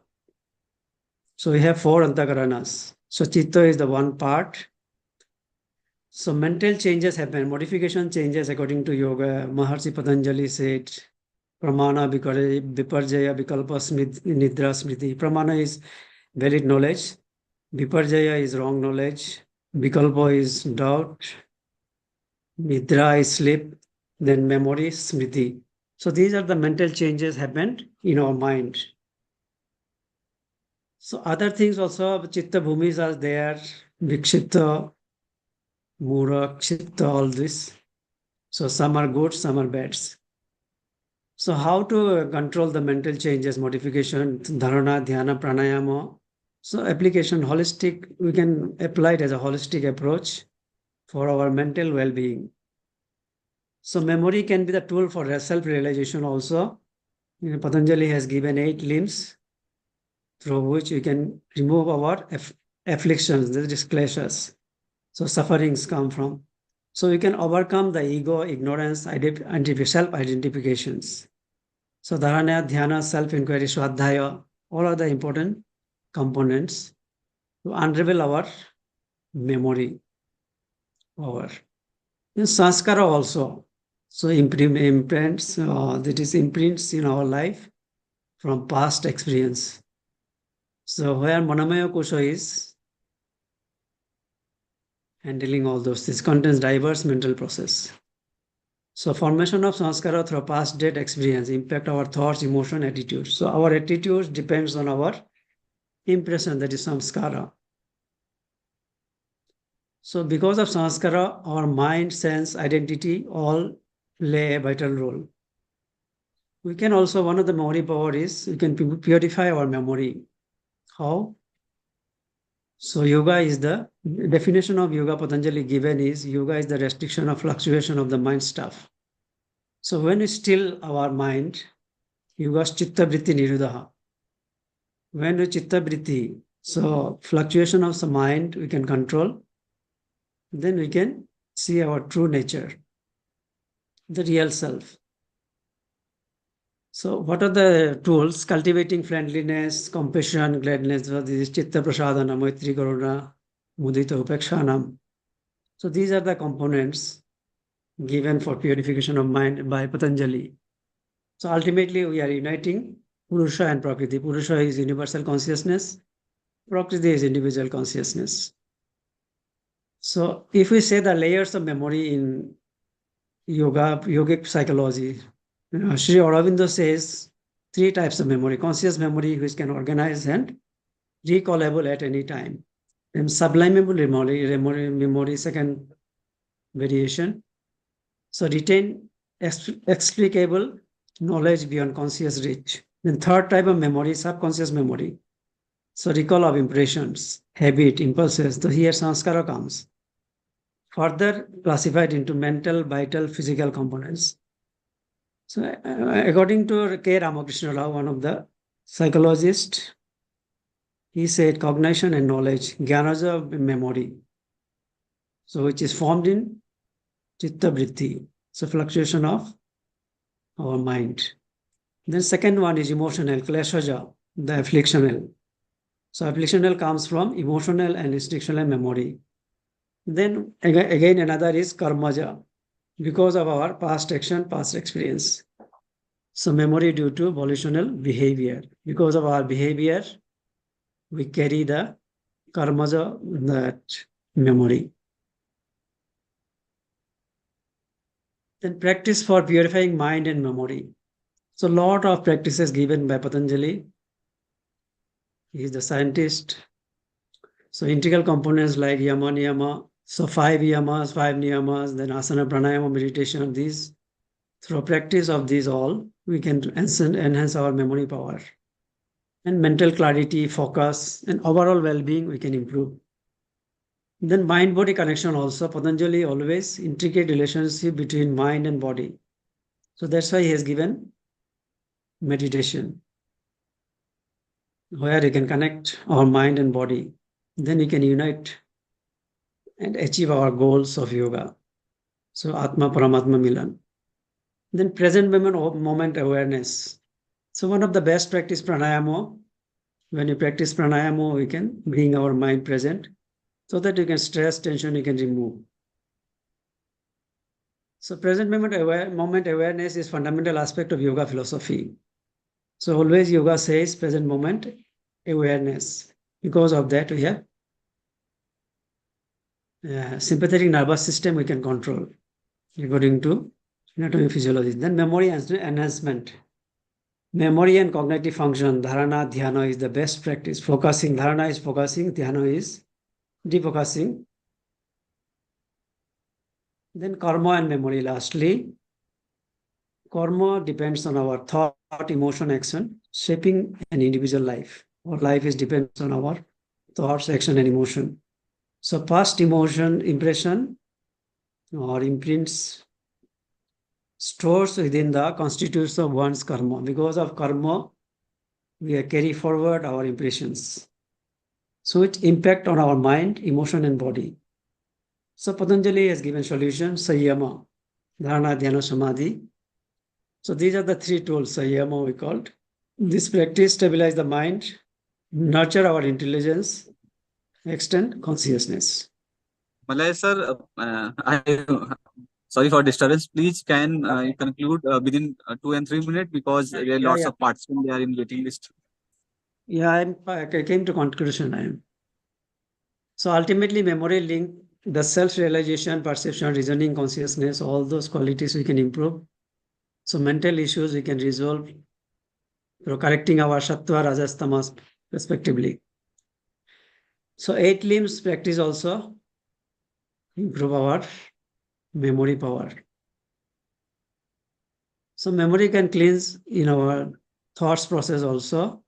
Mental relaxation and clarity also improves. So it is holistic process. Ultimately, self-realization we can achieve through enhancing memory also. So research finding this research merging yoga philosophy into cognitive psychology enhance memory and focus. So meditation and pranayama positively impact our memory. Mention changes memory, stress reduction, all things happen. So ultimately, memory is a cognitive process. So you can get a lot of physical benefit also. Yoga provide not only cognitive control, attention, but also self-realization. So I am concluding here. Thank you all. Any question, please?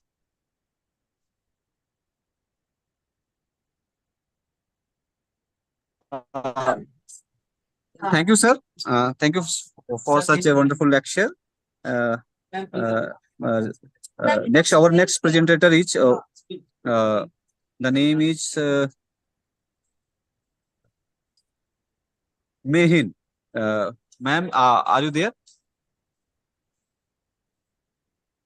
Yes, I'm here. Ji. Please continue, ma'am. Yes.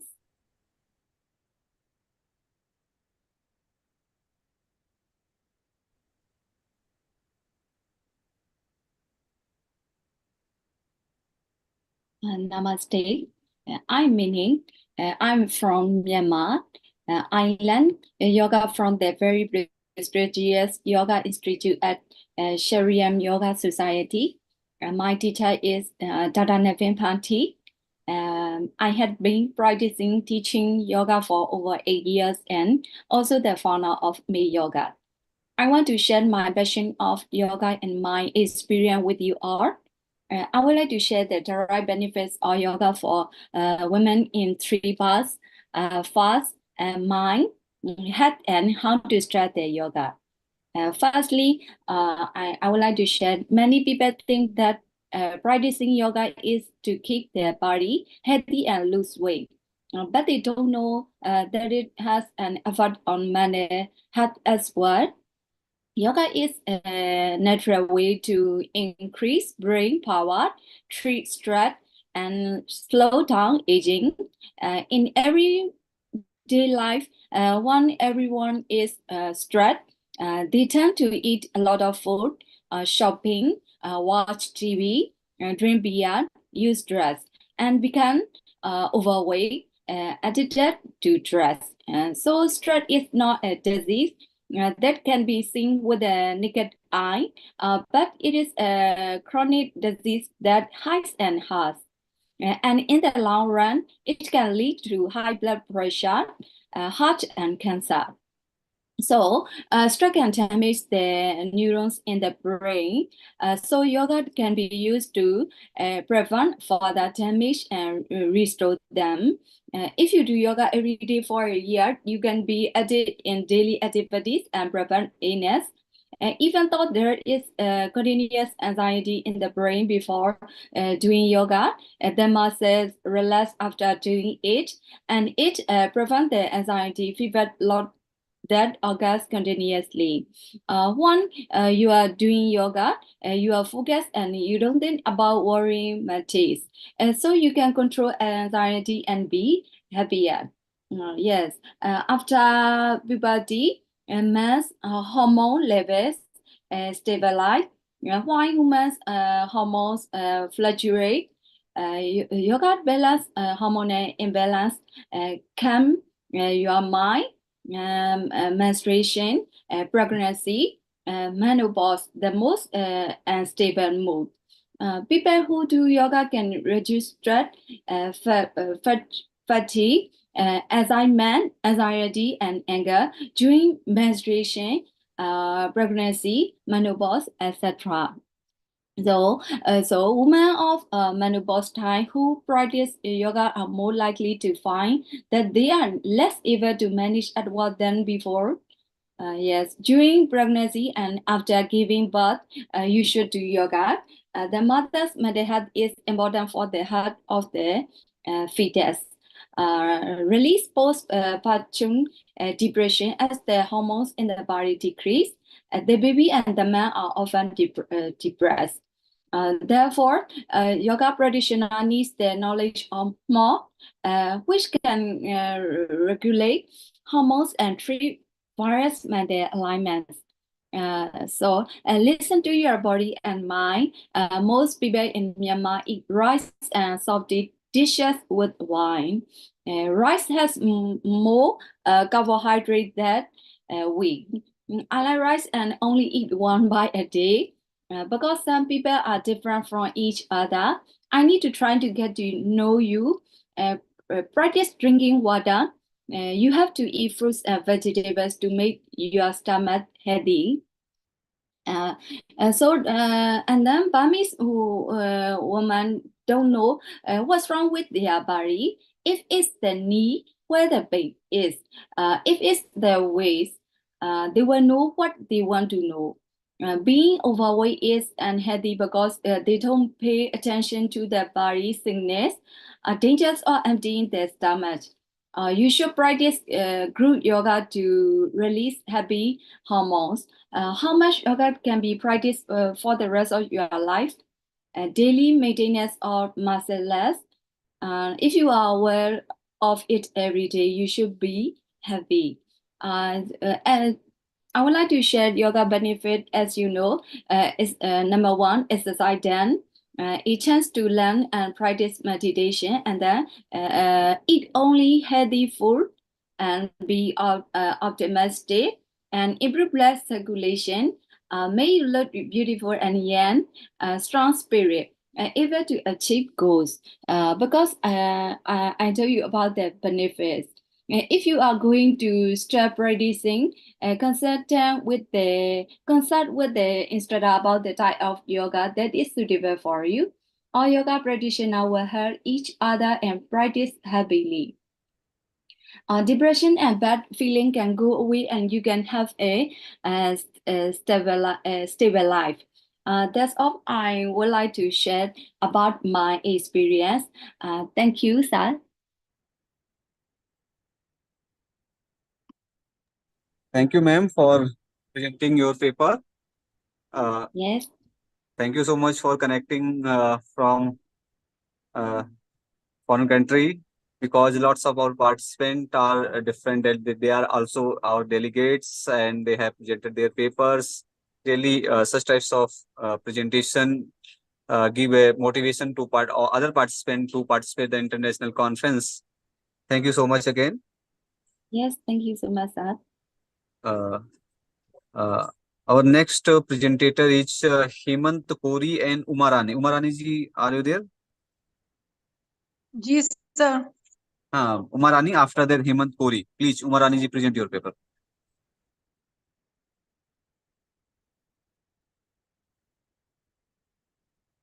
Hello?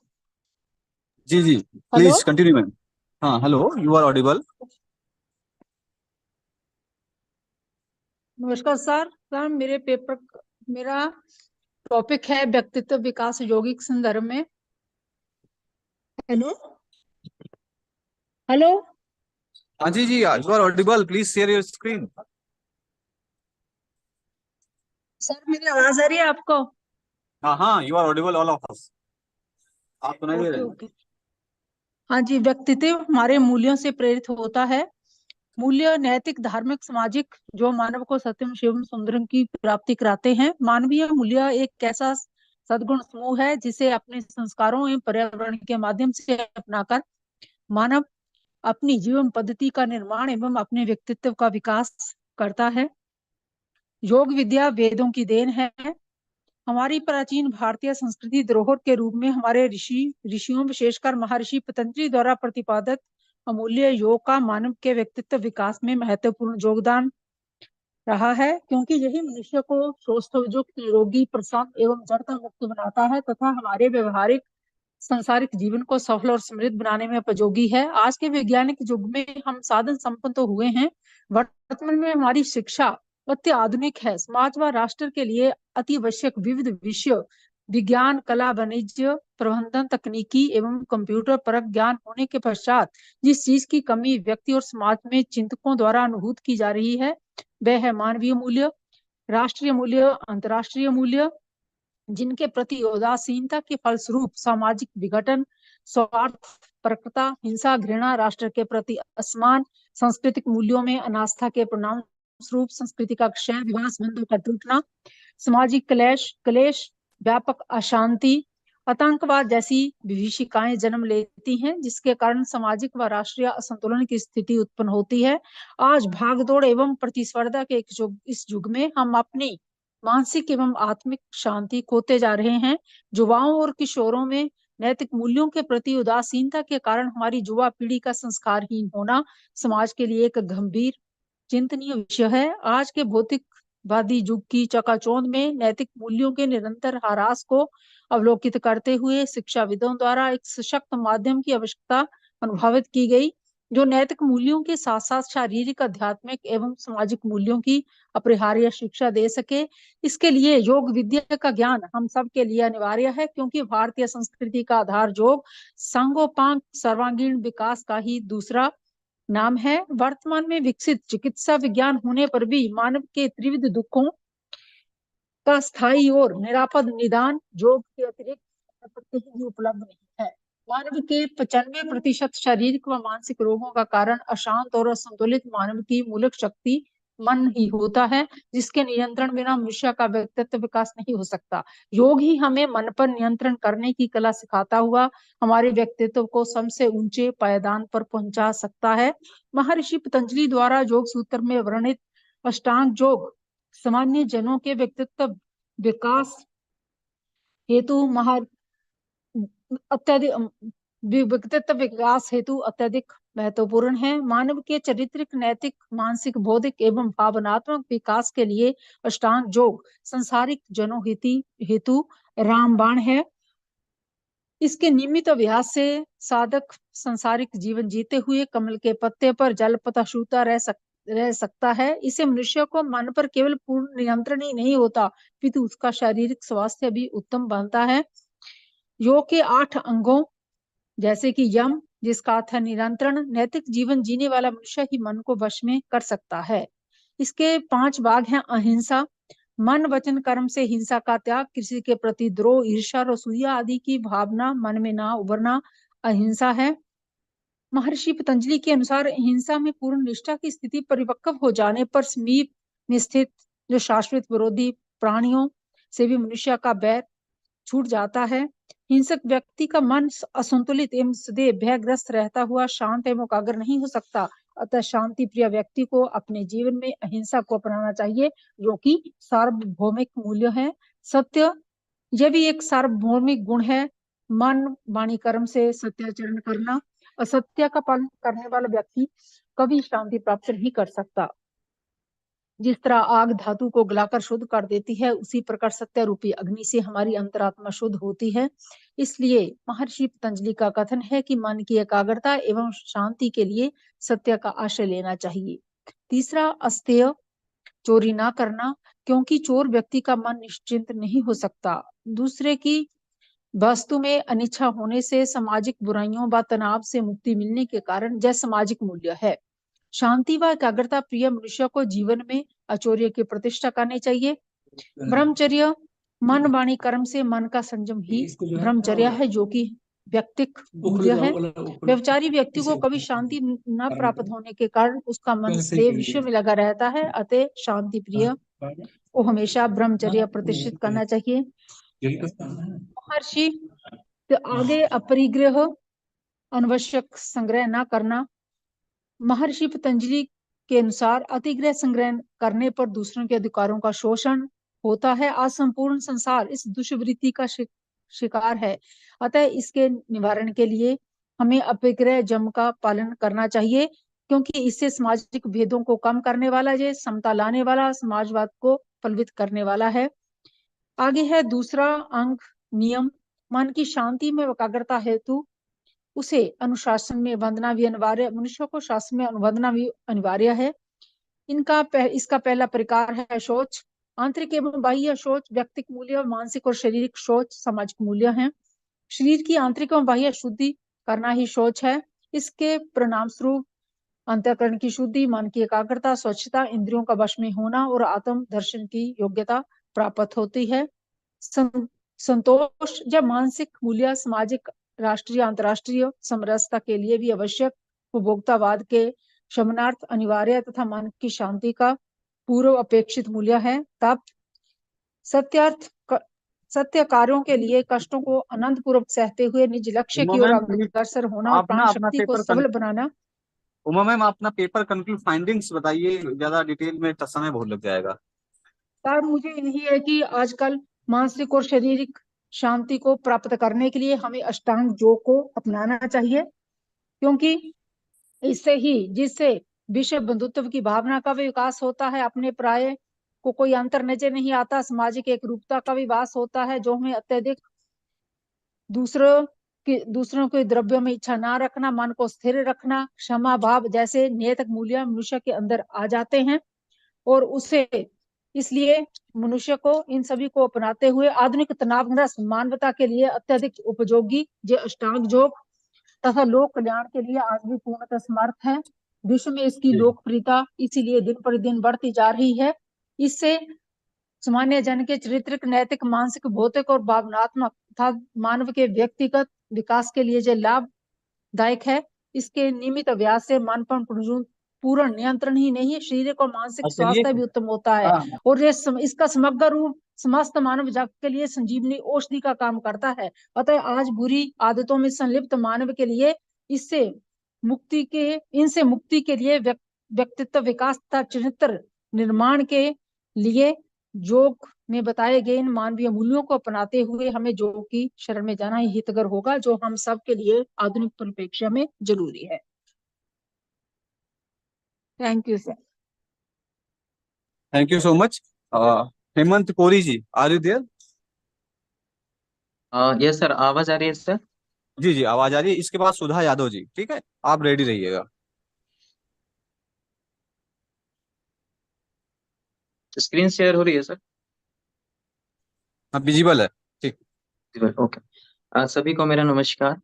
मेरा नाम हेमंत कुमार कोरी है, मैं PhD scholar हूँ institute of medical science Banaras Hindu university में। मेरे जो supervisor हैं उनका नाम है प्रोफेसर सुनंदा रामकृष्ण पेड़कर। मेरा जो टाइटल है वह है मुख्य एवं नेत्रादि रोगों के उपचार हेतु योग, यज्ञ एवं प्राकृतिक चिकित्सा एक अध्ययन।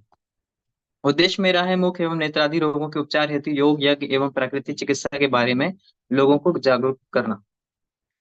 सबसे पहले हम देख लेते हैं योग चिकित्सा क्या है। जिस चिकित्सा में आसन, प्राणायाम, मुद्रापन, षटकर्म, ध्यान आदि अभ्यास रोग दूर करने हेतु रोगी को करवाए जाते हैं तो उसे योग चिकित्सा कहते हैं। महर्षि घेरण ने अपने घेरण संहिता में कहा है, षटकर्म से शोधन होता है, आसन से दृढ़ता आती है, मुद्रा से स्थिरता आती है, प्रत्याहार से धैर्य, प्राणायाम से शरीर हल्का होता है, ध्यान से आत्म साक्षात्कार और समाधि से मुक्ति होती है। इसमें कोई संशय नहीं है। यज्ञ चिकित्सा के बारे में भाव प्रकाश में आयुर्वेद में बताया गया है कि आयुर्वेद में जिन औषधियों का उपयोग हम रोग को दूर करने के लिए करते हैं, सेवन करते हैं, तो उन औषधियों का हम हवन सामग्री में भी उपयोग कर सकते हैं रोग को दूर करने के लिए। प्राकृतिक चिकित्सा के बारे में जानते हैं। प्राकृतिक चिकित्सा क्या है? किसी भी रोगी के रोग को दूर करने के लिए पंच महाभूत का प्रयोग किया जाता है, जिसमें आकाश तत्व, वायु तत्व, जल तत्व, अग्नि तत्व, पृथ्वी तत्व आदि का प्रयोग करके रोगी की चिकित्सा की जाती है। मुख एवं नेत्र में होने वाले जो रोग होते हैं उनमें दांतों में खून आना, मुंह से बदबू आना, पायरिया, मसूड़ा में सूजन, मुंह में छाले होना, जिह्वा में छाले होना, दांत में कीड़े पड़ जाना, आंखों की रोशनी कम होना, ये नेत्र समस्या है, मोतियाबिंद और आंखों में जलन। मुख एवं नेत्र रोगों हेतु योग चिकित्सा महर्षि घेरण ने घेरण संहिता में बताया है। दंत धौती में दो चीजें बताई है, दंत मूल शोधन और जिह्वा मूल शोधन। दंत मूल शोधन में बताया गया है खादिर एवं विशुद्ध मिट्टी से हम अपने दांतों की सफाई कर सकते हैं। उंगलियों के माध्यम से जिह्वा में हम जो 3 उंगली जो है तर्जनी, मध्यमा और अनामिका से हम जो जिह्वा के ऊपरी हिस्से को रगड़ते हैं तो जिससे जिह्वा का शोधन होता है, और अंगूठे की मदद से दोनों जिह्वा के साइड में हम रगड़ करते हैं, मालिश करते हैं, जिससे जिह्वा का शोधन होता है और जिह्वा को जो है स्वास्थ्य प्रदान होता है। इसके अलावा नेति क्रिया में सूत्र नेति और जल नेति है, जिससे नेत्र रोगों के लिए लाभदायक है। त्राटक भी नेत्र रोगों के लिए लाभदायक होता है, और सूक्ष्म व्यायाम में आंखों के लिए सूक्ष्म व्यायाम बताए गए हैं योग में। मुख्य एवं नेत्र आदि रोगों के लिए यज्ञ चिकित्सा बताई गई। ये कुछ औषधियां हैं, वन औषधियां हैं, 54 प्रकार की औषधियां मुख्य रोगों के लिए बताई गई हैं। बहुत सारे नाम है, समय अभाव में पूरा नाम नहीं ले सकता हूँ, जैसे कि खादिर की छाल, सीरीज की छाल, बबूल की छाल, इस तरह की औषधियां हैं। इन्हें सेवन किया जा सकता है और यज्ञ में इन्हें हवन सामग्री में उपयोग करते हैं, और इसका जो धूम्र है वह नासिका छिद्रों से के माध्यम से शरीर में जाता है, तो रोगी का जो रोग है वो दूर होता है। और नेत्र रोगों के लिए ये कुछ औषधियां कपूर, कचूर, कमल, रसोद ये बताई गई हैं, इनसे भी नेत्र के रोगों को दूर किया जाता है। इसके अलावा प्राकृतिक चिकित्सा में बताया गया हलक, नहान, कुल्ली करना। इसमें मुंह में पानी भर के उसे हिलाना डुलाना होता है जब तक कि वह गर्म ना हो जाए, और गर्म होने के बाद उस मुंह में जो पानी भरा हुआ है उसे कुल्ली कर दिया जाता है, जिससे कि हमारे मुंह की सफाई होती है। मुंह में आने वाले जो भी रोग हैं वो नहीं आते हैं। मुंह के स्वास्थ्य के लिए ये अच्छा होता है। ऐसा प्राकृतिक चिकित्सा में, प्राकृतिक आयुर्विज्ञान में बताया गया है। आई वॉश भी एक प्रक्रिया बताई गई है, जिसमें बताया गया है कि एक आई वॉश कप एक इंस्ट्रूमेंट होता है, उसमें पानी भरकर, जिसमें गुलाब जल या फिर त्रिफला चूर्ण का जल उसमें भरकर दोनों आंखों को धोया जा सकता है, जिससे आंखों का स्वास्थ्य अच्छा होता है।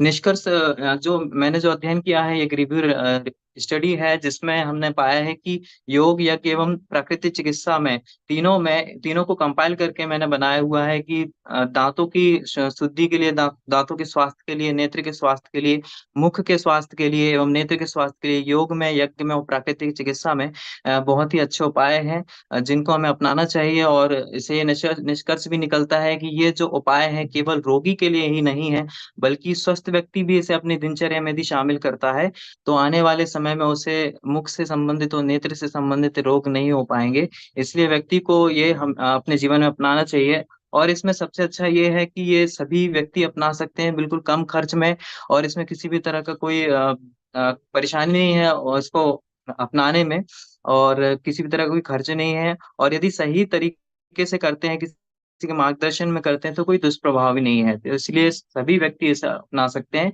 और इसमें योग चिकित्सा में शारीरिक मानसिक लाभ तो होता ही है, साथ ही इसमें आध्यात्मिक लाभ भी मिलता है। तो ये निष्कर्ष है।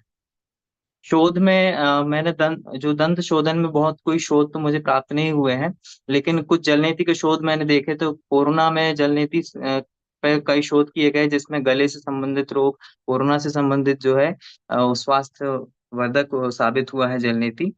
तो इसमें ये नैतिक क्रिया के अंतर्गत आता है। धन्यवाद। Thank you so much. इसके बाद में है सुधा यादव जी। यादव जी, आप हैं यहाँ पर? Yes sir, yes sir. हाँ जी, please continue your paper.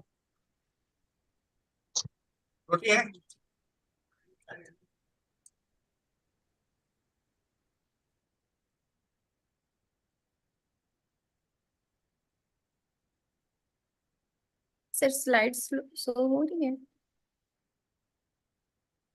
Hello,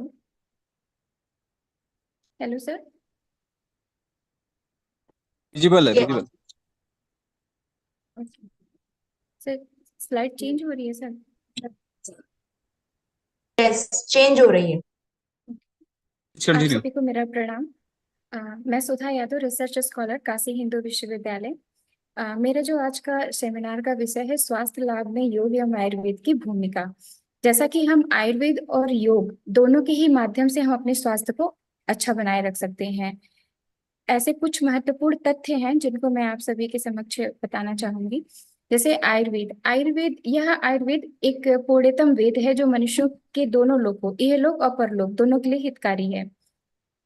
आयु, शरीर, इंद्रिय, मन एवं आत्मा के संयोग को आयु कहा जाता है। इसे धारी, जीवित, नित्यक तथा अनुबंध आयु के ये पर्याय हैं। आयुर्वेद जिस ग्रंथ में हित आयु, अहित आयु, सुखायु, दुखायु के लिए पथ्य का प्रमाण, उनका स्वरूप बताया गया है, वह आयुर्वेद शास्त्र है। आयुर्वेद का प्रयोजन बताया गया है। आयुर्वेद के दो प्रयोजन हैं, स्वस्थ व्यक्ति के स्वास्थ्य की रक्षा करना एवं रोगी व्यक्ति के रोग को ठीक करना।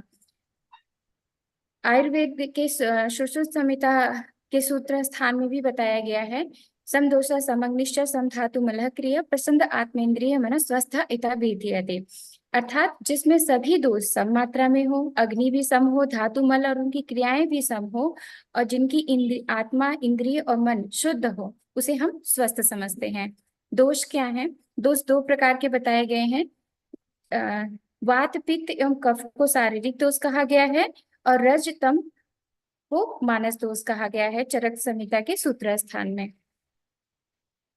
शारीरिक एवं मानसिक व्याधियों की चिकित्सा हम किस प्रकार से करते हैं? शारीरिक जो व्याधियां हैं उनकी चिकित्सा हम दैव एवं युक्ति व्यापाश्रय चिकित्सा द्वारा करते हैं, और मानसिक चिकित्सा हम ज्ञान विज्ञान धैर्य स्मृति एवं समाधि के द्वारा की जाती है। जैसा कि हम योग के माध्यम से यम नियम आसन प्राणायाम प्रत्याहार धारणा ध्यान समाधि हम इसका अनुसरण करते हैं तो हम अपने आप को स्वस्थ रख सकते हैं। आयुर्वेद में 3 उप स्तंभ बताए हैं। उप स्तंभ है आहार निद्रा एवं ब्रह्मचर्य। जो आहार है उसे प्रथम उप स्तंभ बताया गया है क्योंकि आहार सबसे महत्वपूर्ण है। और काश्यप संहिता के खिल स्थान में आयुर्वेद में आहार को महाऔषधि कहा गया है। अर्थात आरोग्य भोजनाधीनम। जो हमारा आरोग्य जो हमारा स्वास्थ्य है वो हमारे भोजन के ही अधीन है। आरोग्य एवं रोग का जो कारण है वह भी आहार ही है। जैसा कि सभी को पता है कि हम जैसा आहार लेते हैं उसी प्रकार से हमारा स्वास्थ्य निर्धारित होता है। आहार सेवन से सभी जो हमारी रस आदि सप्त धातुएं बनती हैं जिससे शरीर का तर्पण एवं वृद्धि होता है। हितकर आहार के सेवन से हमें स्वास्थ्य प्राप्त होता है, आरोग्यता प्राप्त होती है जो हमारे लिए सुखकारक है। और जो अहितकर आहार है वह हमें दुख देता है, हमें रोगी बनाता है। श्रीमद् भागवत गीता में भी 3 प्रकार के आहार बताए गए हैं, सत्व रज और तम।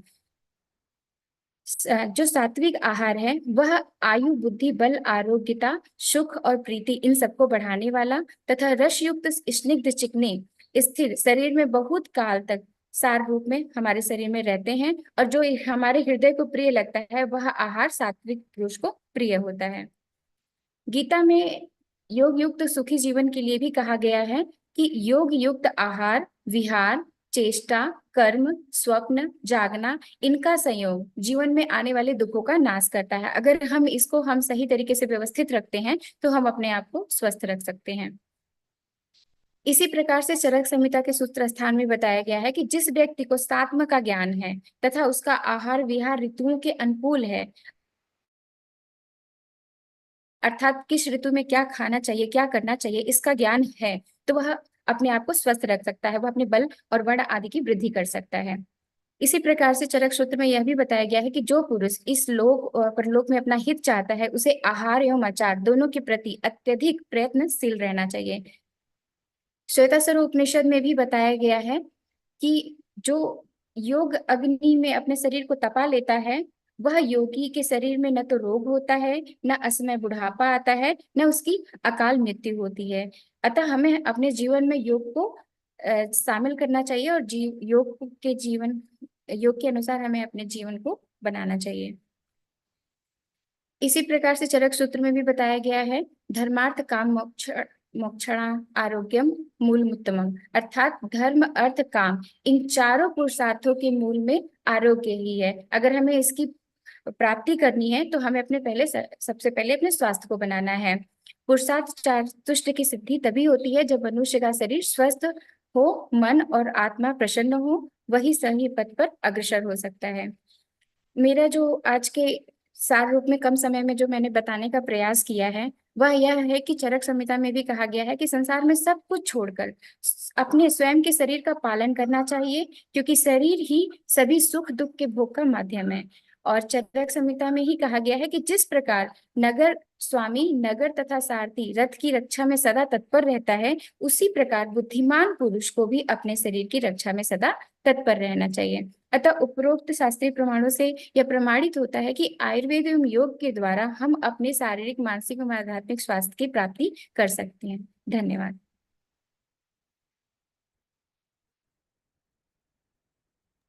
थैंक यू सो मच सुधा यादव जी। हमारे नेक्स्ट जो हमारे इमिनेंट स्पीकर के रूप में हमारे साथ जो है डॉक्टर यतेंद्र नामोली सर जुड़ चुके हैं शायद, जैसा कि मैं देख पा रहा हूँ। Sir I am audible you? Yeah audible. Okay sir, thank you sir. इससे पहले मैं हमारे आज के सेशन चेयर के रूप में डॉक्टर मंजुल त्रिवेदी जी हमारे साथ जुड़े हुए थे। मैं डॉक्टर मंजुल त्रिवेदी सर से आग्रह करूंगा कि सर आप अपने कुछ शब्दों में इस को कंक्लूड कर दें ताकि हमारा नेक्स्ट टेक्निकल सेशन स्टार्ट हो सके।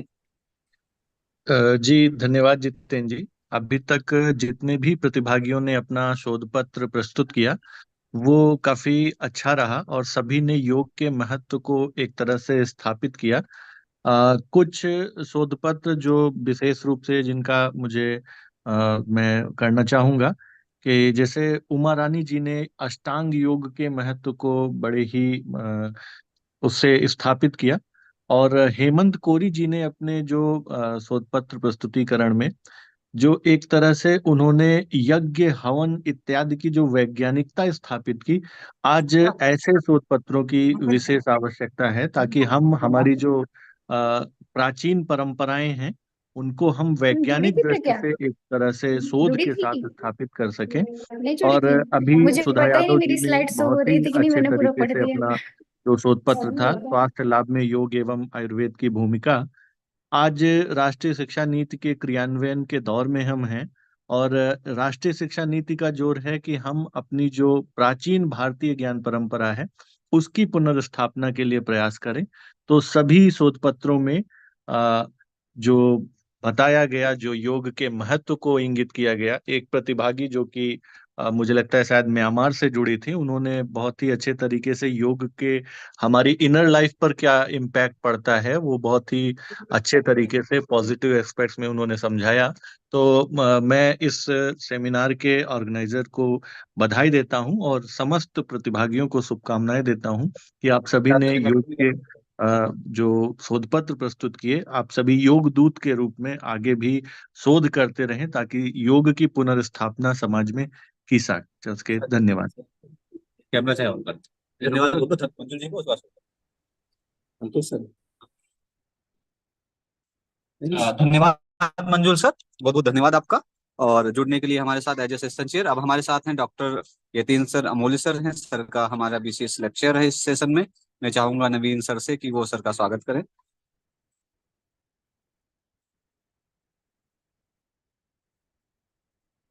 Hello.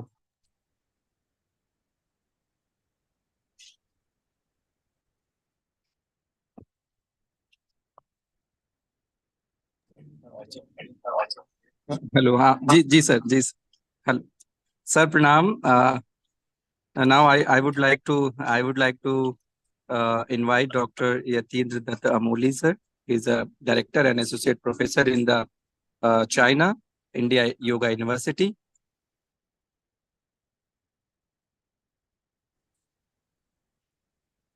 Sir have a lot of experience in the field of yoga and tantra philosophy. And without taking too much time, I would like to invite sir.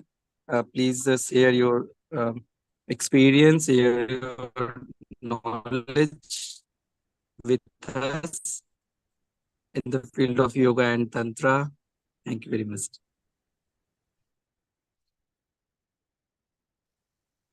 Thank you. Thank you so much, Dr. Naveen, especially giving me freedom to speak here, because maybe my topic may be slightly different from the others. As people here are talking more about health, they were talking about more about some randomized control trial, some studies over the women's especially health issues regarding yoga, that how yoga is impacting and how yoga is improving today's in the today's world. So maybe my topic may be a bit different than the others. As I was thinking to speak something about, if the time allow, then I would like to speak something about the historical perspective related to women's yoga. Means nowadays this is very much inquiry in these days, that people are saying that actually women and men should have the same angles of yoga, same practical approaches in yoga. But in my opinion, in my text-based studies, in my parambaric studies, we can say traditional studies or traditional practices, as much as I got information from the traditional sources as well as from the practical sources. So we can say that actually the practical understanding for women and men should be completely different. And it should not be like that the practical approaches which we are going to teach to the man, it should be the same as for the woman. There must have some differences, as the textual testimony is already described these differences, and nowadays somehow we are ignoring these differences, somehow we are just letting it aside. So this is very necessary in today's context. So that's why my discussion will be little bit different than the others, as people are here more focusing on the women's health through yoga and how they approach from different angles through their empirical studies or maybe some theoretical studies. But here I would like to emphasize more on some historical aspects to remind people that actually there are some major differences which we must have to put in our attention while teaching yoga, while we are practicing yoga, which we have to must put in our attention. The first thing when we are going to talk about women's health and yoga. So first we have to understand the position of women in our society, in our culture, in our means we can say yogic society, the ancient yogic society. So we can trace back the history towards just like the Vedas, Upanishads, Aranyakas, Samhitas. We can see the major discussions going on there. As we can see, sometimes this word is a little bit confusing for me, that when people are saying that Rishikaye, there are so many Rishikaye. Actually, those were not Rishikaye. There is no any feminine word which we can use for Rishi. Rishi means Rishi. So we cannot use a feminine word for Rishi as Rishikaye. Those were Rishis, seers or sages. We can say them the exact indication or exact introduction for those ladies or those women, great women in the history of Vedas, in the history of our Upanishads, is discussed as or termed as Brahmavadinis or Yoginis. Especially the Yoginis or Brahmavadinis, as you may know, the names of Gargi, Apala, Anusuya, Andal, Jabala, Devi Renuka, Lopamudra, and Sachipuloma. So in this way, you can read the name of these, it means these rishis, not Rishikai. These were the rishis. The same position, the same attribution goes to these women in the history of our Indian literature, especially in our Vedas. So we can say the series of names are available, the number multiple from multiple angles we can check in our Vedas, in our Upanishads, in our Aranyakas, in our Samhita parts, even in the Yoga Upanishad, we can see many names are referred there. Those were not only embodiment of the Brahmavadinis, but also they were having the deep knowledge of yoga, deep understanding of yoga. As you know, that when we are talking about someone who is authorized to speak about Brahma, to speak about the Supreme Self, to discuss about the Supreme Self, so we are also giving authority to them to narrate or to describe the yogic understanding, to give a traditional approaches in yoga. So as well as they were the Brahma Vidya Visharada. Brahma Vidya Visharada means completely excellent in the Brahma Vidya.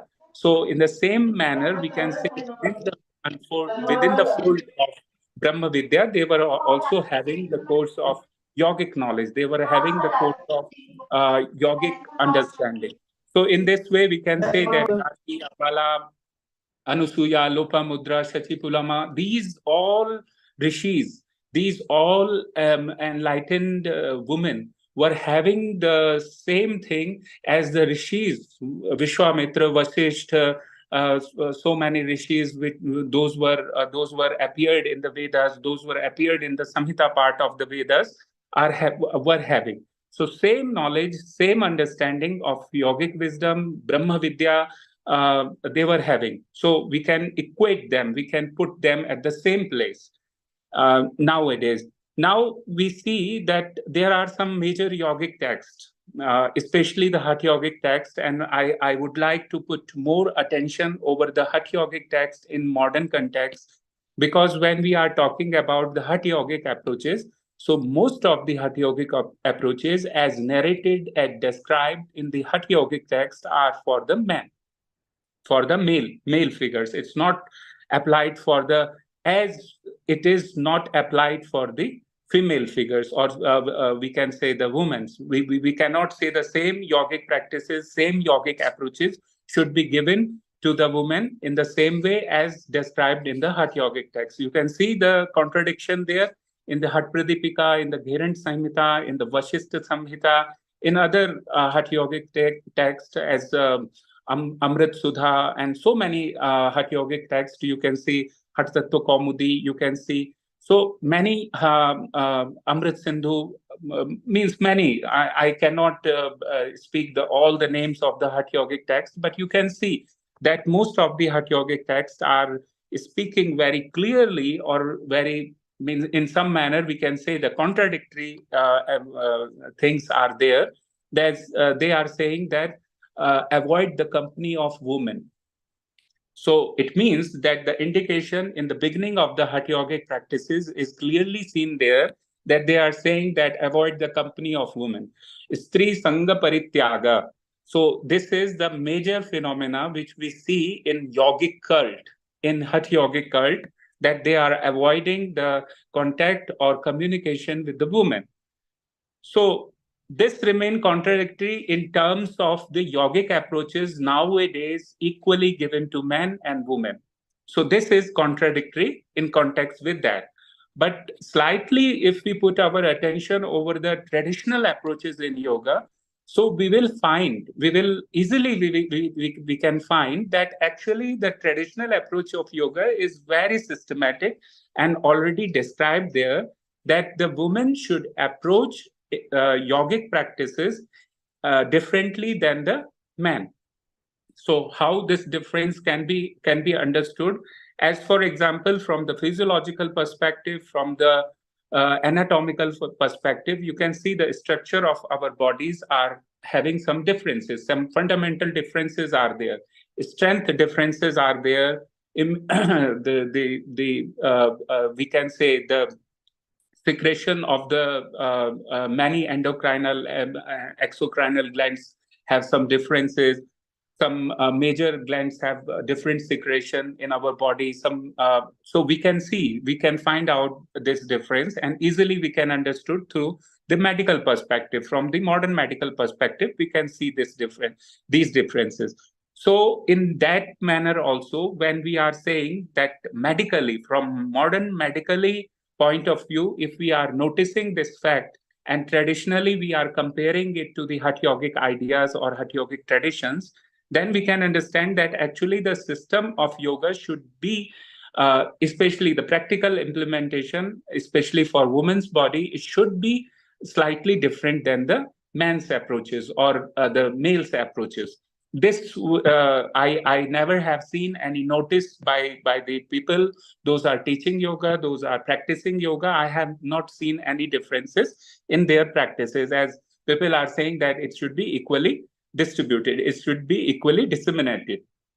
Now see, I'm taking you to the some facts, especially in the modern context when we are teaching yoga. So I'm tracing you back to the 50 years or maybe 70 years back. In 1933, when Krishnamacharya, the father of modern yoga, as called by many people, but I don't admit it. I'm just taking it from the history, that historical facts, what have documented and what have maintained by the Western scholars or the Western society, as they were ascribing, they were giving this title to the Krishnamacharya. And of course, from that point of view, I'm indicating some facts, that in 1933, by the help of the king of Mysore, he established a Yogashala in the Mysore palace. In that time, that Yogashala was only available to the royal family children. Only royal family children can enter there, can practice yoga there, but no one allowed from outside.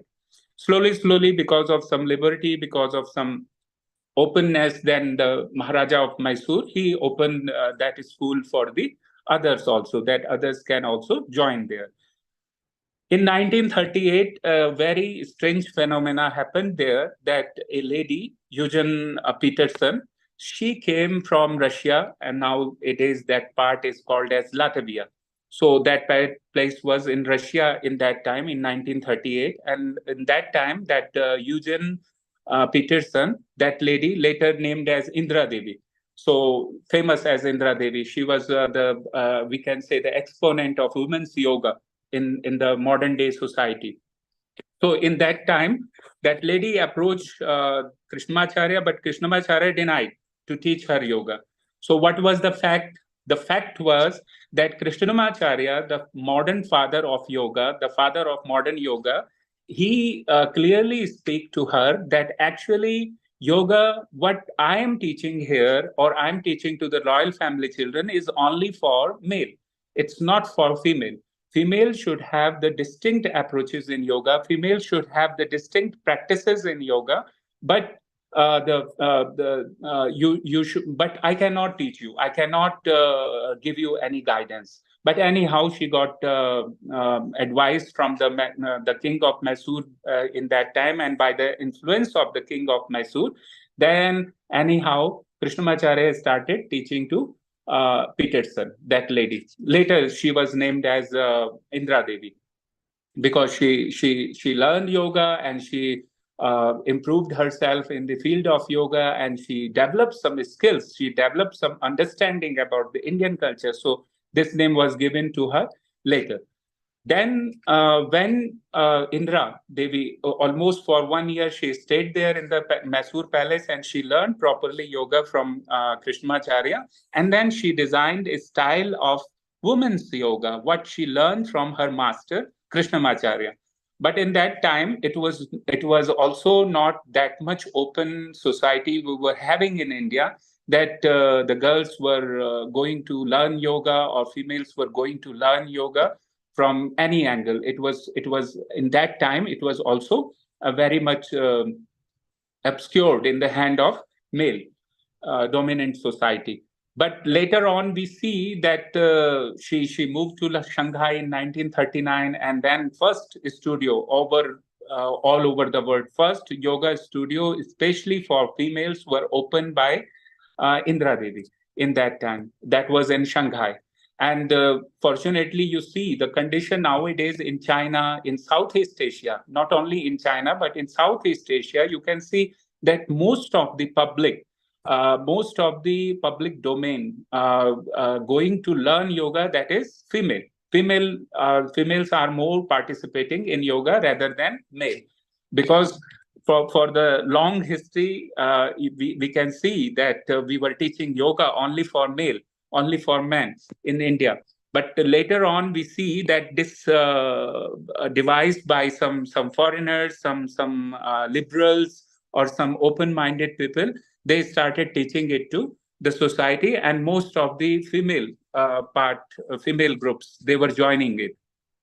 Nowadays, when we are making a difference, when we are citing a difference, when we are quoting a difference in between the yogic practices, especially given to the female, then we must have to aware about some yogic standards, that what kind of practices, what kind of special attention we can give to the women, to teach them, to elevate them in the through the yogic practices. So this must be in our notice while teaching yoga, while disseminating yoga in the society. So this is very important for yoga teachers. This is also very important for the yoga seekers, practitioners, because nowadays people are learning it just like a gymnastic. So gymnastic is for all. So if you are thinking that yoga is a gymnastic, yoga is a physical set of exercises, then it's okay. Then there is no problem. It can be given to all. It can be practiced by all.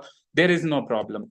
But when we are particular about yoga, we are particular about the yogic practices, we are particular about the yogic traditional practices, then we must have to put in our attention that the the phenomena of yogic practices must be different than the male yogic practices for women. Especially, we have to design a set of practice on the traditional approaches, based on the traditional approaches. So these differences must be understood while giving some approaches. And I'm not denying the position, as I already mentioned in the beginning of my talk, that when we see the position of women or position of female figures in our history, so we find a very prominent, very high stage for their contribution in the society, for their teachings in the society. We can find a very prominent position of women in our society. As from the history, you can see that there were many female priests, there were many female figures. Those were only allowed to worship in the temple, means only those women were allowed to do some worship, some special kind of rituals in the temple. Even nowadays, in many temples in Gujarat, especially the old Shakti Pithas in Gujarat, I have seen or I have noticed that the temple main priest is woman there. And I ask this with curiosity, that why the women are worshipping there as the chief priest or the main figure there, for worshipping the deity there, worshipping the god or goddess there. Why? Then they were speaking in this way, that actually this is the tradition. That traditionally we have given the position of to the ladies as very high and very prominent there. Even in Mithila, if you go to the north part of the Bihar, which is very close to the Nepal, you can see that there also you will find that the mantras, the initiation, especially in the family culture, the mantra initiation or mantra diksha will be given by mother. So mother is the protector of the traditional lineage of the mantra. So mantra only can be taken from the mother. Father will not give the mantra. Father have no right to give the mantra. Why I am citing all these aspects, and especially in Nepal also, you can see in the valley of Nepal that there are many temples, there are many secret temples where the ladies have the prominent position, the women have the prominent position, their women have the prominent position, and they are only the upholder of the tradition. They are the only who have right to give the high wisdom, to give the high energy to the society. So in this way, why I'm citing all these references here, why I'm putting all these the historical evidences there, because the position of the woman,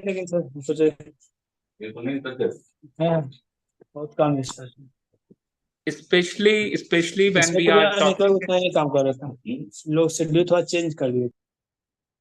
especially when we are talking about the position of the woman. So I'm not denying the position of the woman. I'm also speaking very clearly that actually the position of the woman is very prominent. The energy level in them is much more higher than the men.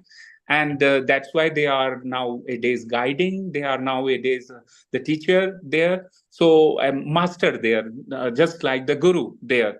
And is even in the scripture, this is stated, very clearly stated, that if you find a guru as a lady, as a woman, then this is much more higher than a male master, a man master. If you find a male master, then this is much more higher than the male master that you find a female master. This is the textual evidences. These are the traditional evidences.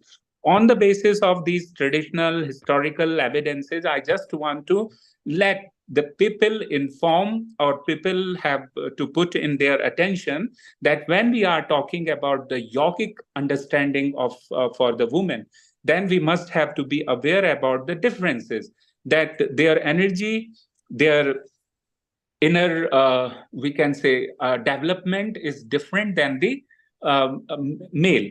So male need time to develop something, male need discipline to do something, but female don't need that much attention, that much restriction, that much discipline to elevate something or to get something from their inside, or from to develop something in them.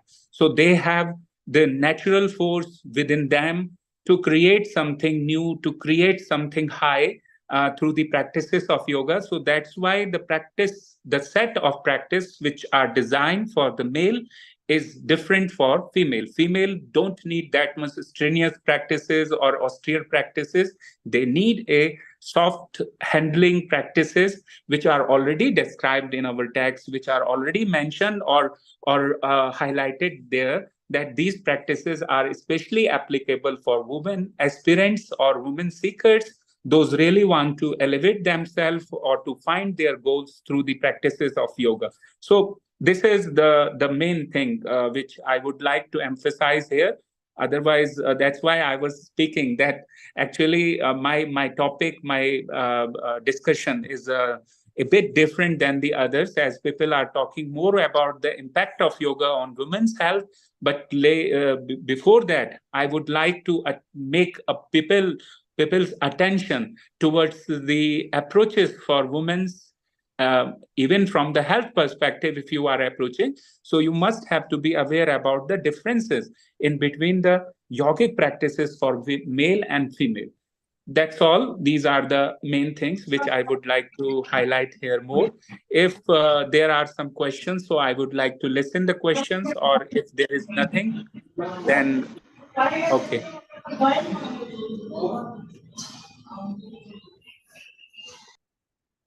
So I just over to Dr. Naveen. Thank you, sir. Thank you so much for enlightening our participant. I think Naveen ji is here.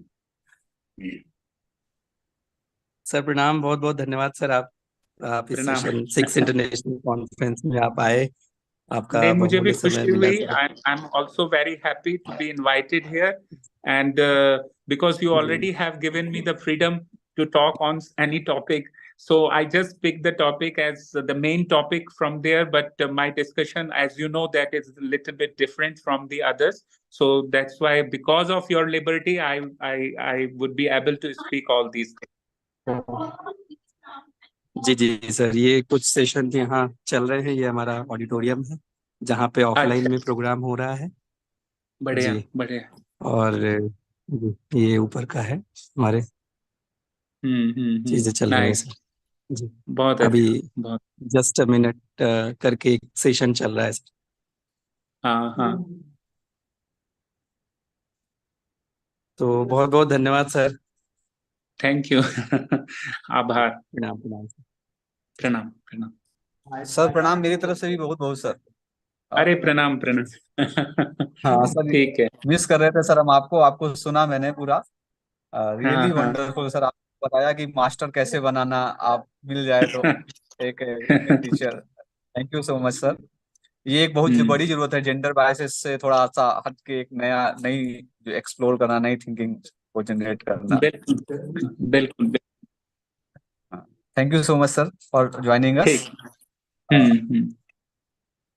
इसके बाद में sir हमारा paper presentation session है। कुछ participant हमारे sir रह गए थे तो वो पेपर प्रेजेंट करना चाहते हैं। ठीक है ठीक है ठीक है। ठीक आप सर अगर ज्वाइन हमारे साथ रहना चाहें तो ठीक है, अदरवाइज जो है नहीं आप नहीं, जैसा मैं लीव करूंगा। हाँ, मैं छोड़ दूंगा अभी सेशन, बस। Thank you. all the participants are requested to kindly text your name in the chat box so that I can call you them. Puskal Chobe, are you there? Yes sir, yes sir. वहाँ बैठ जाइए तो पीछे कहाँ बताएंगे क्या? Sir, may I present? जी Pushkal ji. Yes sir.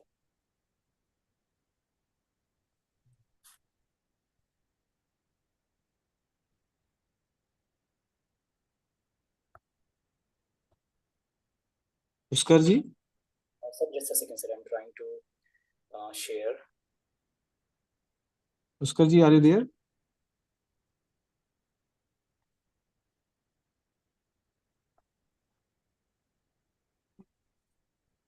सभी लोग क्या एक बार कैमरा ऑन कर सकते हैं? All the participant. Yes. All the participants are requested to please on your camera. It is a photographic session. Wow, it's wonderful. All the participants, Priyanka, Kavita, Ram Lakhan, Aarti ji, please, within for 1 minute only.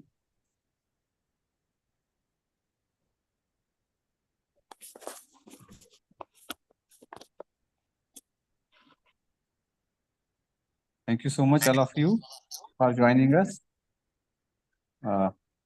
अब next जो presenter हैं हमारे पास हैं दिलीप जी हैं और कोई है पुष्कल जी हैं हमारे साथ, नीरज जी हैं, और जो भी अब जिनके भी मुझे नाम नहीं मालूम है, मैं आप सभी से रिक्वेस्ट करता हूं कि आप सभी जो है अपना जो नेम है वो चैट बॉक्स में एक बार उसको कमेंट करके बता दें हमें। जी, डॉक्टर आरती कैवर्त जी हैं हमारे साथ, तो मैं डॉक्टर आरती कैवर्त जी से रिक्वेस्ट करना चाहूंगा कि वो अपना पेपर जो है वो प्रेजेंट करें। Thank you sir. मैं अभी स्क्रीन शेयर कर लेती हूँ पहले। जी जी।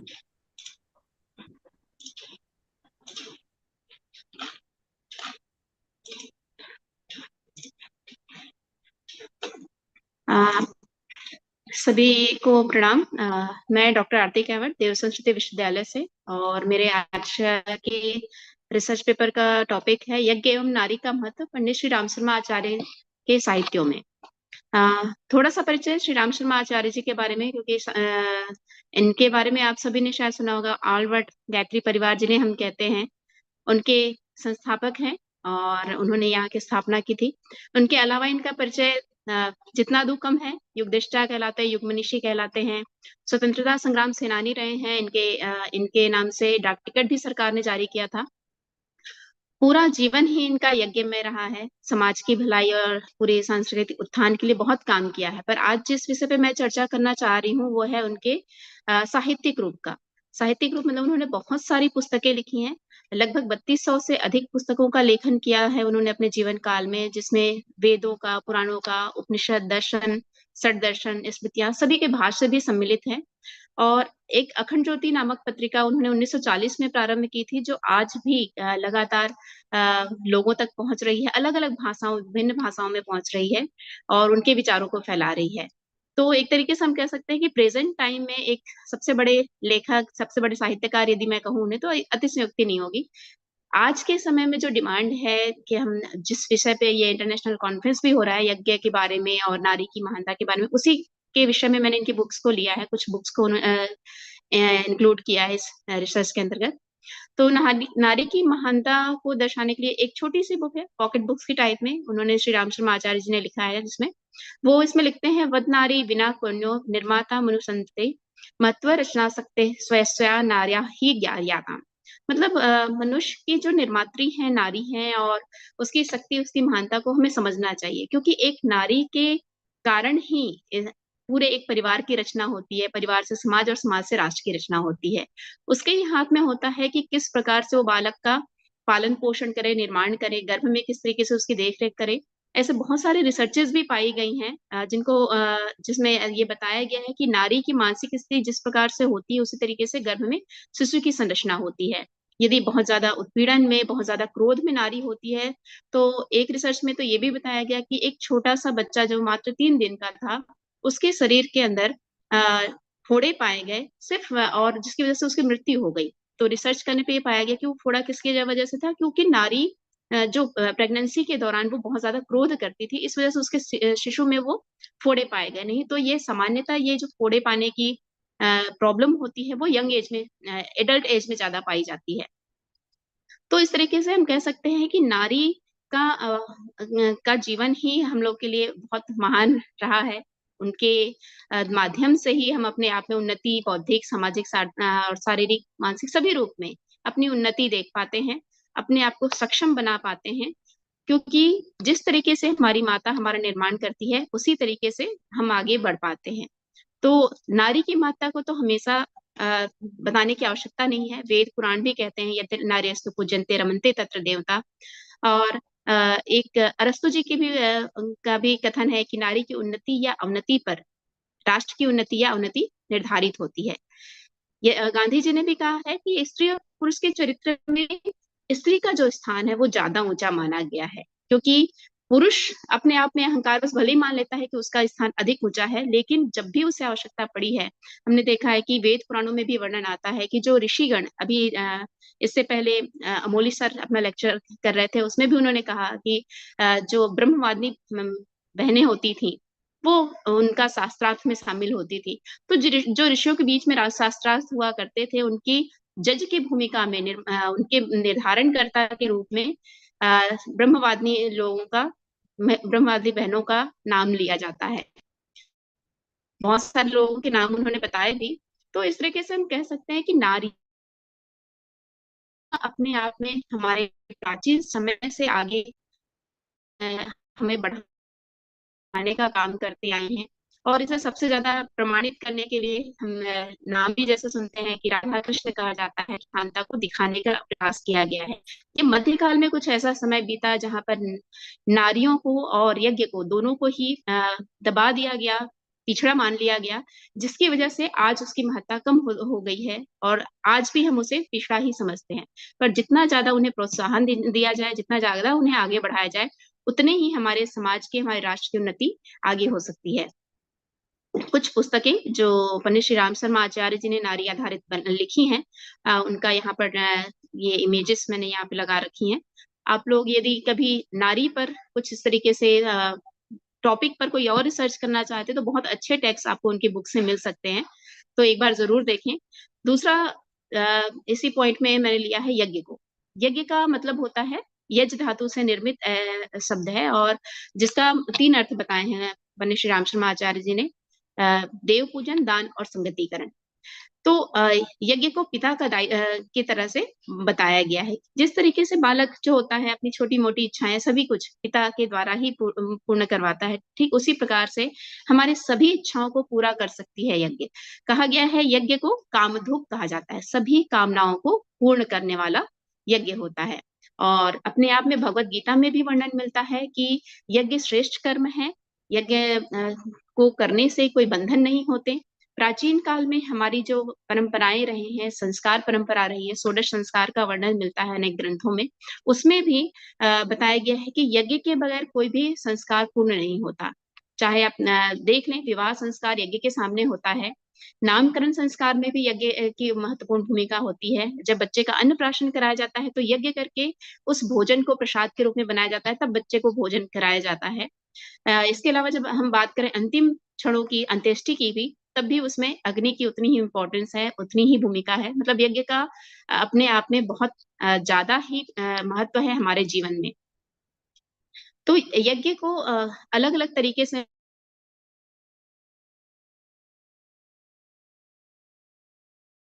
मैं बताया है कि कर्मों के माध्यम से हम अपने जीवन को श्रेष्ठ बना सकते हैं। यज्ञ जीवन क्या होता है? यज्ञ जीवन का मतलब जैसे मैंने गतिकरण, देव पूजन मतलब होता है जो सेवा शुश्रूषा करना, अपने माता पिता की, गुरुजनों की आज्ञा मानना, देवताओं के अनुसार कार्य करना। देवताओं का गुण होता है देना, तो ये सेवा भाव, ये देने का गुण विकसित करना देव पूजन है। दान मतलब जो भी आपके पास है उसे दूसरों में बांटना, चाहे ज्ञान है ज्ञान बांटिए, धन है धन बांटिए, संस्कार है संस्कार बांटिए। दान करना, आपके पास जो भी कला है, जो भी कौशल है उसे बांटिए। और संगतिकरण, संगतिकरण मतलब अच्छे लोगों की संगतिकरण, अच्छे लोगों का साथ लेना। तो ये 3 विशेष चीजें बताई गई हैं यज्ञ के माध्यम से। तो यज्ञ को हम केवल क्या कहते हैं? यज्ञ केवल स्वाहा करना है, मंत्रों का उच्चारण नहीं, यहीं तक सीमित नहीं है। यज्ञ को कई तरीके से किया जा सकता है।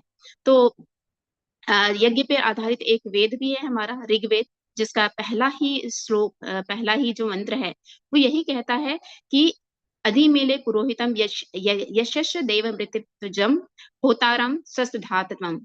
मतलब इसमें यज्ञ की महिमा का गान किया गया है, यज्ञ की प्रशंसा करते हुए कहा गया है कि यज्ञ भगवान का रूप है। यदि आप भगवान को जानना चाहते हैं, देखना चाहते हैं, समझना चाहते हैं, तो आप यज्ञ का सानिध्य कीजिए, यज्ञ अग्नि को देख लीजिए।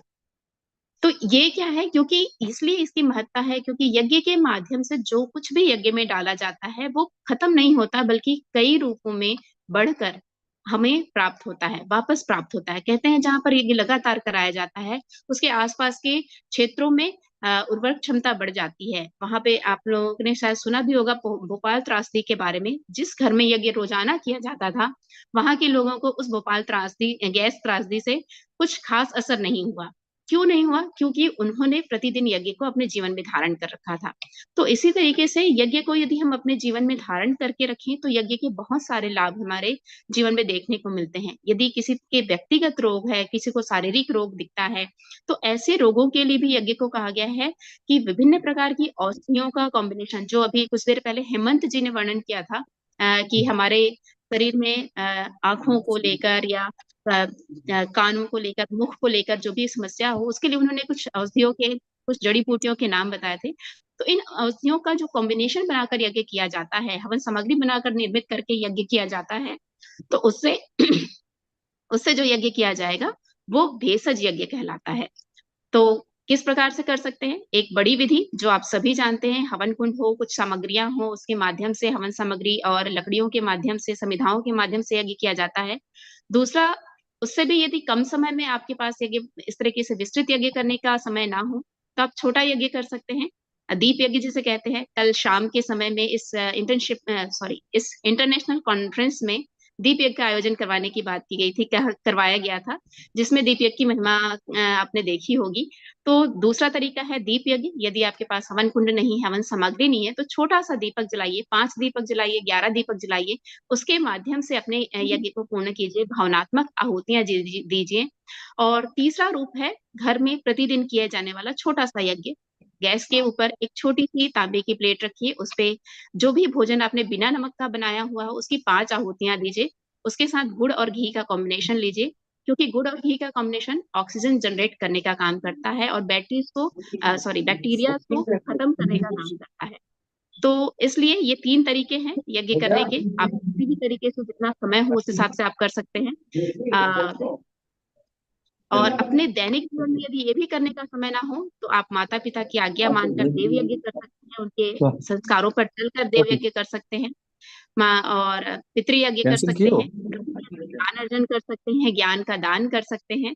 बलि वैश्य यज्ञ पूरी जो भी आपके आसपास छोटे मोटे जीव प्राणी हैं उनकी सेवा शुश्रूषा करके बलि वैश्य यज्ञ किया जा सकता है। और जो भी लोग आते जाते मिलते हैं उनकी सेवा करना, आदर सत्कार करना, ऐसे करके अतिथि यज्ञ कर सकते हैं। तो ये सभी यज्ञ ऐसे हैं जो आप अपने दैनिक जीवन में अप्लाई कर सकते हैं। यदि और कुछ यज्ञ करने का माध्यम ना मिले तो इन यज्ञों को आप अपने जीवन में ला सकते हैं। ये यज्ञ के प्रकार आपको पंडित श्री राम शर्मा आचार्य जी के पुस्तकों में, उनके साहित्यों में मिल जाएगा। तो ये कुछ विशेष पुस्तकें हैं जो यज्ञ के साइंटिफिक एस्पेक्ट्स को बताती हैं। यज्ञ को चिकित्सा के रूप में, भेषज यज्ञ के रूप में हम कैसे यूज कर सकते हैं, कैसे उपयोग कर सकते हैं, यज्ञ के पीछे का वैज्ञानिक और क्या प्रभाव है, वो ज्ञान, यज्ञ का ज्ञान विज्ञान बुक से आपको मिल जाती है। और इसी तरीके से किस तरीके से यज्ञ को परफॉर्म किया जाए इसकी जानकारी हिंदी और इंग्लिश की इन बुक्स में मिल जाती है। तो थैंक यू सो मच। ये साहित्य पंडित श्री राम शर्मा आचार्य जी के साहित्यों का कुछ संकलन है, जहां पर आप आगे भी यदि यज्ञ पर रिसर्च करना चाहते हैं तो इससे आपको काफी कुछ जानकारी मिल सकती है। बहुत बहुत धन्यवाद sir. Jitendra sir. Thank you so much for hello. Your research paper. हाँ, मेरी आवाज आ रही है? I am audible all of you? जी सर, थैंक यू सो हाँ, मच। इसके बाद में, आपके बाद में जो पेपर है वो एक सेकेंड में, नाम मेरे याद नहीं, मुझे बोल रहा हूँ मैं। Pushkal ji are you there? जी जी सर। पुष्कल जी के बाद में है आरती जी के बाद में फिर निगम जी हैं, अनुज और राम लखन जी हैं, रमनदीप जी। जी पुष्कल जी आप यहीं पर हैं? सर मुझे शेयर करने में थोड़ी सी दिक्कत हो रही है सर। अब हाँ जी जी, प्लीज आप अपना पेपर प्रस्तुत करें। एक्सक्यूज मी सर, मैं कुछ कहना चाहूंगी। पुष्कल जी के बाद रजत जी, दिलीप जी हैं, उनके बाद सर मैंने टेक्स्ट मैसेज किया है। जी जी।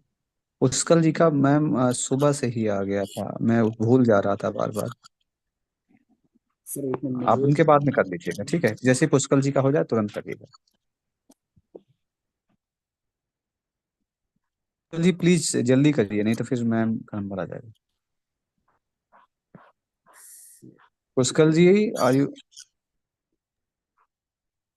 सर एक मिनट मुझे सर थोड़ी सी दिक्कत हो रही है। आप ऐसे करिए सर, एक दूसरा करवा लीजिए, मुझे कुछ प्रॉब्लम हो रही है, पिछले आधे घंटे हो गए। मैं फिर से देखता हूँ, ट्राई करता हूँ उसको ओके करने का। Okay sir, can I start? हाँ हाँ, sure sure, you can start.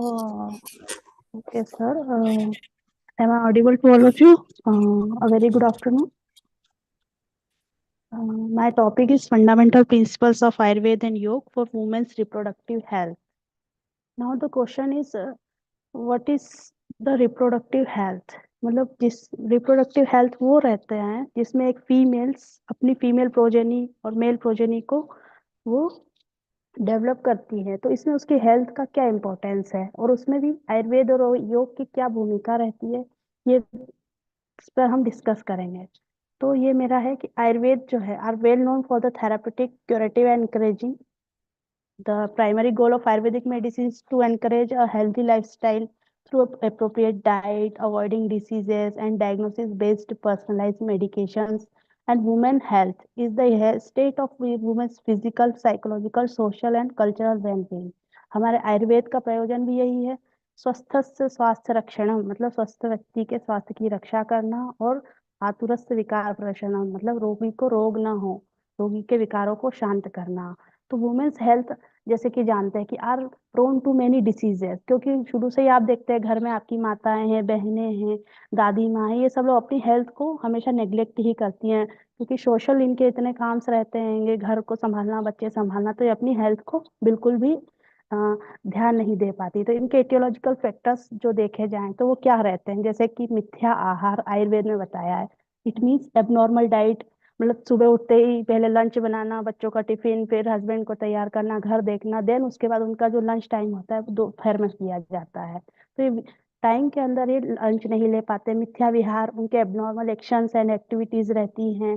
फिर आती है उनकी फिजिकल हेल्थ। फिजिकल हेल्थ में आतोदुष्टि, एबनॉर्मलिटीज इन मेंस्ट्रुएशन, बीज दोष में एबनॉर्मलिटीज ऑफ मिल्क की बात करें तो इसमें भी हेल्थ में sperms and ovum, then devakrit, then Vishamasthas and having sexual contact in abnormal postures, and Parivradhani, coitus with men with having big size penis. These are the mainly etiological factors responsible for the women's health.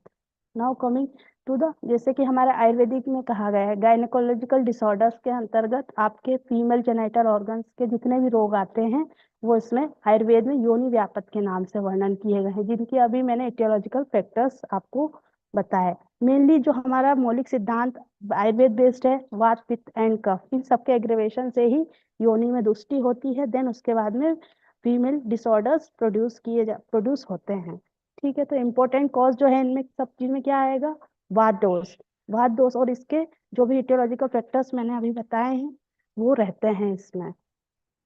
Then उसके बाद में जैसे कि बताया वात पित्त कफ, ये सारे योनि व्यापक उसमें फीमेल गायनेकोलॉजिकल डिसऑर्डर्स में देखने को मिलते हैं। फिर हम आते हैं कि इनको आहार और विहार इनका कैसा होना चाहिए। तो firstly we have to provide, firstly women have to take regular and balanced diet and use of lukewarm water as ushnodak for drinking water, and use of barley, ज्वार, मतलब ये these are the diet pattern, जैसे कि आंवला, शहद, तक्र, मूंग, चना, कुलत, ये सारी चीजें इनको खानी चाहिए। फिर क्या इनको अवॉइड करना चाहिए, तो इनको जो बताया गया है कि हैवी जो है उनको oily materials, oily food items और दीवा सौते नहीं करना चाहिए। जैसे कि आप घर में देखते हैं वुमेन्स जो रहती हैं दोपहर में सबके जाने के बाद में उनको रेस्टिंग टाइम चाहिए रहता है, तो वो दिन में इतना थक जाती हैं कि देन उनको रेस्ट करने की आवश्यकता तो रहती है, लेकिन ये कॉन्ट्रा इंडिकेटेड कहा गया है। फिर सीडेंटरी लाइफ स्टाइल जो हम देख रहे हैं आजकल, जंक फूड, जैसे कि यंगस्टर्स जो है, टीनेजर्स हैं, वो burger, pizza, cold drinks and food items खा रहे हैं, तो इन सब चीजों के कारण कहीं ना कहीं आपकी आत्मदुष्टि होती है, फीमेल गायनेकोलॉजिकल डिसऑर्डर्स इसमें प्रोड्यूस होते हैं। फिर उसके बाद में फिर देखते हैं कि योगा, योग में क्या है कि हम मतलब कि ये फीमेल की हेल्थ को कैसे अफेक्ट करता है योग। तो यहाँ पर मैंने लिया है प्रीनेटल एंड पेरीनेटल योगा। तो इसमें क्या होता है, prenatal yoga it means it is specially designed for the pregnant women. And what is yoga? It is intended to create a balance between emotional, mental, physical and spiritual dimensions, and it is about helping the woman to prepare for the, अब now women है तो क्यों है वो, उसके लिए क्या है कि चाइल्ड बर्थ उसको करना है, तो उसके लिए ड्यूरिंग चाइल्ड बर्थ उसकी जो मसल स्टिफनेस है, उसकी जो बॉडी है, उसको रिलैक्स करने के लिए prenatal yoga design, prenatal yoga आता है, जिसमें कि हम उसमें सेफ्टी टेक्निक के द्वारा, सेफ्टी पोजेस के द्वारा उसकी थ्रू आउट की जो 9 मंथ की प्रेगनेंसी है उसको हम वॉच आउट करते हैं। फिर उसके बाद इसका क्या लाभ है, तो इसमें प्रैक्टिस करने से जो है वुमेन तो हेल्दी होगी ही, उसके साथ साथ उसका जो चाइल्ड है वो भी उसका हेल्दी डेवलप होगा, उसकी पूरी ग्रोथ नॉर्मल होगी, फिजिकल एक्सरसाइज से उसको प्रॉपर ऑक्सीजन, प्रॉपर न्यूट्रिएंट की सप्लाई मिलेगी। देन उसके बाद में उसको क्या होगा, जब ब्लड सप्लाई अच्छी रहेगी, प्रॉपर नरिशमेंट होगा, फीटल सर्कुलेशन अच्छा होगा, प्लेसेंटा अच्छा डेवलप होगा, तो उसका फिर डिलीवरी भी उसकी नॉर्मल होगी। जैसे कि आप जानते हैं कि आजकल LSCS जो है, सिजेरियन सेक्शंस आज ज्यादा हो रहे हैं, तो इस ये योगा करने से ये फायदा होगा कि उसकी जो हिप बोन, जो जेनाइटल रीजन है, वहाँ की पेरिनियल मसल्स जो रहेंगी वो क्या रहेंगी, वो स्ट्रेच रहेंगी। फुल टर्म लेबर का जब रहेगा तब उसमें पूरी स्ट्रेचेबिलिटी होने के कारण पूरा जो उसका एरिया है वो पूरा एक्सपांशन रहेगा। देन उसके बाद में फीटल्स की डिलीवरी इजीली हो पाएगी। नेक्स्ट देन लास्ट में मैं यही कंक्लूड करना चाहूंगी कि Ayurveda and yoga are the invaluable gifts of ancient Indian traditional medicine, having equilibrium between dosha, dhatu and मल, और अग्नि जो है वो भी इसमें मेंटेन रहती है। फिर इसका मेन रूट कॉज है निदान, जो भी मैंने बताया, तो निदान परिवर्जन एंड स्पेशल डाइट लेकर और रेगुलर योगिक प्रैक्टिस करके आप जो फंडामेंटल प्रिंसिपल्स है उन पे आप ध्यान रख सकते हैं, और चाइल्ड बर्थ जो है उसको नॉर्मल करने में ये हेल्प करेंगे। देन उसके बाद में आता है कि इसमें अब क्या हम नया हो रहा है एट प्रेजेंट सिनेरियो में, तो इसमें फिजियोलॉजिकल, बायोकेमिकल, न्यूरोलॉजिकल कंसेप्ट्स हैं वो इसमें आप योगिक टेक्निक्स में आप डिफरेंट डिफरेंट पढ़ते हैं। देन उसके बाद में रिप्रोडक्टिव सिस्टम है उसकी आपको पूरी जानकारी होती है, और फिर उसके बाद में जो उसकी टेक्निक्स हैं जिसके द्वारा कि आप पूरी बॉडी को एक सिस्टमिक मैनर में आप उसको मतलब ओबेसिटी देखने को मिलती है, PCOS फीमेल्स में जो मिल रहे हैं उससे भी आप बच सकते हैं।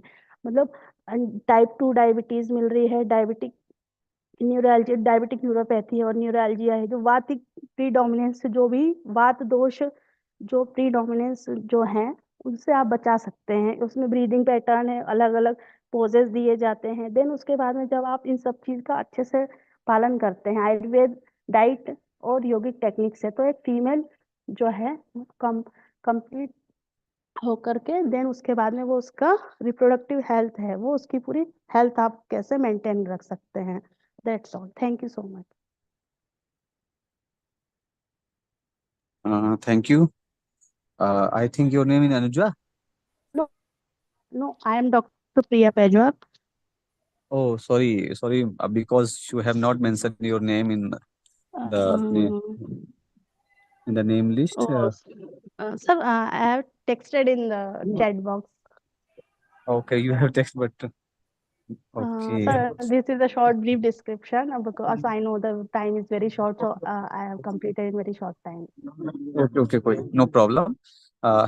Because limitation of time, everyone know. Yes, sir. Yeah, We are just okay. The next presenter is who is Ram Lakhan Tiwari. Are you there?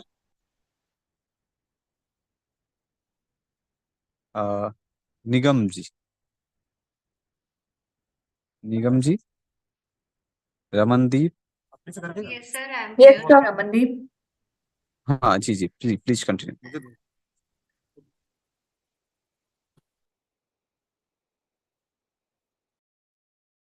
Sir, am I audible?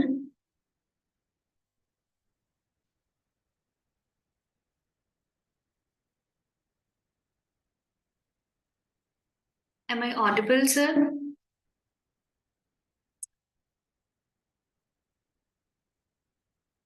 Ma'am, you are audible. Okay, thank you. Good afternoon, everyone. I am Ramandeep Kaur from Baba Farid University of Health Sciences, Faridkot, Punjab. So my topic of research is docking studies of Havan Smagri components for antimicrobial activity. That is an alternate approach to mitigate antimicrobial drug resistance. Antibiotic resistance is one of the leading public health concerns of this century.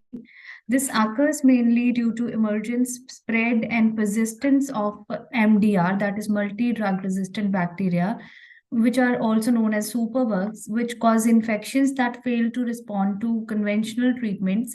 The increasing widespread use and misuse of antibiotics in animals and humans, as well as the lack of innovation in antibiotic research, decline in the number of new antibiotic classes, they are among the leading causes of the development and spread of antimicrobial resistance.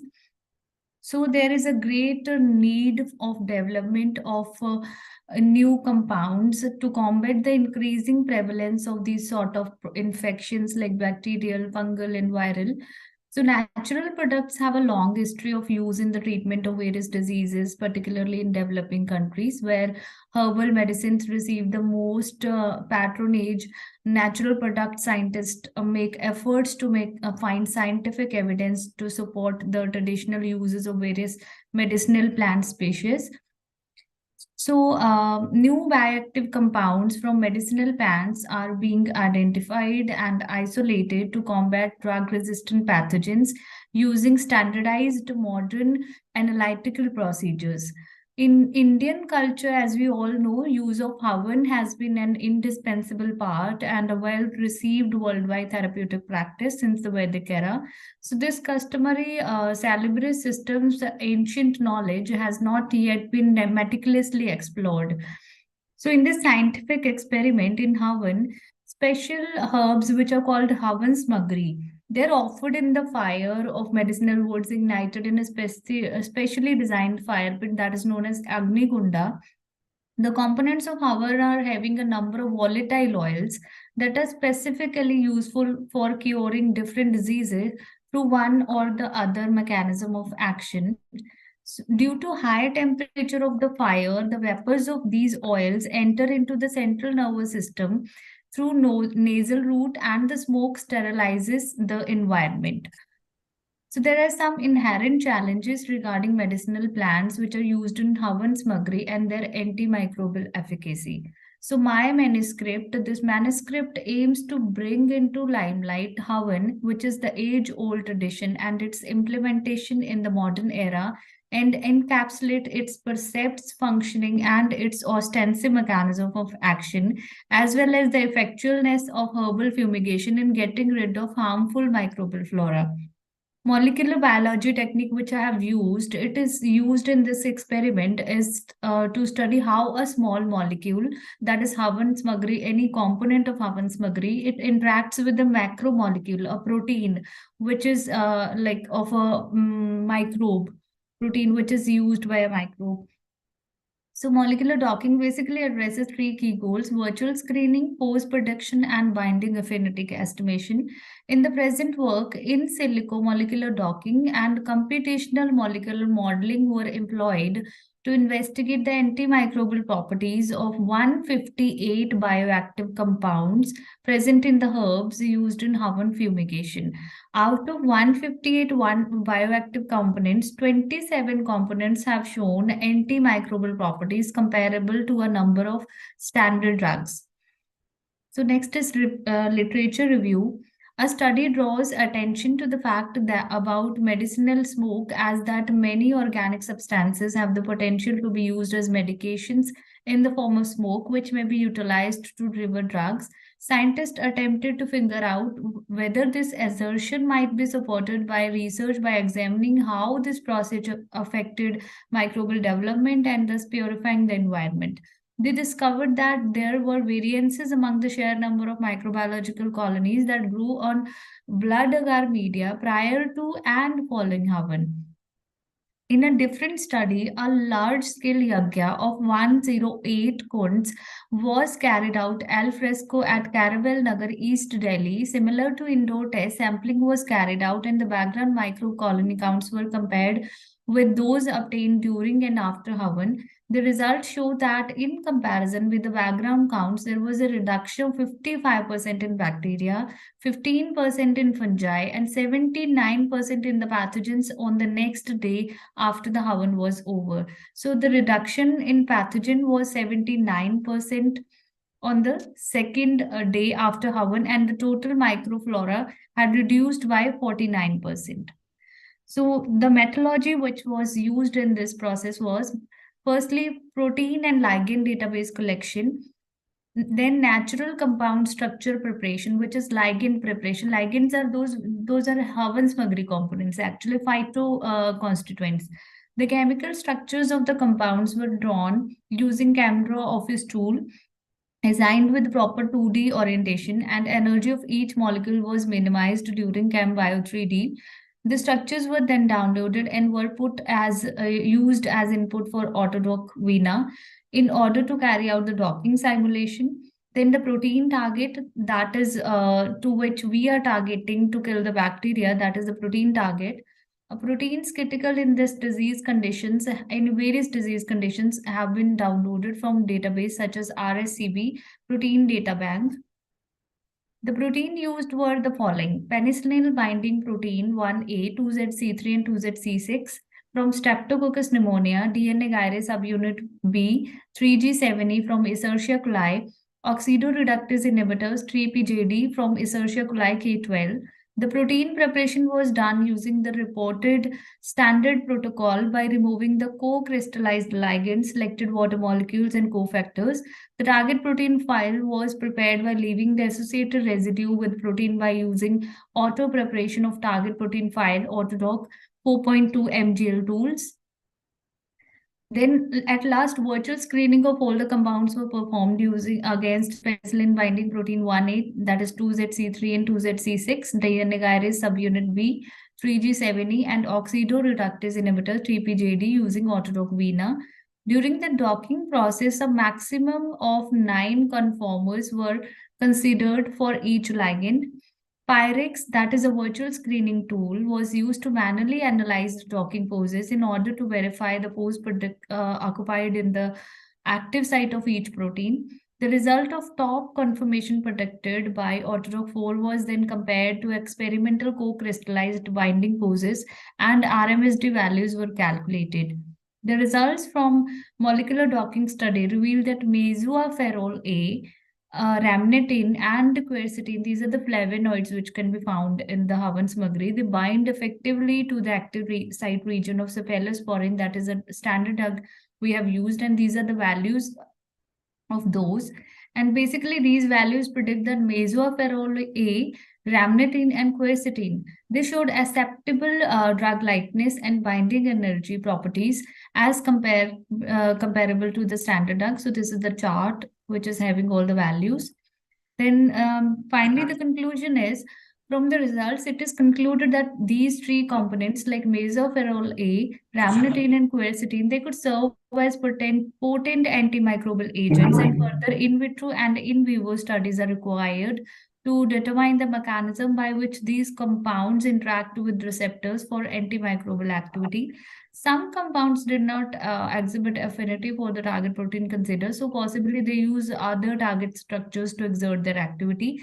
The data presented herein highlighted some conclusions regarding the affinity of different Havan Smagri components to protein targets related to antimicrobial action.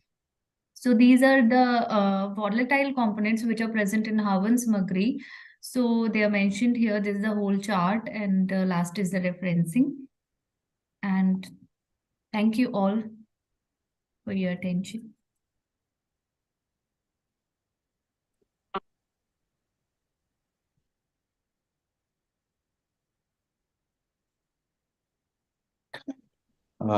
Thank you so much for presenting your paper. Now, please stop your sharing your screen first. I would like to invite our session chair, Professor Anup Bharti sir, Professor, Department of Social Work, Head and Dean, University of Lucknow. Most welcome, sir, to joining us in 6th International Conference, Yoga, Yagya and Ayurveda. Sir, I am audible to you? Thank you very much, Jiten. Thank you.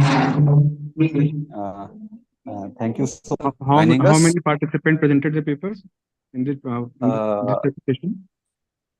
I think, sir, 5 to 6 participants are remained for presenting their paper.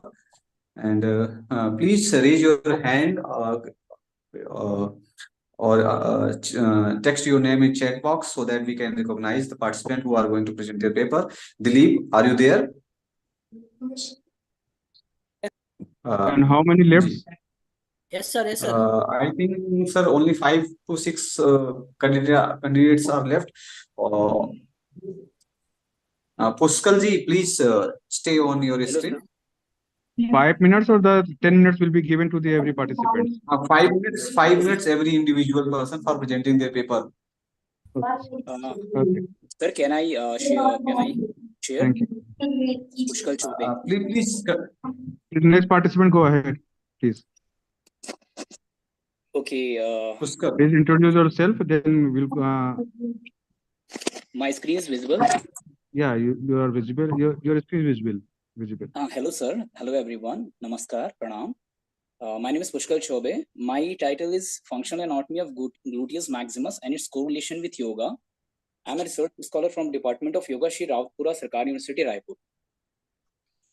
So we can see there are so many yoga schools in traditional yogic culture, but out of all, Hatha Yoga is comparatively popular amongst the people because people see Hatha Yoga as a therapy now, and it's a kind of fitness regime. People take it as a fitness regime. So Hatha Yoga is famous as compared to the other traditional yoga school.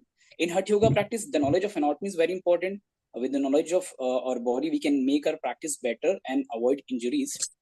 And my subject is gluteus maximus. Gluteus maximus is very important muscle in yoga practice, or in many yoga movements like forward bending, backward bending, and body stability are dependent on gluteus maximus. Like when we do Vrikshasana, when we do Veerbhadrasana 3, and other balancing asanas like Ardha Chandrasana. So we can see highest gluteus maximus muscle activation in this asanas. We'll see it later. So gluteus maximus is the main muscle of the hip. This is the most prominent part of our buttocks. We can see the red area in the chart, in the pic. And we let's see the origin and insertion. There are 3 to 4 origin of the gluteus maximus muscle.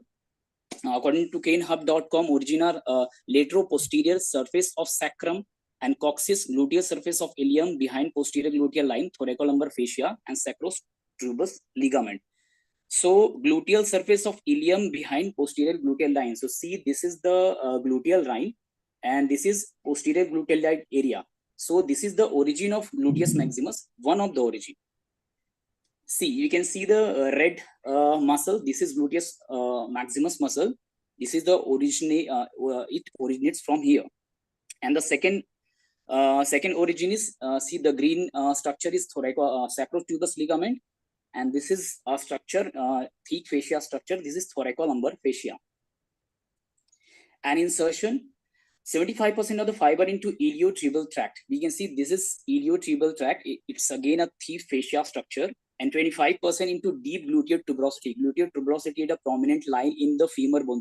Femur is the bone of the thigh, posterior part of the thigh.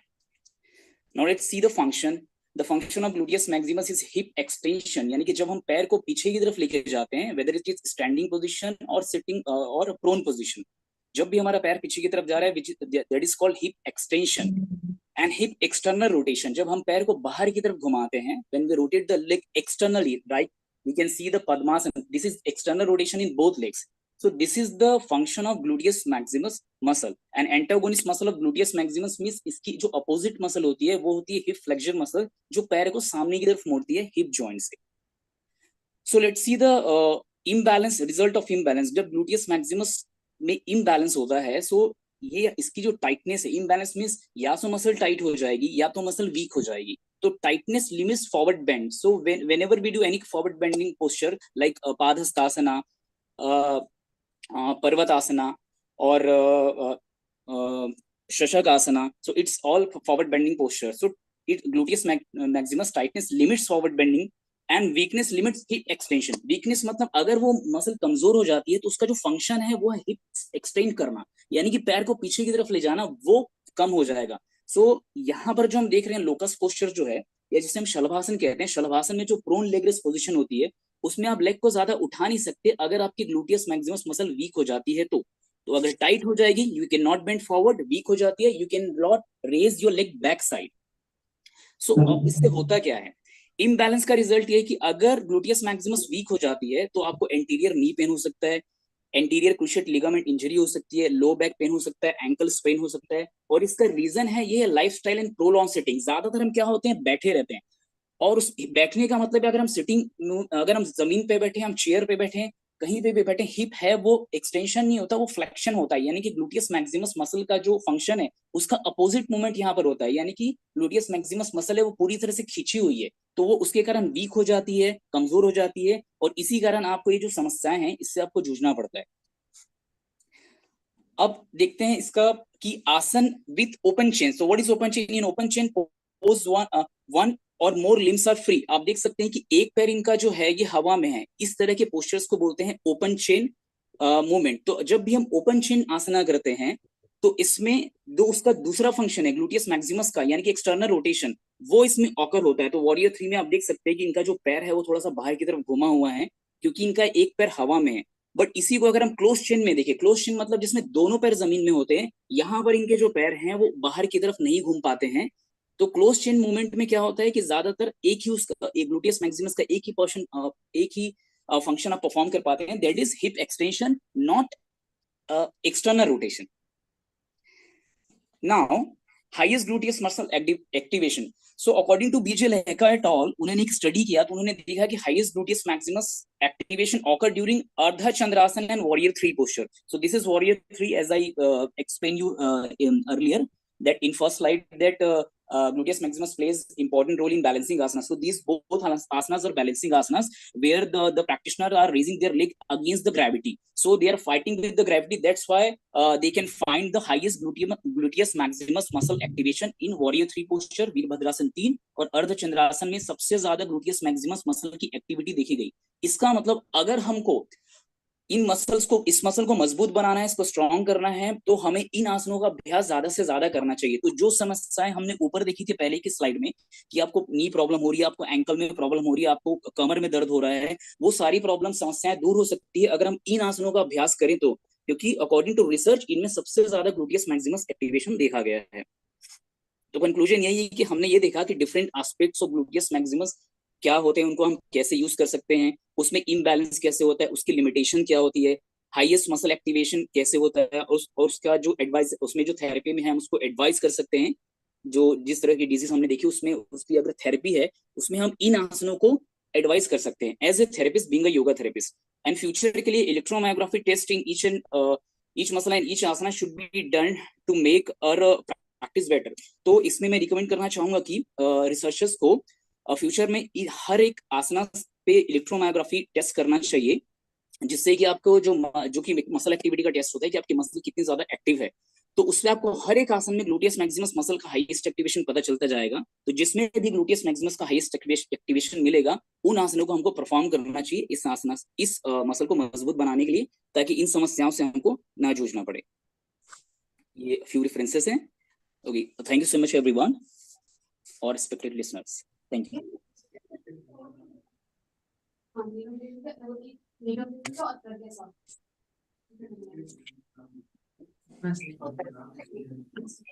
Thank you, Pushkal ji. Sir, any suggestion for Pushkal ji? Pushkal ji, please stop your screen. Thank you very much. Please, next presenter. Present paper. Shruti, are you there? Sir basically department में present seminar है तो उसके लिए जाना है। Okay. Nigam sir. Okay. Dilip ji, Dilip Rajak. Yes, sir. Sir, I am Please Shruti start your Mishra. paper. हाँ Okay. Please continue. After that, Dilip Rajak, Neeraj ji. Hello, sir. जी. Sir, I am Shruti Mishra from Rawatpura Sarkari University. मैं paper present करना चाह रही थी। Okay. Continue. जी sir. Hariom sir, मैं सभी शिक्षकगण को प्रणाम। 2 मिनट और है। हाँ, प्लीज कंटिन्यू। जी सर, मैं रावतपुरा सरकार यूनिवर्सिटी से योग में स्कॉलर हूँ और मैं रायपुर से हूँ।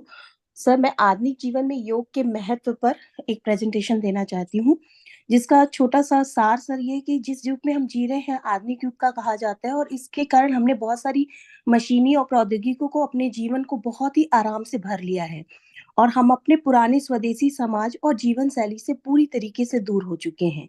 एक तरफ तो हम बहुत खुश हैं और बोलते हैं कि आधुनिक जीवन ने हमारे जीवन में अधिकतम समस्याओं को खत्म कर दिया है, लेकिन कहा जाए तो समस्याओं की उत्पत्ति ही ये जीवन शैली है जिसे हमने अपना साधन माना हुआ है। यह जीवन शैली एक तरफ वरदान है तो दूसरी तरफ अभिशाप है।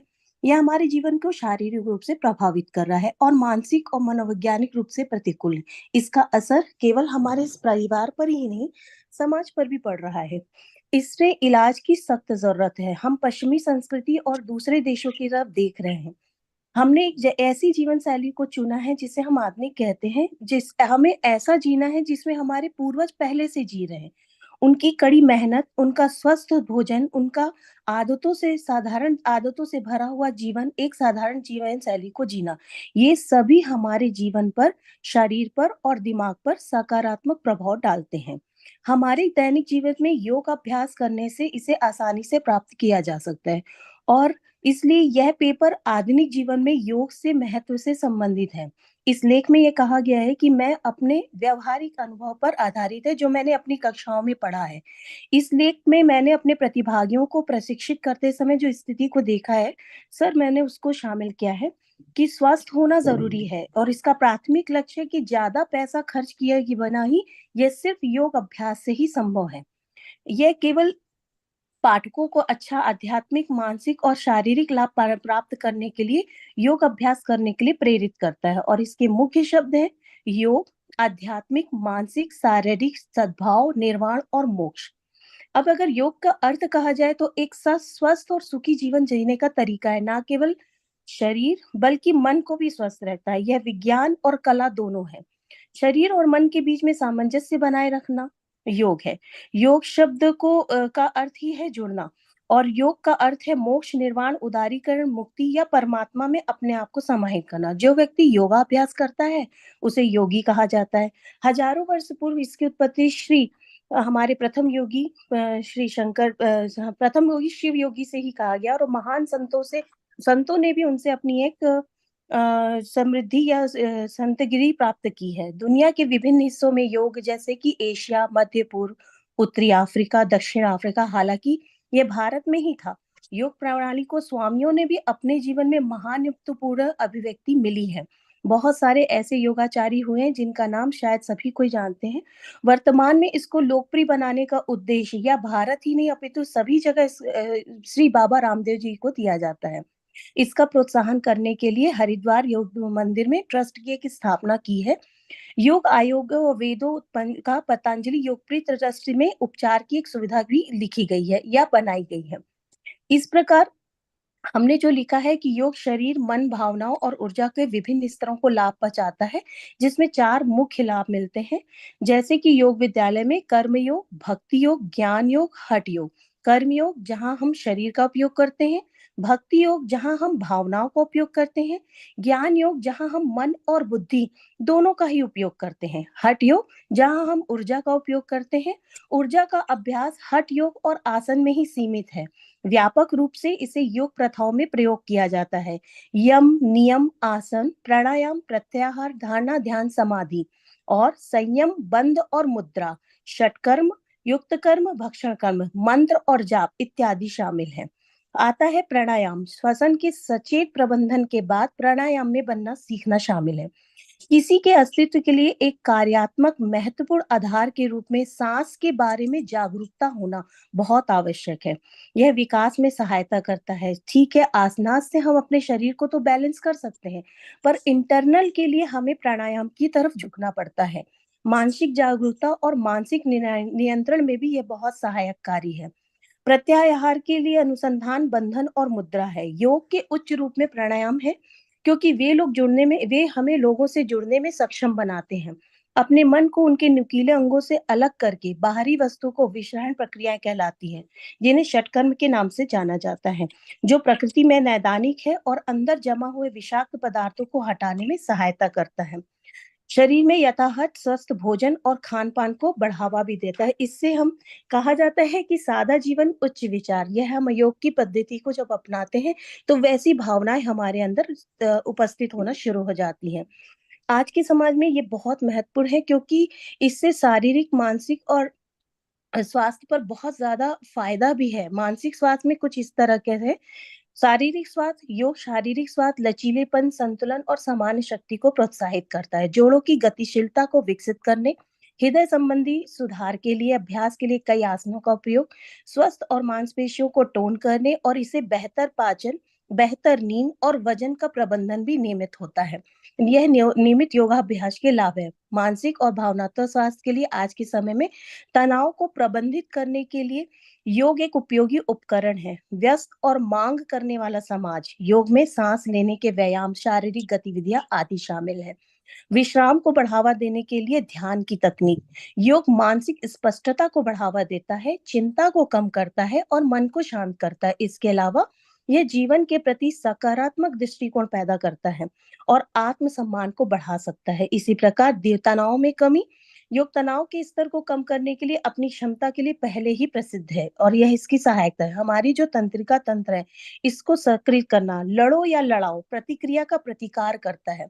गहरी सांस लेने, फिर विश्राम और ध्यान अभ्यास के माध्यम से इसमें तनाव जुड़ा है, जिसके नियमित अभ्यास से हम धीरे धीरे तनाव को कम करके परिणाम स्वरूप हम अपनी तंत्रिका तंत्र को अधिक लचीली और संतुलित कर सकते हैं। जो लोग इनको अपने रोज में शामिल करते हैं, वह अपनी समस्याओं के हर दिन की समस्याओं को बेहतर तरीके से सॉल्व कर पाते हैं। दिमागीपन और जागरूकता। योग वर्तमान पर क्षण पर जोर देता है और बढ़ावा देता है। सचेतना योगाभ्यास के दौरान लोगों को अपने बारे में बेहतर बेहतर हासिल होती है। अपनी श्वास और शारीरिक अनुभवों पर ध्यान केंद्रित करना और जागरूकता बढ़ने से फायदा हो सकता है। इसी प्रकार बेहतर एकाग्रता और मानसिक फोकस। योग के लिए एकाग्रता की आवश्यकता होती है और यह एकाग्रता हमको ध्यान में करने में केंद्रित करता है। योग संज्ञानात्मक क्षमताओं को मजबूत करता है और प्रतिभागियों को ध्यान पूर्वक और लय स्थिति निष्पादित करने की आवश्यकता के द्वारा ध्यान अवधि को बढ़ाया जा सकता है। उनकी सांसों के साथ वर्तमान में जहाँ कहीं विकर्षण है, यह कठिन हो सकता है, ध्यान बनाने रखने के लिए बहुत मददगार है।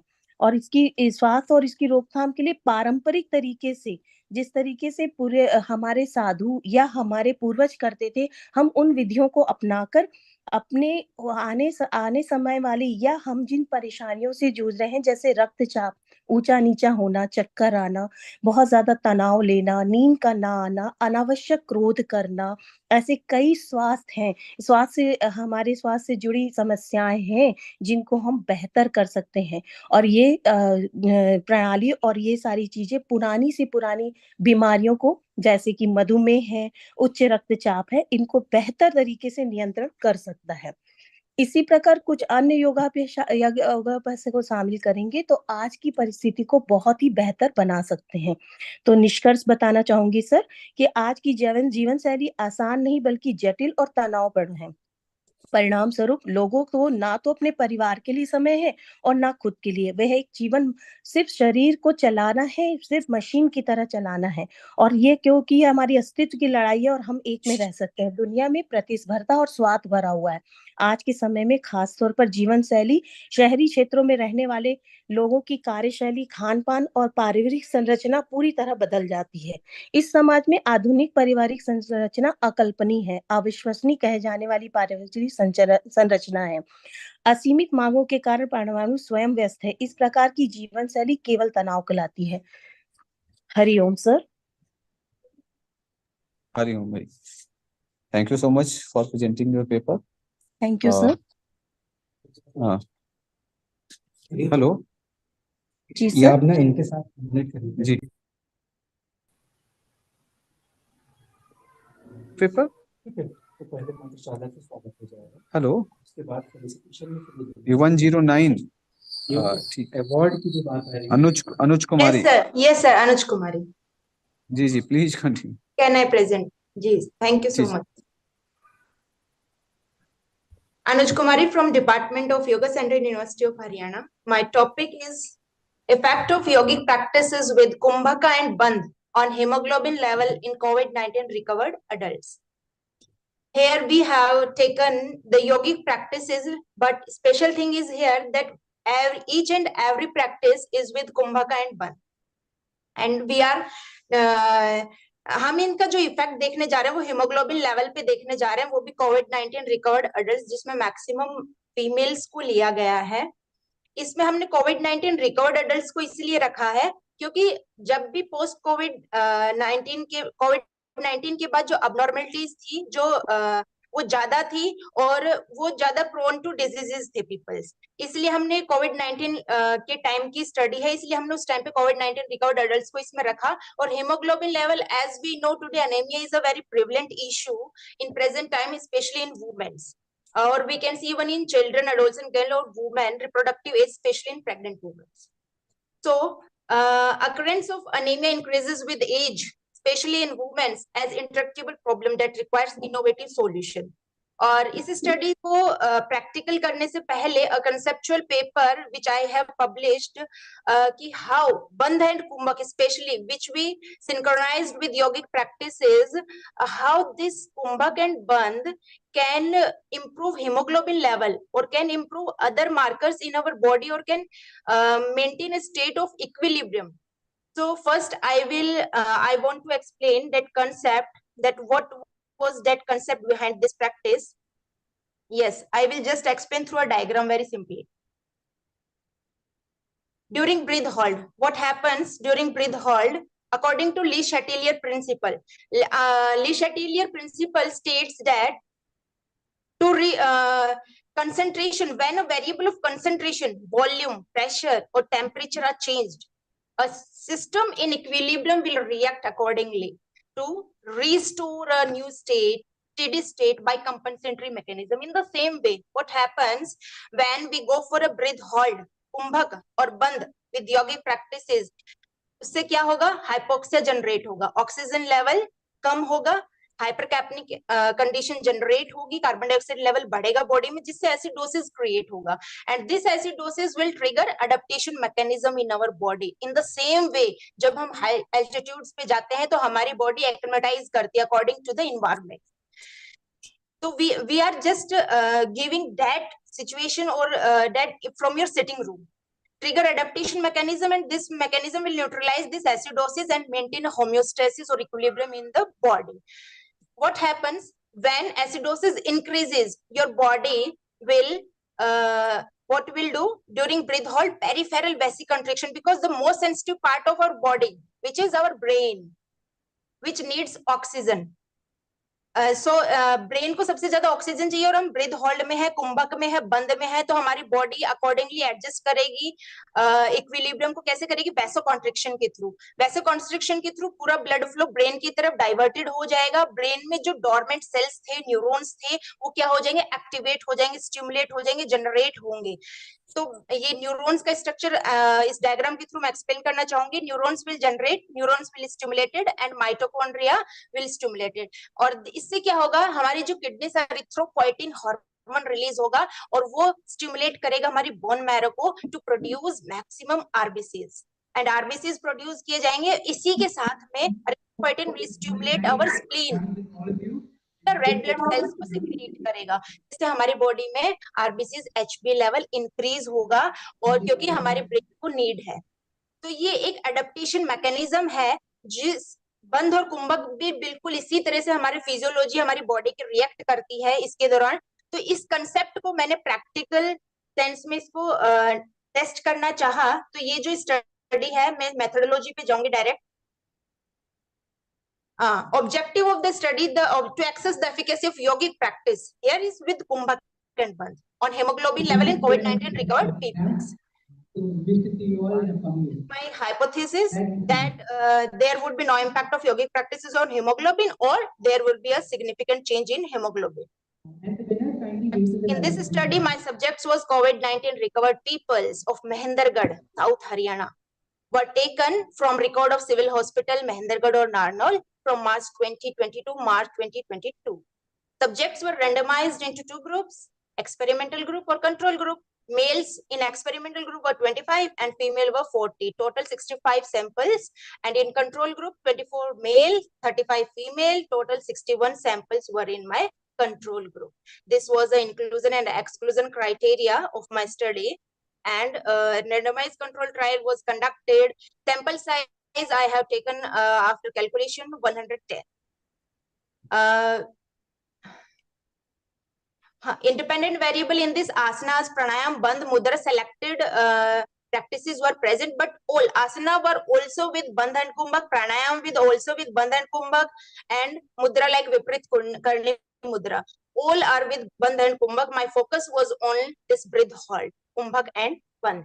This affects our physiology in the same way, which I have already published a conceptual paper to test this. Then intervention. Intervention period was for 120 days, 60 minutes per day, 5 days in a week. And outcomes, weight, height, and hemoglobin level through true HB hemometer. And then in the same result, when we found that it was the same, that there is a significant difference in the experimental group or the yoga group after 120 days of yogic practices with kumbhak and bandh, and which was not observed in control group. There are very limitations also which I have in this study. I will also put this in front of you. Yes, during yogic practices, the experimental group were become more aware about the lifestyle and diet patterns. This may be the one of the reason of improved hemoglobin. So I relatively control group. This may have resulted in a relatively improved HB level. Next, we have acknowledging the relatively limited sample size, unequal gender, and the age limit involved in this study, which should be kept in mind for further studies. A second constraint pertain for insufficient or non-existent data which we possessed regarding dietary habits, and several alignments that are recognized to be linked to low hemoglobin level, which should be kept in mind for further study, like pancreatic or liver-related conditions in the control group. So in conclusion, yogic practices synchronized with kumbhak and bandh, according to Le Chatelier principle, it may increase HB level in population, which is a prevalent issue in present time, especially in women, through different molecular pathways, which I have discussed ahead. That these molecular pathways through bandh, mahabandh, this is a bandh, breath retention. These molecular pathways, which I have presented through a diagram, that in this way, this reacts according to our physiology, adjust and improve our homeostasis in our body. Thank you so much, sir.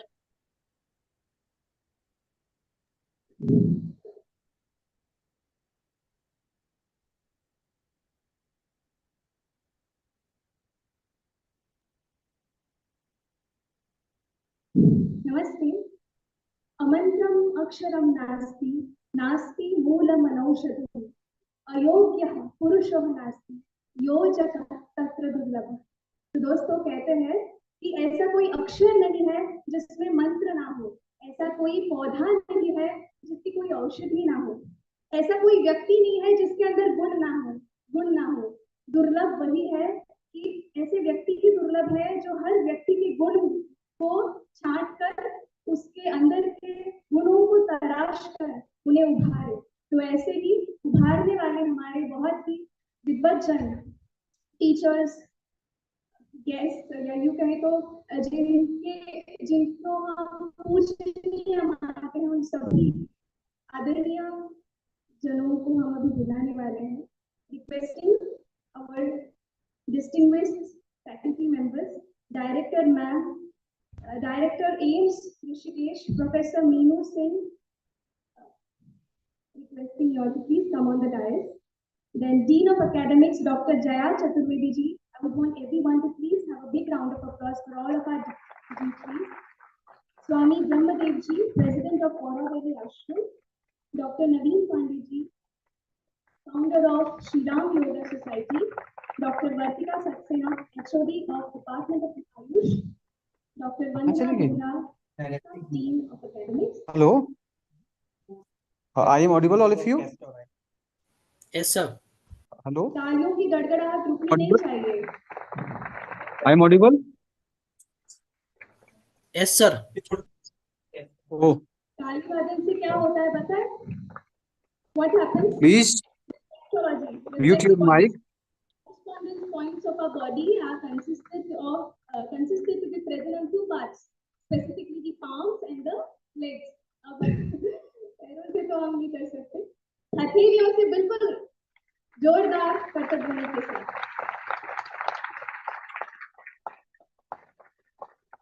Hello, Yes, sir.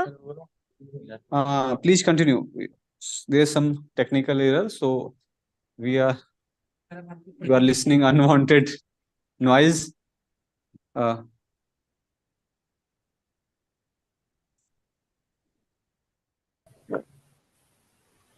Sir मेरी आवाज आ रही है? Doctor नवीन पांडे जी को please come on the dais. Hello,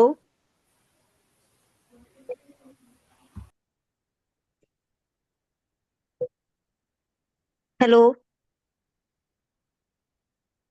sir, आवाज आ रही है मेरी?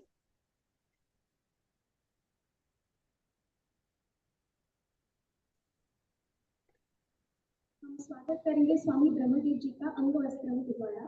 Hello, Yes, continue. ओके. मेरा नाम निगम सैनी है. मैं स्कॉलर हूँ बनारस हिंदू यूनिवर्सिटी वाराणसी से. मेरा टॉपिक है चिंता विकार पर योग का प्रभाव. इसके लिए मैंने कुछ तथ्य देखे हैं. इसको देखा जा सकता है कि ये एक मानसिक विकार है जो सभी कॉमन डिजीज है. रिसेंट में देखा जाए तो ये जो हमारे है उसको ये प्रभावित करती है और ये फीमेल्स की तुलना में मेल्स की तुलना में फीमेल ज्यादा होती है. और इस पर देखा जाए तो बचपन में जब हमारी युवा एज होती है उस समय ये थोड़ा थोड़ा स्टार्ट हो जाती है. ये मतलब ऐसे बोला जाता है कि जो हमारे मानसिक विकार होते हैं वो जल्दी से ठीक नहीं कर सकता, पर हमारी अभी रिसेंट में ऐसी अल्टरनेटिव थेरेपीज है जिनके आधार उसको ठीक किया जा सकता है. एंजाइटी को अगर हम देखें तो क्या है, अगर हम एंजाइटी को एकदम एंजाइटी नॉर्मल देखा जाए तो उसको क्या कह सकते हैं कि वो क्या अगर वो नहीं होता तो हम अगर हम कोई भी रिएक्शन करना चाहते हैं तो उसको नहीं कर सकते. जब चीजें हमारी जब हम अपने भविष्य के बारे में या पुरानी को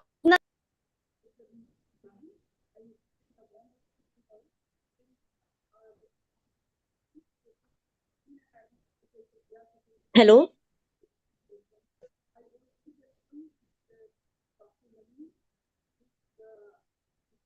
हेलो, स्क्रीन कैसे?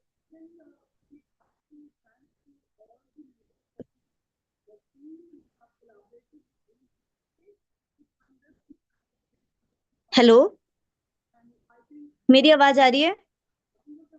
Yes. आ रही है. मेरी स्क्रीन दिखाई दे रही थी आपको? हाँ दिखाई दे रही थी, अभी स्टॉप्ड है. ओके, मैं फिर से स्क्रीन प्रेजेंट करती हूँ.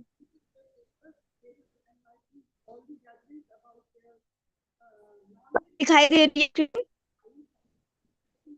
Yes, yes. हाँ दे रही थी. ओके. हेलो. तो एंजाइटी को अगर हम देखा जाए तो एंजाइटी कभी एक विकार डिजीज बन जाती है जब वो हमारे डेली रूटीन को करने लगती है. उसके अगर उसको देखा जाए तो कुछ हमारे डायग्नोस्टिक क्राइटेरियाज होते हैं जिसके बेसिस पे जाना जा सकता है कि एंजाइटी है किसी भी व्यक्ति को.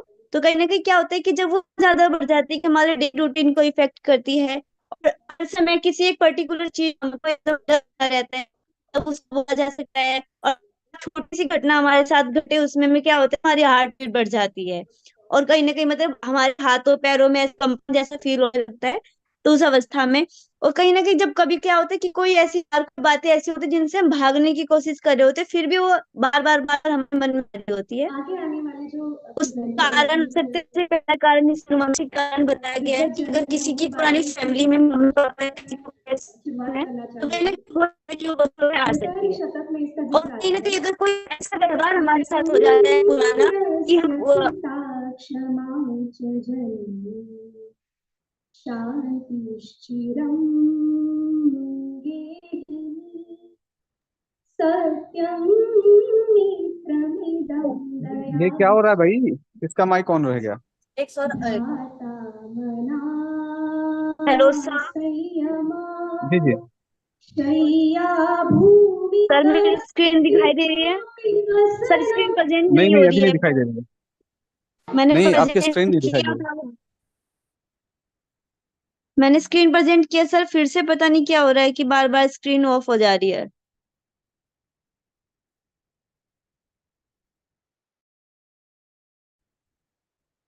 अभी दिखाई दे रही है स्क्रीन?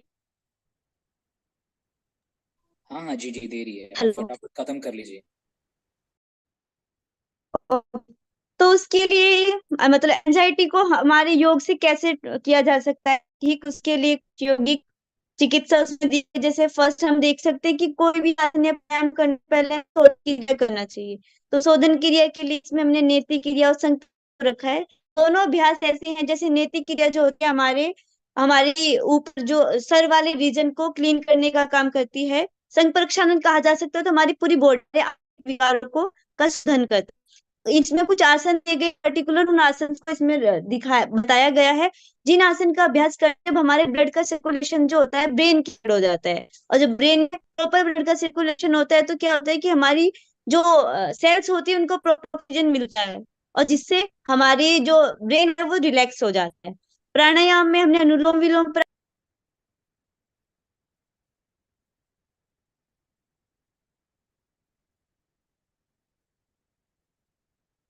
प्राणायाम, शीतली प्राणायाम, ये सभी भ्रामरी प्राणायाम को जैसे देखा जाए कि जैसे एक म्यूजिक थेरेपी है। म्यूजिक जो क्या काम करता है कि हमारे ब्रेन को रिलैक्स करने का काम करता है, तो भ्रामरी प्राणायाम में जब साउंड जो क्रिएट किया जाता है वो हमारी मसल्स को रिलैक्स करता है। शीतली प्राणायाम जो होता है हमारे पैरासिम्पैथेटिक नर्वस सिस्टम को एक्टिवेट करता है। पैरासिम्पैथेटिक नर्वस सिस्टम हमारी ब्रेन की एक्टिविटीज को कम करने का काम करता है। मुद्रा और बंद मुद्रा कुछ हमारे शरीर की स्थितियां होती है जिनका अभ्यास करने से हम अपनी ऊर्जा को कंट्रोल करने का काम करते हैं। इसी तरह हमारी योग निद्रा भी एक ऐसी प्रोसेस है जिसमें हमारी पूरी बॉडी रिलैक्स हो जाती है, और ध्यान के अभ्यास करने से हमारे ब्रेन की एक्टिविटीज कम होती है। हमारी जो वेव्स होती हैं उनको ये काम करता है। देन निष्कर्ष, अभी इसी स्टडी के लिए मैंने कुछ पेपर्स को रीड किया है, मैंने उसमें रेफरेंस डाला है हर एक उसके नीचे उन सब।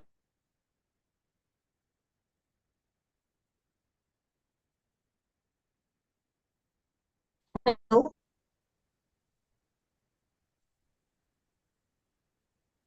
हेलो।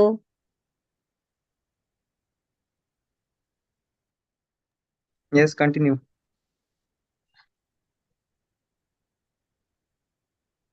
तो उनके बेसिस पे देखा जा सकता है कि अभी भी जितने रिसर्च पेपर को रीड किया गया है उन सभी में एक योगा मॉड्यूल को फॉलो किया गया है। अगर उस योगा मॉड्यूल को प्रॉपर फॉलो किया जाए, आसन प्राणायाम ध्यान इन सब के ड्यूरेशन को सेम रखा जाए, तो हम एंजाइटी को कंट्रोल किया जा सकता है। उसको ठीक तो नहीं बोला जा सकता बट उसको कंट्रोल किया जा सकता है।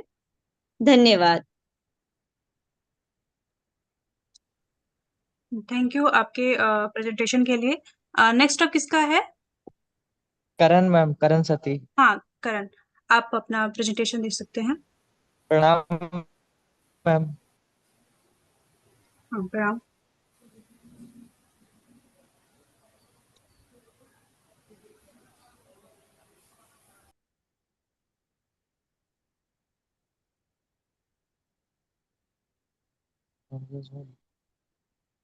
रेडी हैं प्रेजेंटेशन के साथ आप? Yes yes ma'am. हाँ कम शब्दों में टू द पॉइंट बताइए।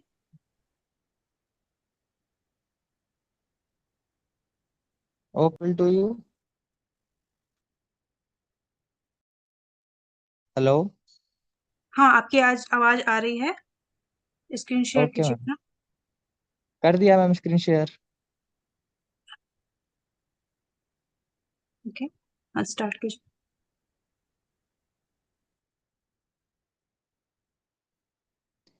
Pranam everyone, my name is Karan Sati and my co-author name Niti Singh and followed by Yogacharya Hemant Joshi. I am a bachelor's BSc Honors Yogic Science student and I am from Department of Yoga and my co-author is from Department of Psychology and we are studying in Dev Sanskriti Vishwavidyalaya, Haridwar. So my research topic is bridging ancient wisdom, yogic and Vedic approaches to tuberculosis treatment. So this is a basic introduction about this is we are here to discuss about the various aspects of tuberculosis and explore the potential of traditional yogic practices and yagya therapy in its treatment. The main points to be noted are tuberculosis statistics, transmission and cause, health challenges in developing India, ancient Indian literature and treatment like there is given in Atharved the treatment of tuberculosis. And next point is yoga as a treatment approach, healing potential to yagya, positive effect of yagya smoke, focus on women. Now a short introduction about my topic. Yoga framework detailing its 8 limbs in their roles of achieving higher state of conscious known as samadhi. The holistic approach of yoga, free from the side effect, is contrasted with allopathic drug treatment.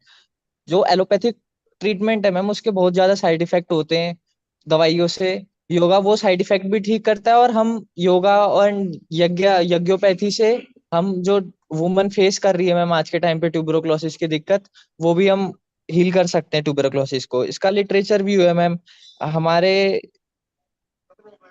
2014 में इसके ऊपर research हुई है effectiveness of yogic breathing technique in tuberculosis इसमें anti tuberculosis treatment और yogic breathing techniques को combine करके positive result आए मैम उसमें वेट गेन हुआ लोगों पे और जो लंग वॉल्यूम कैपेसिटी थी वो उनकी इंक्रीज हुई ऐसी सिमिलरली मैम इसमें भी lung function through yoga regime 2017 and 2015 में रिसर्च हुई है treatment of TB present in yogic text in गहरन Samhita page number 308 it's given mahamudra help us to it is also known as the great attitude formed by combining of two sanskrit word maha and mudra which is also called as mental modification it is a simple yoga asana for the healing of tuberculosis and second asana is present in yoga pranayam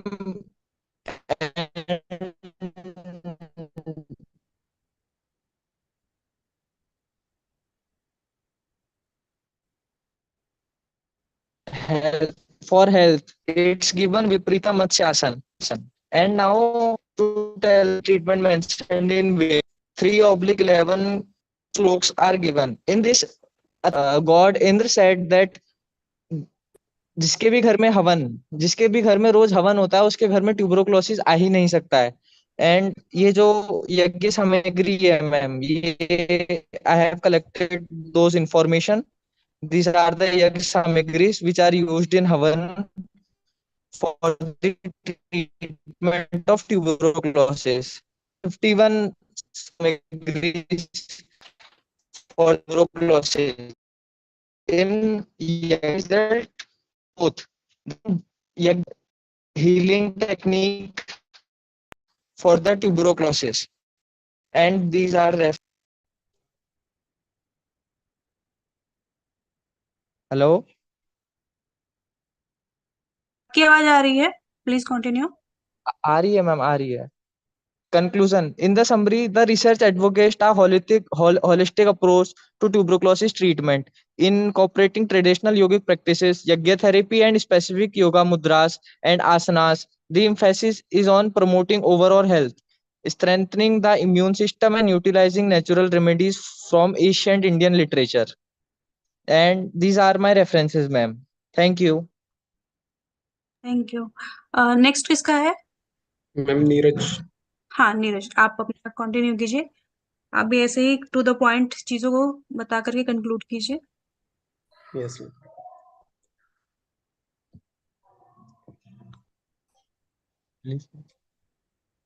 screen share हो रहा है? नहीं, अभी तो नहीं screen share हो रहा है आपका।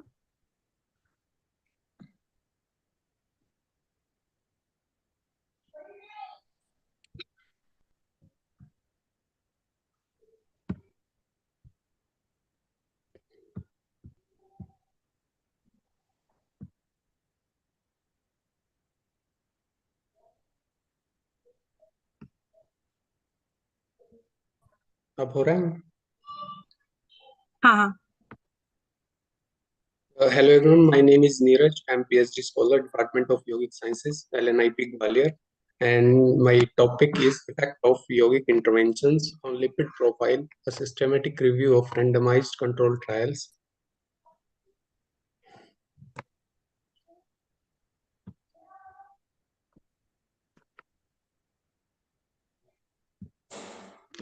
Lipids are the essential for various bodily functions, but excess or and imbalance can contribute to health problems, particularly CVDs. Dyslipidemia refers to the abnormal amount of lipids in the blood. This condition is characterized by the imbalanced level of cholesterol or triglyceride. Basically dyslipidaemia के अंदर हमारे high cholesterol और triglyceride and LDL और HDL, ये चार चीजों को हम देखते हैं। हमारे मेडिकल साइंस ने इनकी कुछ बॉर्डरलाइन और डिजायरेबल और हाई रिस्क के कुछ क्राइटेरिया दिए हैं, जिसके अंडर और उसके ऊपर होने से जो हमें हेल्थ के इश्यूज का पता लगता है। बेसिकली बैड और गुड कोलेस्ट्रॉल में एलडीएल को बैड माना जाता है, क्योंकि ये जो आर्टरी होती है हमारी, उसकी जो इंटरनल लेयर होती है उसके साथ लेयर को बनाने का काम करता है। लेकिन जैसे जैसे एलडीएल की मात्रा बढ़ती जाती है तो ये आर्टरीज के अंदर प्लैक्स यानी कि फॉर्मेशन करने लगता है, वहाँ पे डिस्टरबेंस करने लगता है और वहाँ पे डिस्टर्ब करता है ब्लड के फ्लो को, जिससे वो ब्लॉक हो जाती है। लेकिन एसडीएल जस्ट इसके अपोजिट होता है। एसडीएल क्या करता है, जो एलडीएल है उसको अपने साथ वहां से हटा के लेके जाता है, यानी कि वो जब आर्टरी के थ्रू फ्लो करता है तो एलडीएल जो वहां पहले से चिपका हुआ है एक्सेस मात्रा में, तो उसको उठाकर वहां से उसको साफ करने का काम जो है वो एसडीएल करता है। The objective of my paper is to study what are the effects of yoga in the recent times on lipid profile, which have been done earlier.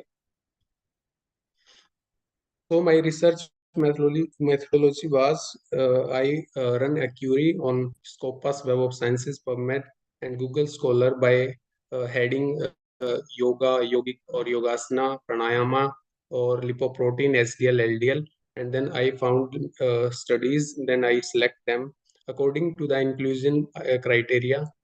The articles which are published in English only, the articles which have RCTs, and they have the data like mean and standard deviation. Exclusion criteria was non-interventional or observational studies, studies without control group, books and conferences, and dissertation and reviews were excluded. To identify, after identifying, total records was 1503 and 4 verses after referencing. After removing the duplicates and rejections and unrelated outcomes, only 20 studies were included for this review. Irrelevant and study design and lack of control group. These studies were थोड़ा सा excluded. Conclude कीजिए जल्दी करके, आप पूरी चीज से ना बताकर थोड़ा सा फास्ट कर लीजिए। Okay, ma'am. Okay. In this study, we took the data like country, sample size, age, gender, and variables, duration, and results. After that, it is found that, let me conclude it. To summarize our findings, evidence of yogic intervention has significantly effect on the lipid profile balance. तो हम ये कह सकते हैं कि curable effect जो है वो योगा का मिला, लेकिन इसमें थोड़ा सा बाइसनेस होने की जो संभावना है वो बनी हुई है, क्योंकि जो योगा था वो एक जैसे जो रिसर्च फाइंडिंग हुई है वो इंडिया की ज्यादा है, तो ग्लोबली हम इस चीज को ऐसे नहीं बता सकते कि ग्लोबली भी ऐसे ही ये होता होगा, इसलिए इसमें और ज्यादा रिसर्च की जो है संभावना अभी बनी हुई है। That's from my side. Thank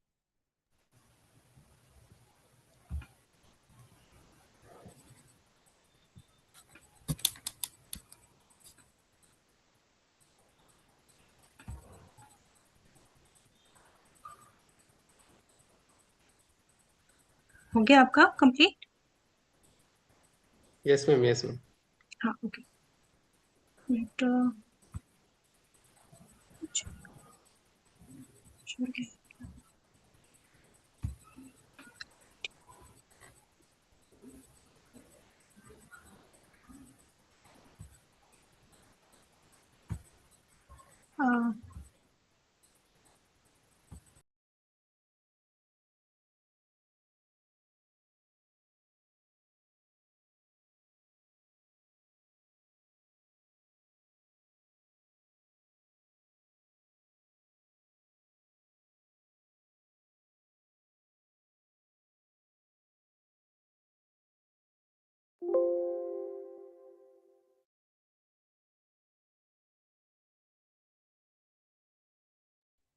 अभी जो है जो प्रेजेंटेशंस हैं बाकी के वो सर के लेक्चर के, हाँ जी,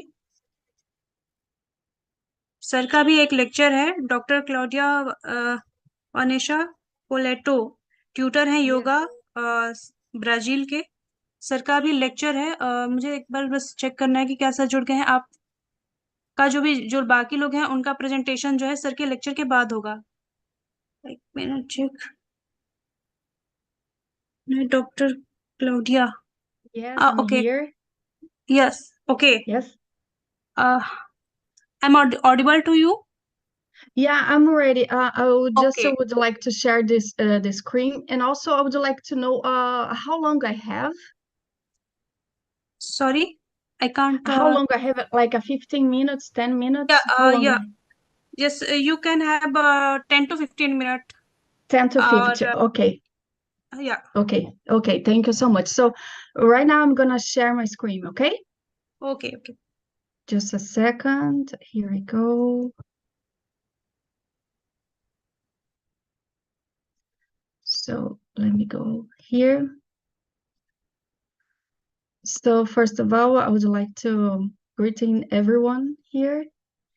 And my presentation, it is related to yoga and science, perspectives, possibilities, and dialogues.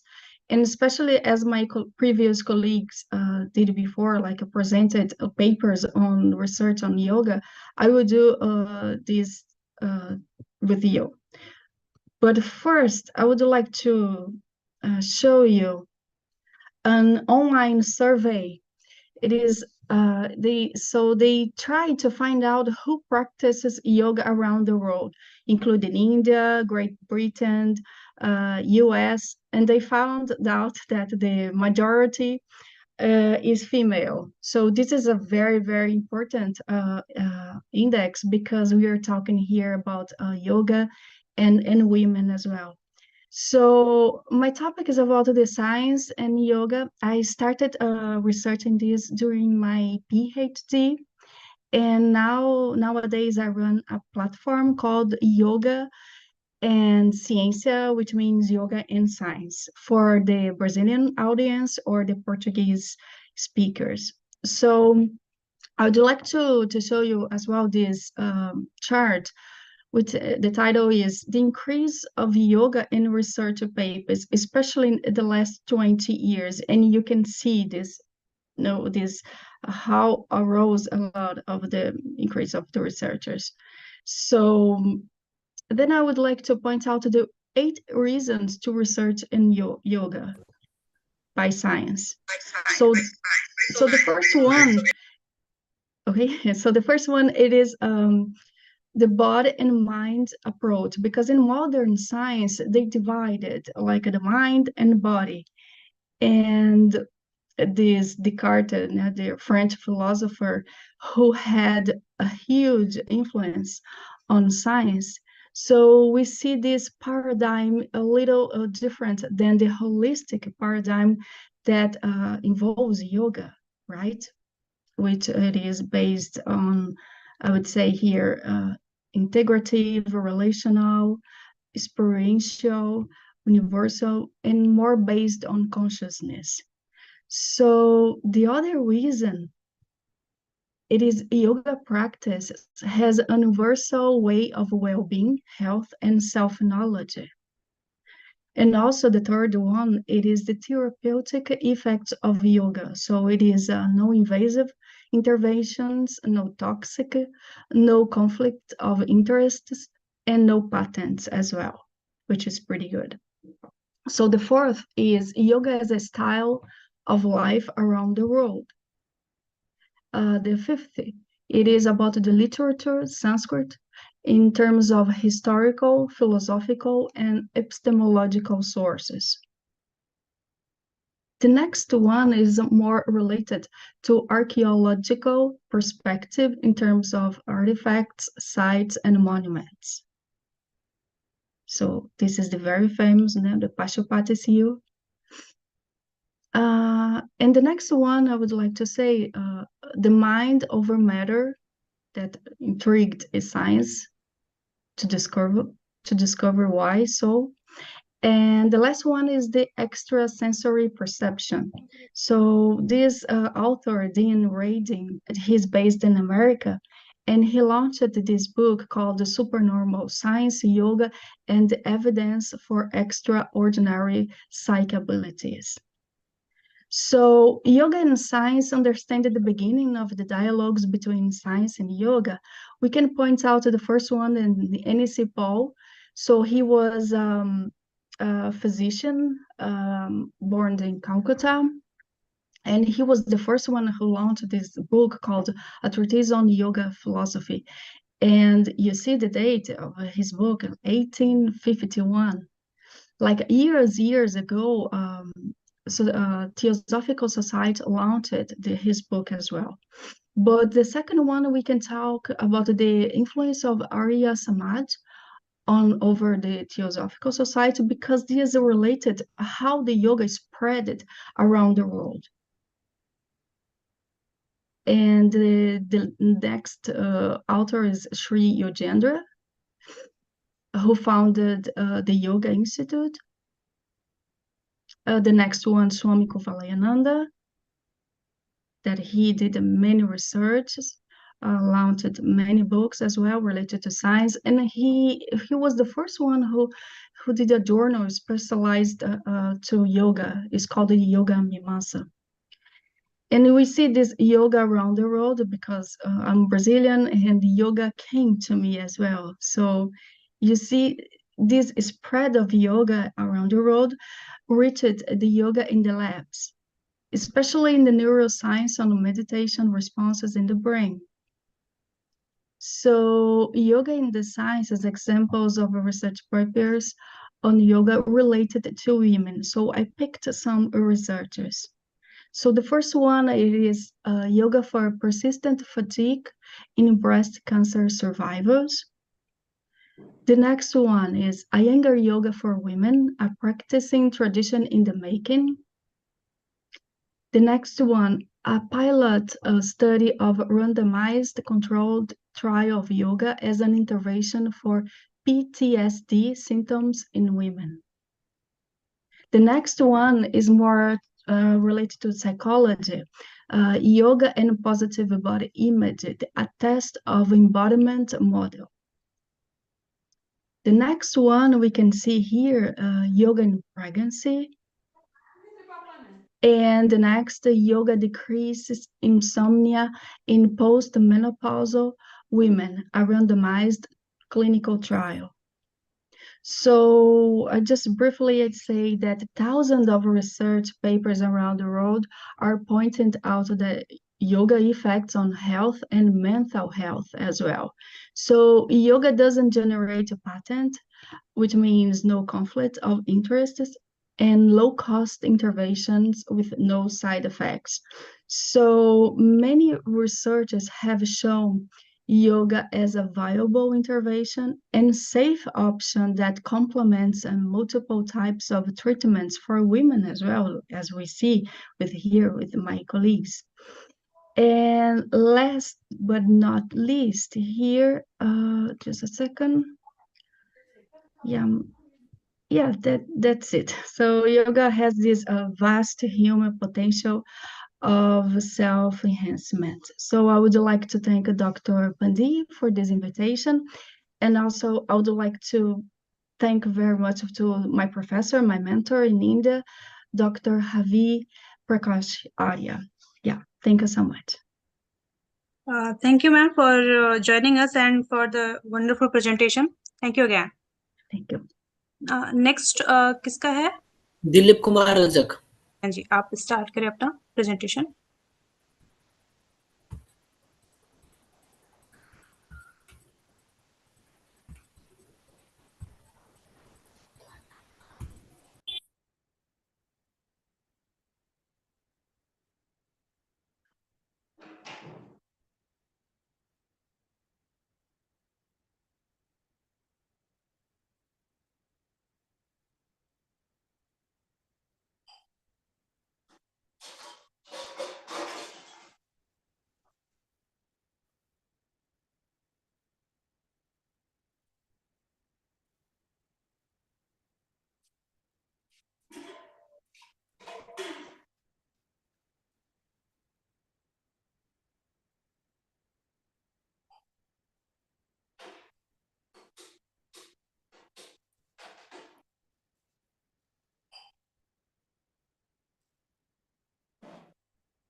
Rajat ji unmute कर लें.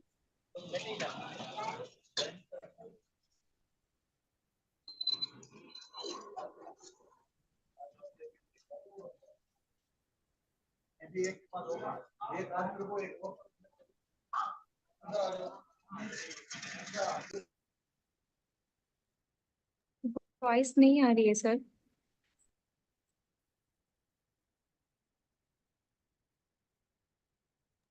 आपकी आवाज नहीं आ रही है, आप एक बार चेक करें फिर से.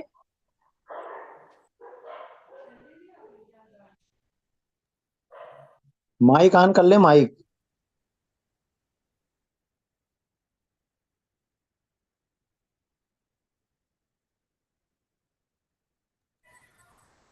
अनम्यूट करें खुद को. हाँ जी, अब आ रही क्या मैम? हाँ जी, अब आ रही है. आई एम जी ma'am. Yeah, okay. you are audible.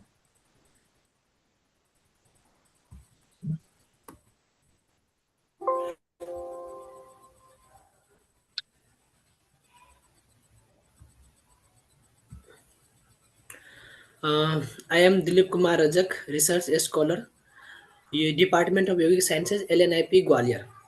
Today I am going to present my research paper in 6th International Conference on Yoga, Yagya and Ayurveda. My topic is effect of yoga protocol on muscular strength and endurance of school-going children. According to Maharshi Patanjali, yoga is a state of mind that is completely balanced without fluctuation in it, called Yogasya Chitta Vritti Nirodha. Yoga science has several concepts, methods, and regulations which are very much essential to each and everyone. It should be clearly understood that yoga is a real sword to lead a healthy life. Yogic practice refers to unified consciousness, which is defined as the unification of self and universal consciousness. Muscular strength is the amount of force you can put out or the amount of weight you Sorry to can lift. interrupt you. समय कम है तो आप introduction title बताएं, introduction objective अगर methodology है और conclusion बता करके कंक्लूड करें क्योंकि समय कम है और अभी पार्टिसिपेंट्स हैं. ओके, तो थोड़ा कम समय में आप ऑब्जेक्टिव कंक्लूड करें. स्टडी जी ma'am. To categorize the level of muscular strength and muscular endurance of school going children.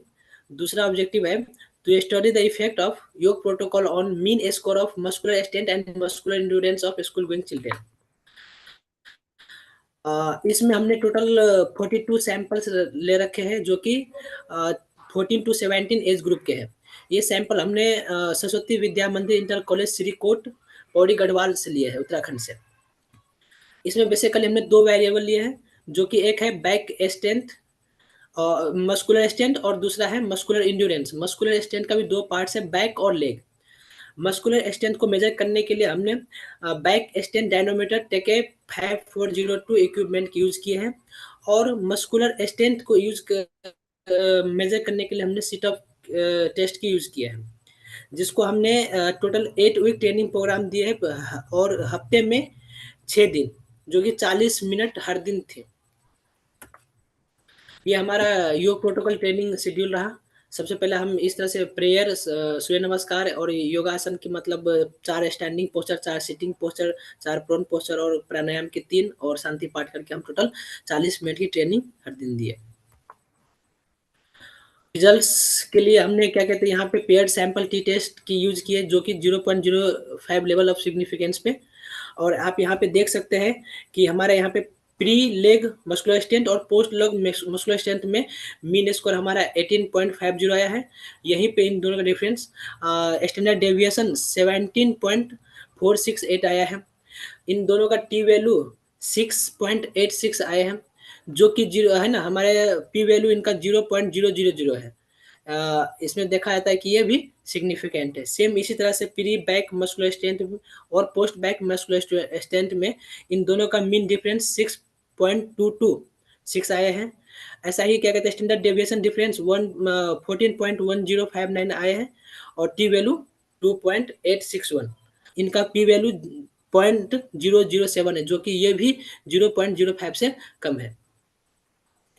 और हमारा लास्ट वेरिएबल है प्री मस्कुलर इंड्योरेंस और पोस्ट मस्कुलर इंड्योरेंस के बीच जो मीन डिफरेंस गैप है वो है 4.50, और स्टैंडर्ड डेविएशन 4.89, और टी वैल्यू हमारा आया है 5.96, और ये भी इसका पी वैल्यू 0.000 है, जो कि 0.05 से कम है। ये भी सिग्निफिकेंट है। यही चीज जो हम अभी आपको बताए थे टेबल को देख के, यही चीज यहाँ पे मेंशन की गई है। इसी को हमने क्या कहते हैं हमारे मीन वैल्यू और स्टैंडर्ड डेविएशन वैल्यू को हमने ग्राफिकल रिप्रेजेंटेटिव किया है। ये है हमारा मीन वैल्यू और ये हमारा क्या कहते हैं स्टैंडर्ड डेविएशन। डिस्कशन में कि हमने जो भी उनको योग करवाए हैं उनसे सिग्निफिकेंट रिजल्ट आए हैं। मस्कुलर स्ट्रेंथ में भी, लेग एंड बैक में भी, और मस्कुलर इंड्योरेंस में भी, दोनों में सिग्निफिकेंट रिजल्ट आए हैं। और कंक्लूजन, हमने जो भी प्री डाटा और पोस्ट डाटा लिए हैं लेग मस्कुलर स्ट्रेंथ में, बैक मस्कुलर स्ट्रेंथ में और हमारा मस्कुलर इंड्योरेंस में, सभी में इम्प्रूवमेंट बहुत बढ़िया हुआ है। लेकिन इन तीनों में सबसे बेस्ट अगर इम्प्रूवमेंट अगर कोई है तो वह लेग मस्कुलर स्ट्रेंथ में हुई है।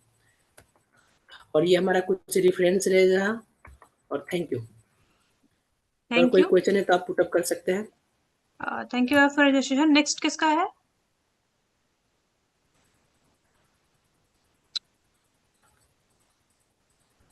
नेक्स्ट प्रेजेंटेशन किसका है? पार्टिसिपेशन में देखना पड़ेगा।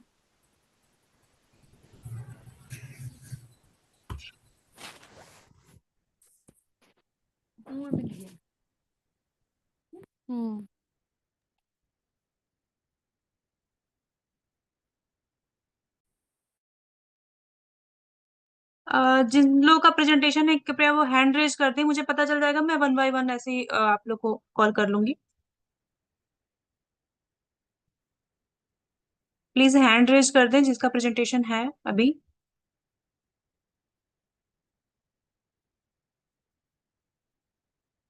सभी के प्रेजेंटेशन हो गए हैं?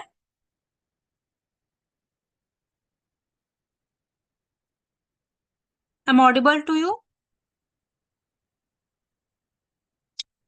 Yes, ma'am. Everyone? Yes. I'm audible? सबके प्रेजेंटेशन हो गए हैं?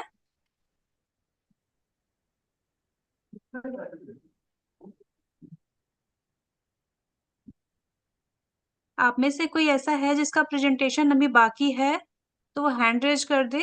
अदरवाइज आप लोग में से जो भी हैं बता दें कि प्रेजेंटेशन आपका कंप्लीट हो गया।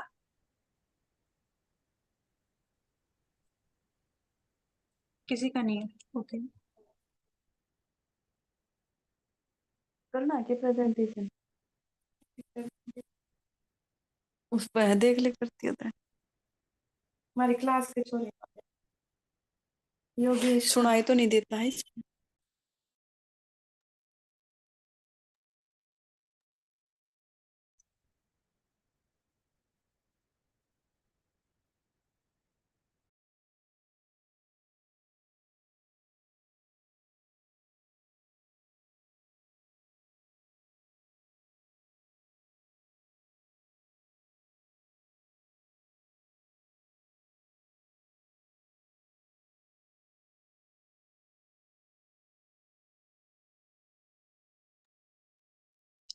ठीक है, फिर अगर सबका प्रेजेंटेशन हो गया तो मीटिंग एंड करते हैं। थैंक यू आप लोगों का आने के लिए और जुड़ने के लिए और इतने पेशेंस के साथ में सभी का लेक्चर सुनने के लिए। आई होप सबको इन लेक्चर से बेनिफिट मिलेगा। सभी प्रेजेंटर को बहुत बहुत hello, I am Audible? Yes. हाँ, सभी प्रेजेंटर जितने भी लोग जुड़े थे उनको बहुत बहुत धन्यवाद। और डॉक्टर हमारे साथ जो बैकग्राउंड में पीछे में काम कर रही थी श्वेता जी को बहुत बहुत धन्यवाद कि उन्होंने इस पूरे इवेंट को फर्स्ट डे और सेकेंड डे के इवेंट को मैनेज किया, ऑनलाइन मैनेज किया, ऑनलाइन सेशन सामने नहीं रही। तो उनको भी बहुत बहुत धन्यवाद कि उन्होंने एज ए बैकबोन लग करके इस पूरे इवेंट को 2 दिन के इवेंट को ऑर्गेनाइज करने में हमारी हेल्प की। बहुत बहुत धन्यवाद सभी पार्टिसिपेंट को। और जितने भी हमारे जो है प्रेजेंटर रहे हैं, जितने भी हमारे जो है इस सेशन में, आज के सेशन में चेयरपर्सन्स, को चेयरपर्सन रहे हैं, स्पीकर्स रहे हैं, सभी को श्री राम योगा सोसाइटी और की तरफ से बहुत बहुत आभार, धन्यवाद। और आशा है कि हम लोग 7th इंटरनेशनल कॉन्फ्रेंस जो आगे आयोजित होने वाली है उसमें पुनः सभी को धन्यवाद। अब हम लोग ये है सेशन जो है एंड करते हैं। Thank you sir, thank you everyone. Thank you sir, thank you ma'am. Thank you.